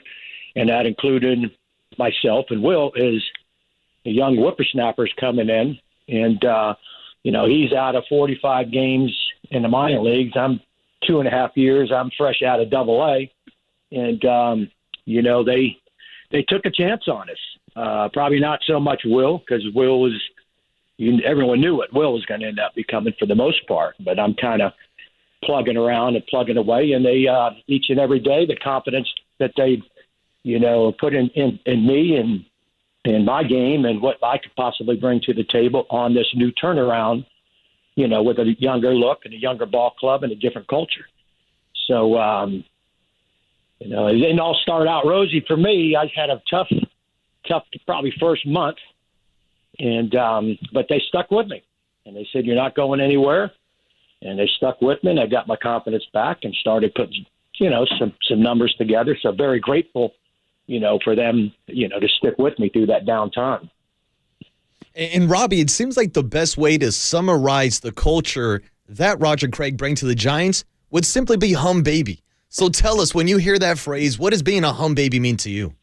Well, hum baby could mean a lot of things. It could be a hum baby in the clubhouse as kind of a leader. I mean, hum baby for sure on the field. Hum baby is a guy that loved the game, and stuck his nose in there each and every day. Played every day. Let the bad stuff, the bad games roll off and not affect him to move forward. That was kind of all the things, and I'm probably missing some of them that were kind of crunched together as a hum baby. And he led by, because he was the hum baby. And so he led by example. And it just kind of trickled down to all of us. And you battled through injury. You had a great rookie year. You actually finished second for the Rookie of the Year that year in '86, Robbie. But the injuries began to mount on your career, and you just kept playing through them and had a long, distinguished career. And then after you retired, you came back as a coach with the Giants. I remember you in Cleveland and Seattle, actually an interim manager with some health issues that came up. You actually got a chance to run the club. When you were coaching and you were managing, how much of that, don't let your dauber down, the hum baby spirit, the toughness of an Al Rosen, the quiet toughness of a Roger Craig, how much did that seep into when you were coaching and managing, Robbie? Well, that's never went away from when I was playing through those times and playing through hurt and playing through a couple tough years with the Giants, not only individually but as a team. And so that absolutely, you don't forget that. That sticks with you and stays with you at all times. And so whether it be, my first year coming out of playing was 99 with the Giants, as back then it was called a roving infield instructor. And Danny Gladden was a roving outfield instructor. And Dave Rigetti was a roving pitching. So we had a pretty good little threesome there. We kind of traveled together a little bit, but that was great experience. And then in 2000, Dave Rigetti and I, Rags, we came on board with Dusty and opened up the new ballpark downtown. So that was quite a thrill. And, 2 seasons with him there. And I just had to go into Brian Sabian and just say, hey, I missed a lot of time with my family, my kids, and they grew up around the game and they got to run around on the fields, big league fields, or what have you. But that being 3,000 plus miles away just wasn't cutting it. So I chose to come back to Florida and, get closer to them and be with them a little bit more. So, but then after that, they grew up and I moved on, as you said, into Cleveland a little bit and, Seattle Mariners, which all of those were great times, great experience. Yeah, and we're joined by Robbie Thompson, of course, former second baseman from the San Francisco Giants from 1986 to 1996, talking about the life of Roger Craig, the original hum baby. And Robbie, I kind of want to ask about the long-lasting effects on baseball that Roger might have had, because we've talked a lot about the split-finger fastball. So from your perspective, how much of what Roger implemented with your Giants still sticks around to maybe the Giants of today? Well, speaking of that split finger, there was one point in time where we weren't real happy with the skipper, hum baby, because we were playing against other teams, especially a lot of them that were with Houston Astros. And Roger had taught in the off seasons, he had taught the split finger to all these opposing pitchers, like probably a couple years before he took over as a manager for us. So now, and we kind of we kidded around with him, but thanks, Raj, for teaching these. I'm 0 for 4 against these guys with all these split fingers, So, but he was the guru of that. He was a guy that basically people came to him, pitchers came to him to be taught to split finger. That was by Roger. Yeah, I remember one game in particular, Mike Scott against the Astros, where it may have been not just the split fingers, but a scuffing of the baseball. That pitch kind of revolutionized baseball then. Yeah, it sure did, and so did the sandpaper a little bit. But that's how it was back in the day. It was what it was. It is what it is. One of those things. So, but that was that era. But yeah, the split finger definitely. We had Scott Barrett. Scott Barrett said Scotty threw a heck of a split finger. Hard. So, we had a few of those ourselves, and those guys were very good at throwing a split. Yeah, and Robbie, we talk a lot with guys like Mike Krukow and Dwayne Kuiper. Will Clark will come on the program, even Danny Gladden, who you mentioned. So I just wanted to kind of ask, what was the culture inside of the house playing underneath Roger Craig, the hum baby, and that cast of characters that you guys had on that team? Well, the cast of characters, we had Danny, and we still keep in touch. Mm-hmm. And again, we worked together a little bit in '99. He was part of that, and in the minor league system. So Danny was there for a year, and then he ended up going to the Twins. And then Chili Davis was there, which was one of my all-time favorite and still is, along with Krukow and many, many. I could go up and down, the list. But so those guys were, the veterans, and especially Mike. Mike Krukow took me under his wing, and even though he was a pitcher, I could sit around and listen to him talk baseball and talk life as long as he wants to. And he's, still that way today. So I had a lot of guys, and so did Will when we came up, that we could lean on. And not only Roger and Al, they were fantastic. Bob Lillis, like I said earlier. But the group of veterans really took us young kids under their wing and really, really made a big difference for us. Well, Will wound up moving right in with Mike and his family when he was a rook. He was an honorary Krukow boy. So we're reminiscing. Right? Look at that. Yeah. So we're reminiscing a lot about '86, and you got to like these kids from Pat Gallagher and Uribe at short, and Chris Brown was at third base, Candy in the outfield with Dan Gladden and Chili and Bob Brendley and Bob. I was young. You guys were flipping the franchise, and so we're reminiscing a lot this year because we're not just liking the kids the Giants have up. Robbie, we're loving them. I mean, Casey Schmidt has been a revelation on the infield. Patrick Bailey has just taken over here. Do you get a chance to watch Giants baseball much and see this incredible throwing arm of Casey Schmidt, Robbie? Well, I have seen some when they play on the East Coast. It's tough for me to start watching a game at 10 o'clock at night. I'm not as young as I used to be. I'm not the spring chickens. Got to get fed a little. You're not a kid anymore? You're not a kid 3 hour difference now. That 3 hour difference, kills me here. But I do watch highlights and all. But yeah, I really admire the number that he's got. The shortstop, second base, and he plays around a little bit. And that was the SIX. Number 6. Yeah. I thought of that right away. Right. I say SIX because that's what Mike Murphy, the one and only legendary clubhouse man with the San Francisco Gigantes, that's how he used to do for laundry. He used to put on my jock strap or my underclothes, SIX. So I wonder if he still does that. Yeah. A little bit of, probably a lot of people don't know that. But now you do. And Robbie, I did want to follow up on Greg's question about Casey Schmidt and just how impressive it has been from a defensive standpoint as a former Gold Glove second baseman like yourself to watch him come up to the big leagues and play 3 different positions in his first 7 games. This guy's been at short, second, and third base, Robbie.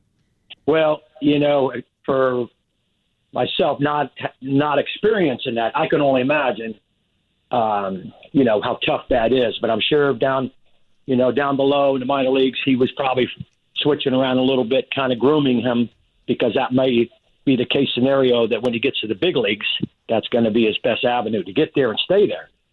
So obviously he's put in a lot of work, and who's ever been working with him down below has done a nice job.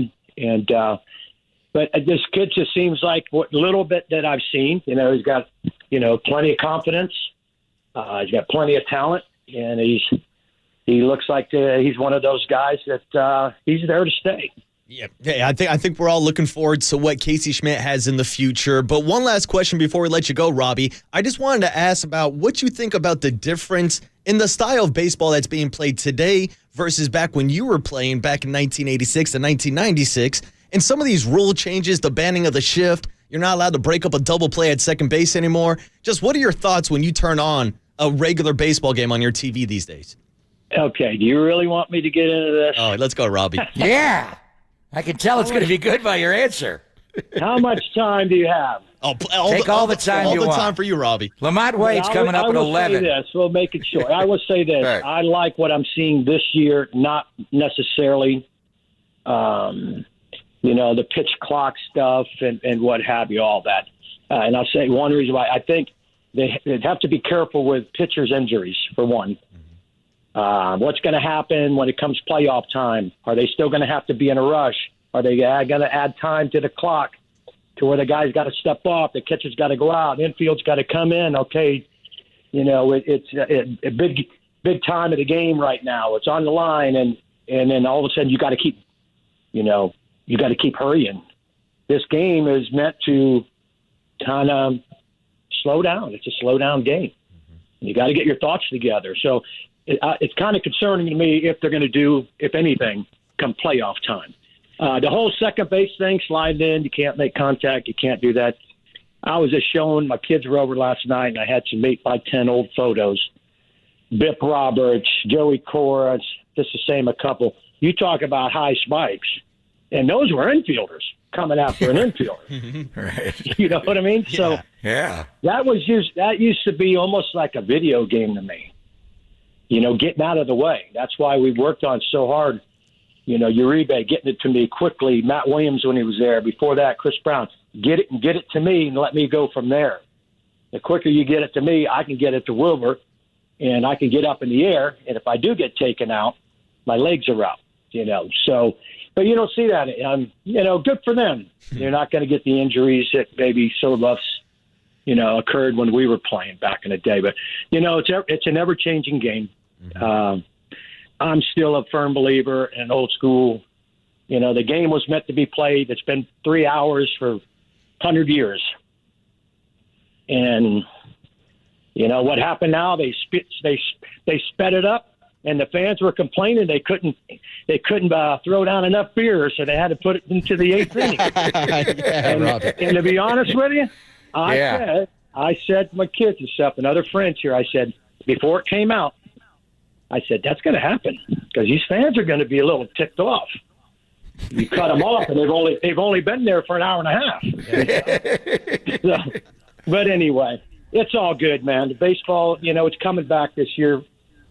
Kind of, it's all working through these new rules and the pitch clock and the hitter getting in. And, there's been some controversial calls one way or the other, but they're working through it. So, and I think going into the season, I think everybody in the game of baseball, whether it be front offices, the players, the coaching staff, or what have you, knew that was going to happen, so. But there's been a lot of ejections of managers, I can tell you that much.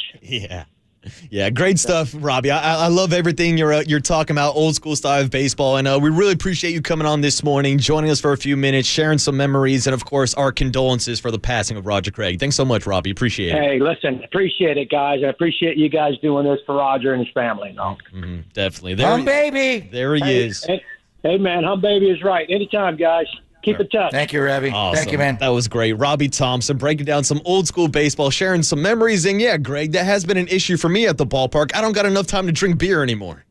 Can't cut off your beer sales, right? Yeah, that's why I go You to the gotta club pace level. yourself. You know, that's where you get the good stuff, Yeah. Greg. You get the $9 beer up Yeah, there. exactly. Yeah, that's where you get Murph, the $9 beer. And shout out to Murph and Mac. I know they were jealous that I got to interview Robbie Thompson today with Greg Papa. And we have plenty of guests still coming on later in the show. And coming up next is Late Night Lamont, the man who sent it into the Cove for Splash Hit number 100. You're listening to the Papa and Lunch Show with Marcus Boucher in for John Lund with Greg Papa on KNBR 104.5 FM and 680 AM, the sports leader.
to the sports leader anywhere, anytime. Download the all-new KNBR app. Now back to Papa and Lund live from the KNBR Casino Matrix Studio. Casino Matrix Progressive Jackpots are here. Where are you? Just drop in. Please play responsibly. 1-800-GAMBLER. He's got a curveball. He'll throw anything at you. High drive. Right field. Out of here.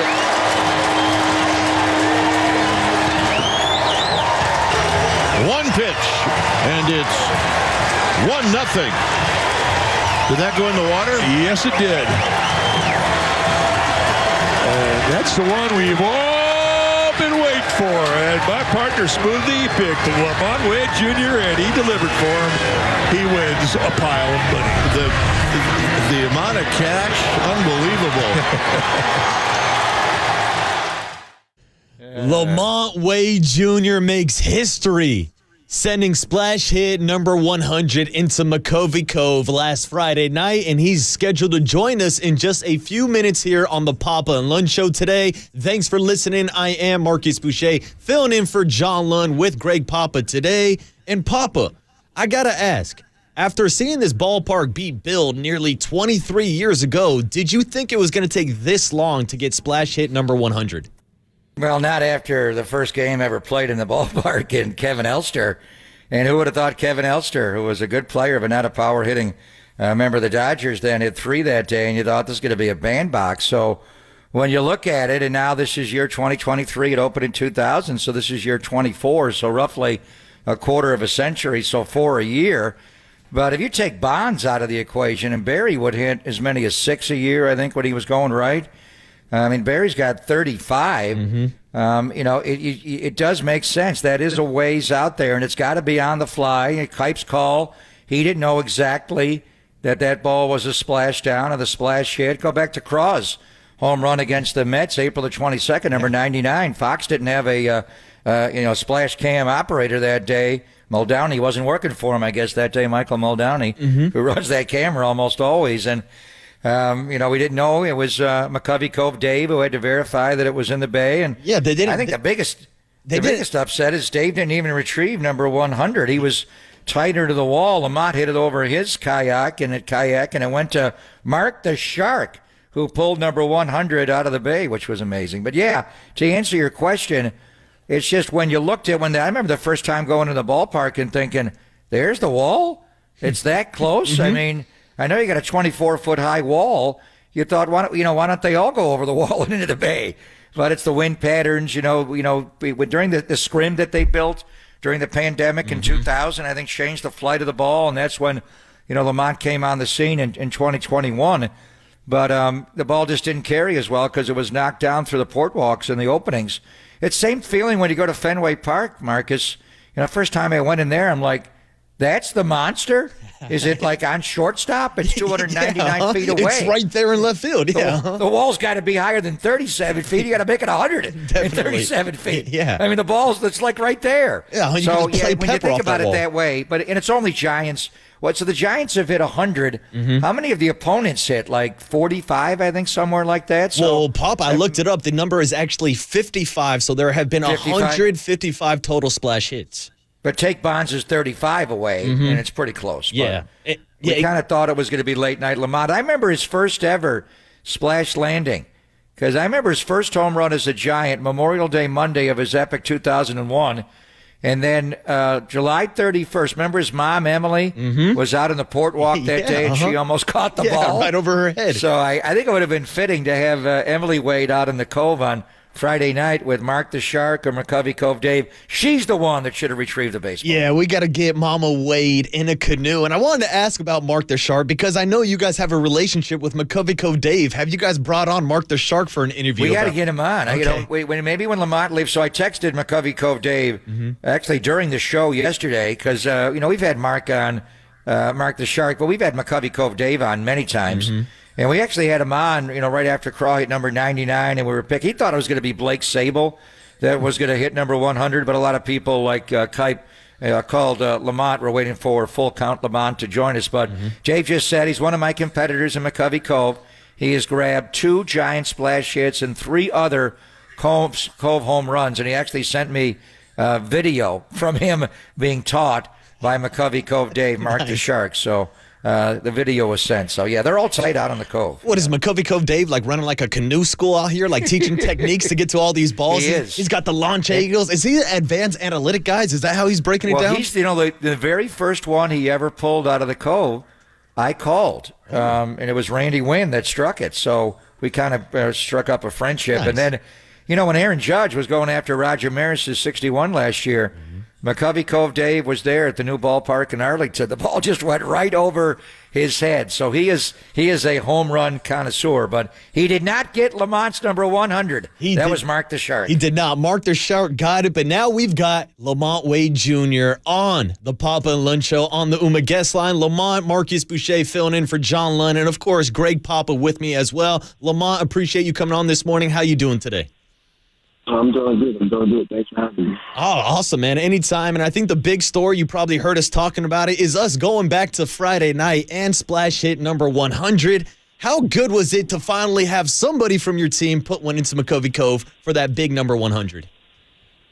I felt good. Wasn't really thinking about it too much. We just got to concentrate on trying to win games. But, someone to finally do it, it feels good they had it done. I would just concentrate on keep winning baseball games.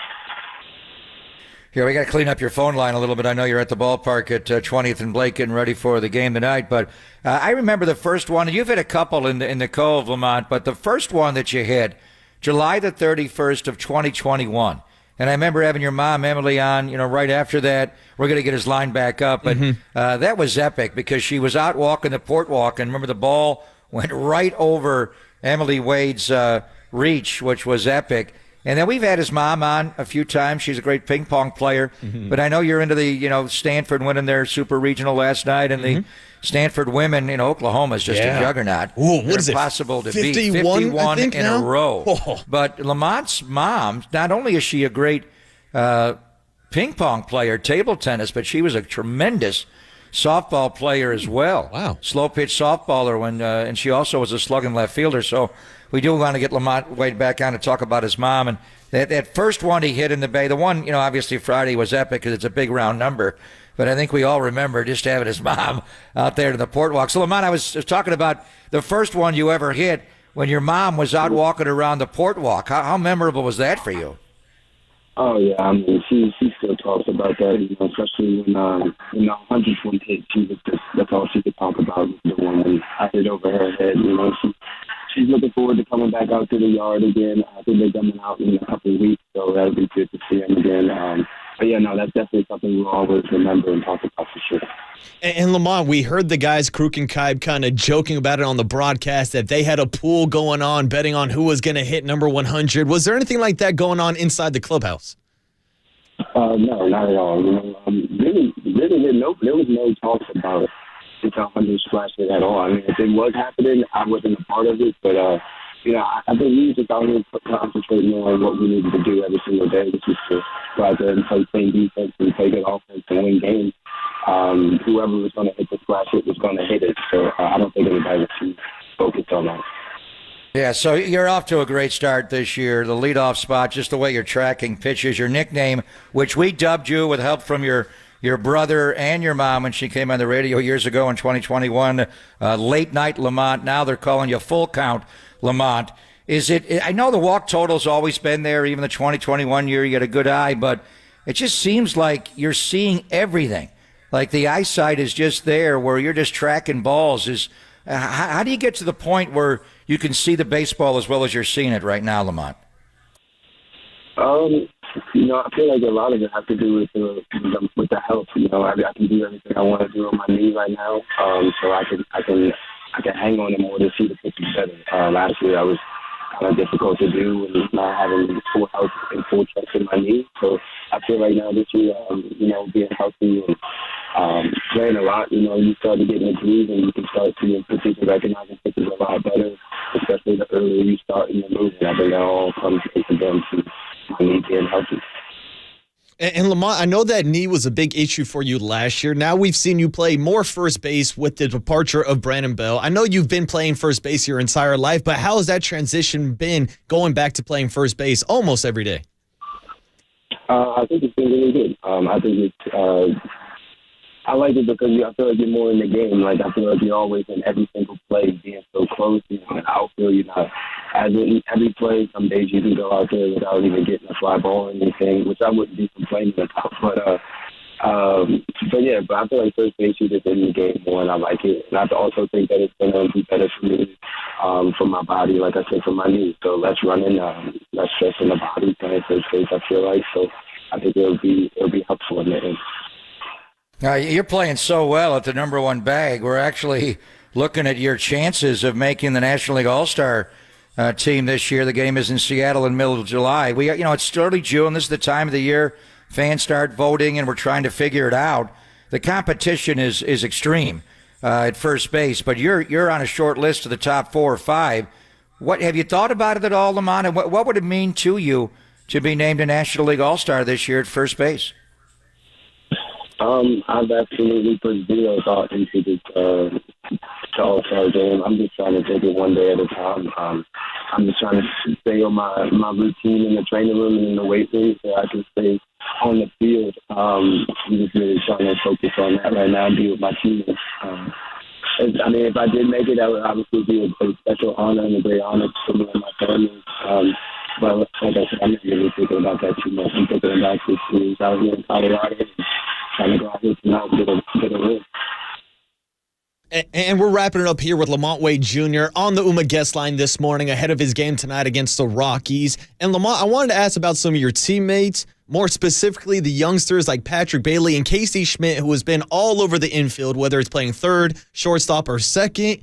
I know it's probably a little different catching a 95-mile-per-hour ball from second base and third base, but what have you seen from Casey Schmidt defensively so far? He's been unbelievable. It pays off because it makes sense because he puts in so much work before the game out there with Kyle and everything on the infield defensive deal. So it's just really good. He's got a cannon, obviously. He has range. He can make all the plays. He's doing a really great job, and he's really fitting in the clubhouse really well with the guys.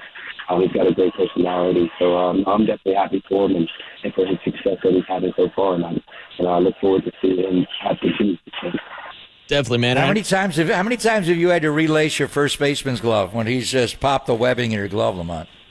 I think it's 5 times now. I haven't done that in a while. I haven't done it at all since I've gotten that glove, but I think we're up to 5 times now, and honestly, probably going to have LJ check it today to make sure it's good. So it might be 6 by the end of the day.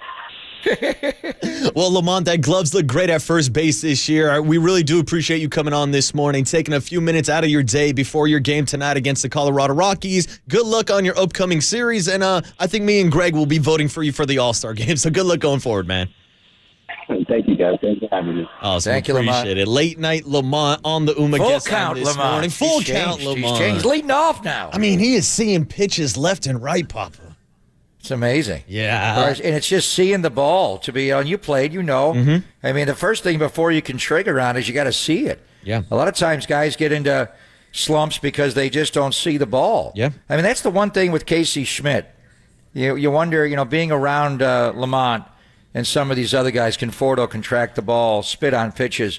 That's the, and it's a process. Obviously, the guy just arrived in the big leagues, but sometimes you wonder if Casey's able to see spin on the ball, especially, the slider or breaking ball going away from him towards the left-handed batter's box is the one he's just chasing.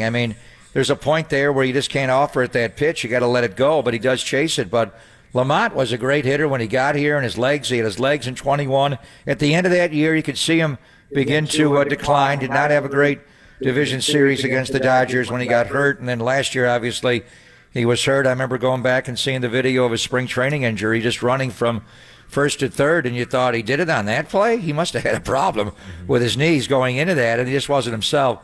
But now he's got his legs, but mainly, and that's he's the ultimate splash down, splash hit king is Bonds. Mm-hmm. What made Bonds so special? Yeah, that swing and to be able to fire. But anybody have better eyes than Barry Bonds? It's Ted Williams, Tony Gwynn, Rod Carew, kind of specialness with their eyes, and that's what you're seeing from Lamont Wade right now. He just does not swing at pitches out of the strike zone. Mm-hmm. And that's why he's top top 5 this year on base percentage. I think he's 3 right behind Juan Soto and Luis Arraez, who has a 400 batting average. But that's what I kind of wanted to get into with Lamont right there. Unfortunately, the connection wasn't great, but I was interested to see if maybe he did have any tips for guys like Casey Schmidt and that aggressive style going up to the plate. Or is that something that you're even concerned about right now, Greg, since he's only been in the league for a couple weeks? No, I think you're concerned about it. We'll ask Sean. I mean, what has he got? 1 walk and 20 strikeouts right now, and he his ability to control the strike zone because Bud Black, he knows what he's doing with his pitching staff, and the book is out on Casey right now. He's in a bit of a funk. Bailey's kind of in the opposite funk where he's letting good pitches go right down the middle of the plate, where Casey clearly is going out of the strike zone, but. Whether it's just, video work or tracking the ball, they have all different type of devices where they can track the ball, or just being around Lamont Wade and then sitting in with him on the dugout bench or on the bus or in the hotel or traveling on the plane or getting a beer after the game. Just, because that's the specialness of the greatest hitters in baseball, as we've said. Ted Williams and his ability to see the ball is where it all started. Lamont Wade Jr. was a good hitter a couple of years ago. Clutch hitter, obviously, in the late innings and late night. But now his ability to track a ball, I don't know. There's very few players in baseball, you'd say, Marcus, that are able to track a baseball as well as Lamont Wade Jr. is right now. 100%, Papa, and that's why he is a great table setter for this lineup, and it's a lineup that could get reinforcement soon with the possibility of Jock Peterson, Tyro Estrada, and maybe even Joey Bart making his return to the lineup. We'll talk more Giants baseball coming up with Sean Estes at 11:35, and I do want to get into some of this Joey Bart discussion. I know he's down in Sacramento right now with Kyle Harrison. We'll talk about what you saw a week ago when you went out to Sacramento to go watch him pitch. We'll do all that and more on the other side, getting ready for Giants and Rockies baseball tonight right here on KNBR 104.5 FM and 680 AM, the sports leader.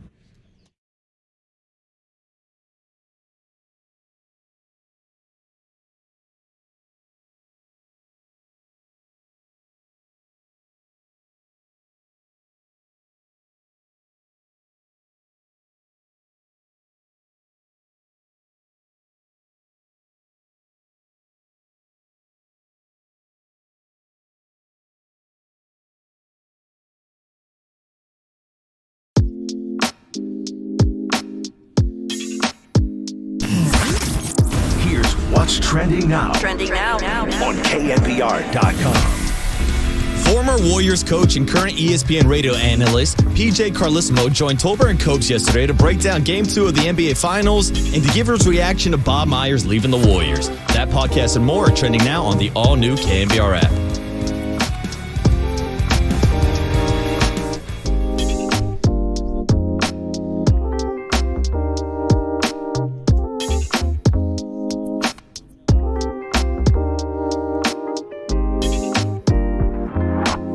All right, thank you for listening to the Papa and Lunch Show this morning. It's Marcus Boucher filling in for John Lunn, and joining me on the UMA guest line right now is our good friend Steve Moskowitz, founder and tax attorney at Moskowitz LLP, and he's here this morning to tell us about the ERC. Steve, how you doing today?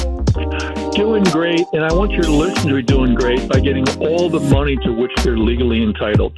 There's this great program, federal program called ERC, Employee Retention Credit. This is where the government will give employers up to $26,000 for every employee you had in 2020 and 21. It's not a loan. They're just giving the money away. So it's terrific. How do I get it? There's 2 different ways. First way is if your gross revenue went down by a certain amount. But a lot of people think their CPAs told them they don't qualify because their revenue didn't go down enough. There's another way. The law says either or. A lot of the CPAs that I've experienced just are not bothering with it because it's a lot more work.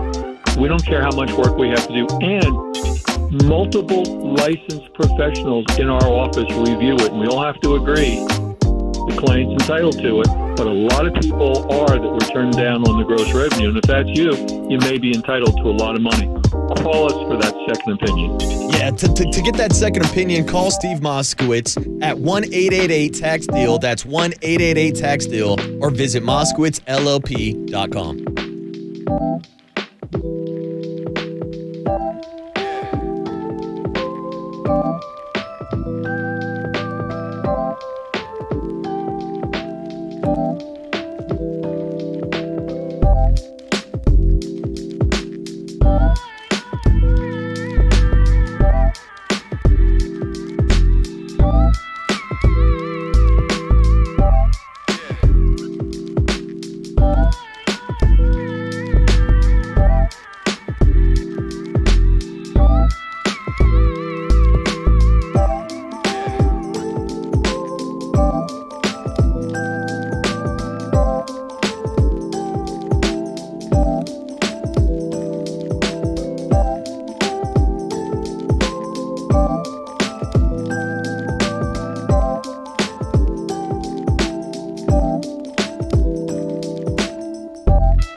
sports leader anywhere, anytime. Download the all-new KNBR app. We are your proud home of Giants baseball. KNBR 104.5 FM and 680 AM. I just went and saw Richmond, Virginia, which is our AA team. And, I got at least 3 or 4 guys right now in Richmond that I can project on the Major League roster, no problems. All right, so Vaughn Brown, he's an outfielder. You and I talked about him last year. Yes, that's right. Unbelievable. Great power, can run like a deer, and, good outfielder, team leader. Everybody, hovers around him. So, that's Vaughn Brown. He will be in the Major Leagues without a shadow of a doubt. That was the voice of Will Clark on the Murphy Mac Show yesterday, talking Giants prospect.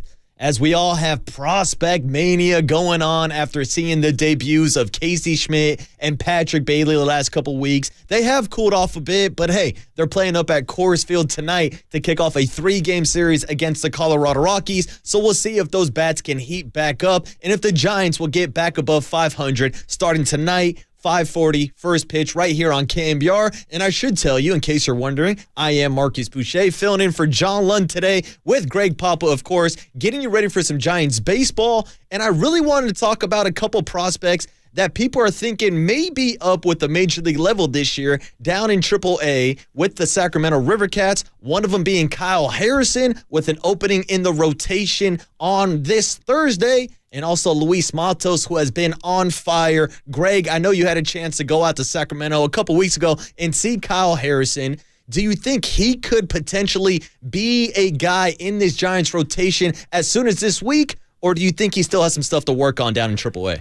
No, I don't think it's going to be this week. So I saw him the Sunday before Memorial Day, and Luis Matos led off that day, and interesting prospect, leadoff hitter. He's in Fuego right now. Didn't see him make any really challenging plays in center, but I did see him double on a breaking ball down the line.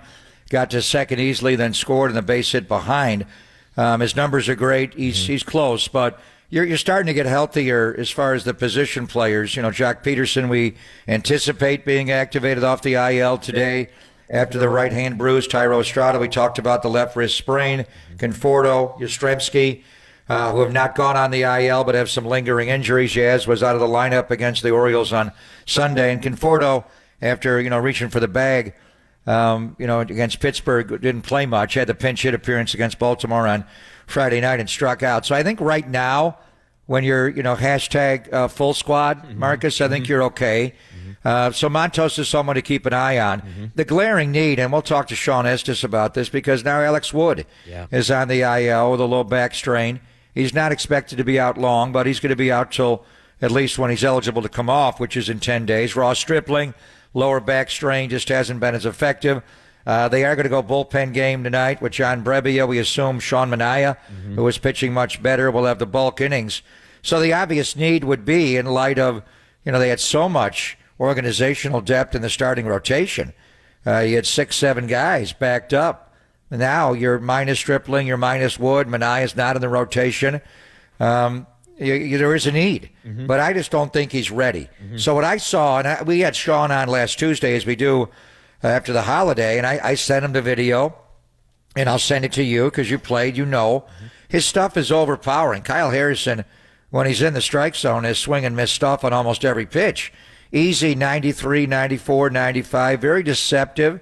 We and Ryan Walker come out to the patio last Wednesday, and we were there, and it's not like he's throwing 105. Why? They just can't catch up to his fastball. He kind of hides it. It's a very simple take-back delivery. But the problem he has is he overthrows every now and then, and I'm not sure why. It seems like he can, just pull back, whether it's out of the wind-up or out of the stretch. It's just not that complicated of a delivery, but I think he amps up, he overthrows a little bit. So the game that I saw him pitch, it was against the Oklahoma City Dodgers on that Sunday, so it was May 28. It was the start after the Tuesday start against the same lineup when he overpowered them, 9 strikeouts, 1 walk, and no hits. He gave up only 1 hit when I saw him pitch, but he just was not in the strike zone enough. There were just so many easy takes right out of his hand. You could just see, sitting right behind home plate, Marcus, I could see when the ball came out of his hand, I mean, immediately out of his hand, that's a ball. It's just, you don't have to offer it that. It's not close. When he's in the strike zone, you track it. The fastball's easy, there's no doubt. But the breaking ball, he does drop down a little bit. When it's in the strike zone, it's there. And the obvious issue is the arm side command. He's a left-handed pitcher, so it's a way to a right-handed hitter, into a left-handed hitter. He just does not have command on that pitch. I'm not sure. Maybe placement on the rubber, adjusting it over time. I'm not sure. But right now, it looks like he overthrows. To answer your question, Matos is maybe ready right now, although you'd like to see him stay down there a little bit longer. That's the thing about Schmidt and Bailey. They've kind of bypassed AAA. Mm-hmm. They haven't been there all that long. I mean, 14 games for Bailey at AAA. When Joey Bart was bypassed at AAA, I thought he's just not ready. He needs to catch a AAA season. Some guys, and especially Bailey defensively, is ready. We'll see if Matos, you don't have an obvious need. For Harrison, you do maybe, but you're not going to rush this guy. When you bring him up, you want him to stay up forever and never go back down. And if he's not in the strike zone down there, and they know they have the ABS system and the automated strike zone, but that's not entirely it. There's just so many offerings right out of his hand. The second it leaves his hand, just sitting behind home plate with a beer in your hand, you're like, that's a ball. That's not even close to the strike zone. Yeah, and Papa, I think that's one of the things when we're looking at this roster and seeing who's going to be the next prospect to be called up to the 40-man roster is the depth. Whether or not it was the starting pitching depth that the Giants talked about in the beginning of the season with guys like Webb, Cobb, and DeSclafani who are locked in, but we just mentioned Wood. We just mentioned Chaminade. We just mentioned Stripling. These guys are on the IL. Jacob Junis, Tristan Beck.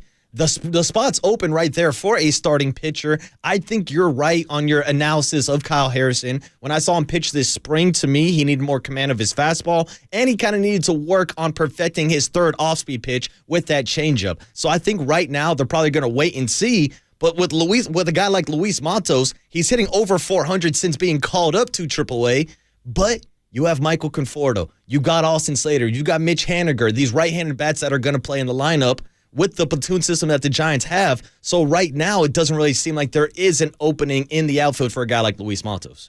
Which is good. I mean, you're getting healthy. And then as far as the other arms, Tristan Beck. I mean, are they going to have to go bullpen game tonight, which they are? Now, with Minaya there, it's not a true bullpen game where you're throwing a different reliever every inning. Minaya can, be the bulk guy and go 4 or 5 innings. But they may have to come back and do it on Thursday of the day game. We'll see how they pitch Cobb and they pitch Webb on this series. Right now, they've got Brebbia scheduled to go, and then Thursday they don't know. I mean, I think Tristan Beck, I know how much Sean likes him. I think he could easily start a game. Yeah. He was a starter. Mm-hmm. He looks comfortable out of the bullpen. If you wanted to piggyback him, maybe Scott Alexander starts the other bullpen game, but how often can you go with these bullpen games? And especially now that you're going to Coors Field.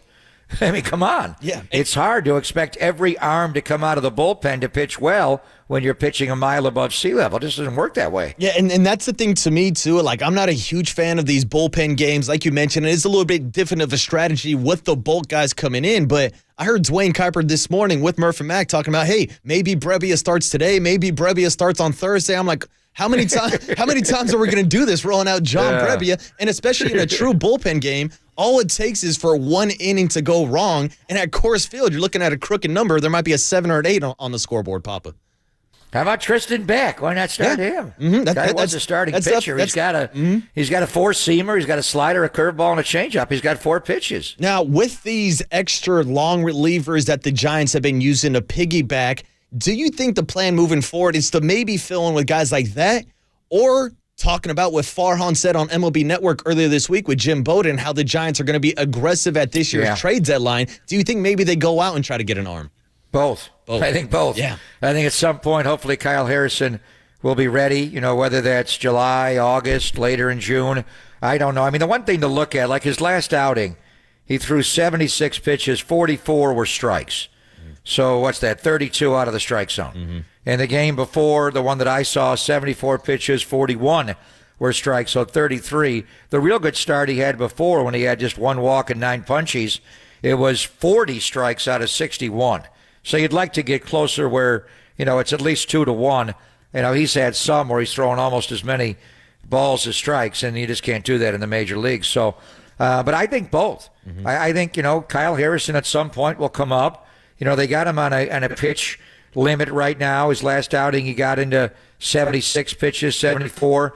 So, hopefully the next time he gets up to 80, somewhere there, and then eventually up to 100.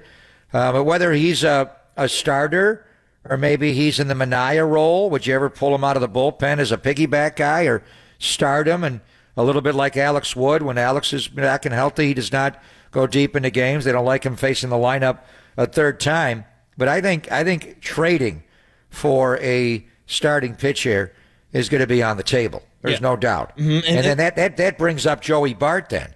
Yeah. If Joey Bart is a piece you could use, when they got Chris Bryant a couple of years ago, the rumor was they were going to send Bart to Chicago, to the Cubs. They didn't have to do that. Could you make a trade where you get a frontline starting pitcher for Joey Bart and probably more in your system, the way Bailey's playing, the way they like Sable? Would you use Joey Bart as a piece to go out and get a starter? And that's what I wanted to ask you about when I teased this whole Joey Bart topic last segment, because we know right now he's back in Sacramento, caught Kyle Harrison this past weekend. But when I'm looking at this Giants catcher position, it reminds me a little bit of the 49ers quarterback position, where they've been looking for a catcher since the departure of Buster Posey, whether it's a guy like Austin Wynns, Kirk Casale, Roberto Perez, who got hurt on opening day. Do you think it would benefit the Giants to have this depth at catcher with 2 first-round draft picks in Joey Bart and Patrick Bailey compared to what the 49ers went through last year with Brock Purdy, Trey Lance, and Jimmy Garoppolo? Well, I like having a third catcher on the roster. Now you have a 26-man roster as opposed to 25. I always thought Bochy was at his best when he had a third catcher. Just a pinch run, pinch hit, day game after night game. You may want to stay away from a guy. And with Sable, to me, he's more of a half a catcher. Mm-hmm. So, he can play left field. He can DH. He's a good hitter, especially against right-handed pitching. It'll be interesting to see what his role is now with Jock back. Mm-hmm. How much does Blake Sable start? Is he a line change guy off the bench? So they've made it clear they don't want to give up Sable. Yeah. So he's going to be on the roster. I think Joey just has to go down there and kind of force his way up. But Bailey's got a hit. Yeah. He's in a funk right now. Mm-hmm. And so is Casey Schmidt. They're obviously Gold Glove caliber ability at short, third, second, whenever you play Casey, and then Bailey catching. But they've got a hit. But the big thing right now is they got a lot of older players that they just got to find a way to get healthy. Mm-hmm. Yastrzemski, he's got to stay healthy. Conforto's got to stay healthy. Obviously, he hasn't played in a while with a shoulder. Jock Peterson's been hurt a couple of times this year, and the one time was funky, squaring to bunt and bruising the hand, but he's got to stay healthy.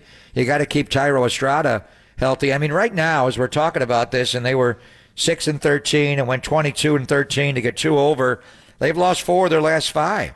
And right now, if you're going to make Farhan be a buyer and not be neutral or be a seller, you got to get above 500. Because, look around the league right now.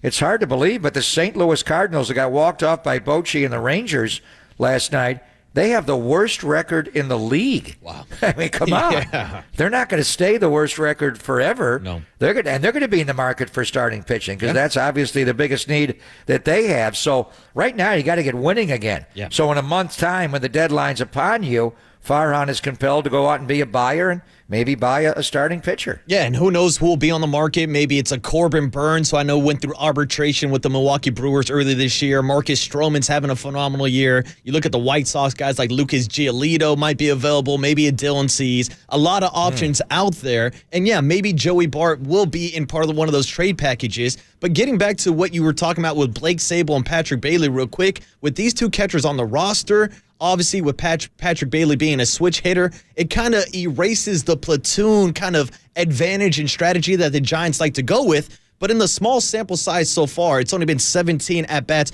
versus lefties. Patrick Bailey's OPS is 400 points higher against right-handed pitchers than it is against left-handed hitters. So I think maybe down the road, could we possibly look at a Joey Bart, Patrick Bailey platoon system, Papa?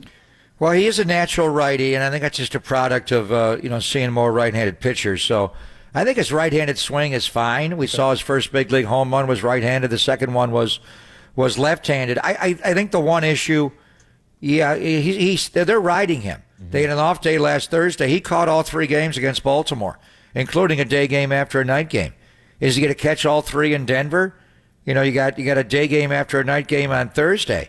I know he's young, but you can't run these guys into the ground a little bit. So you're going to have a catcher you feel comfortable with. And then the question is, how much do you feel comfortable catching Blake Sable? But in theory, Joey could push his way on the roster as a right-handed hitter.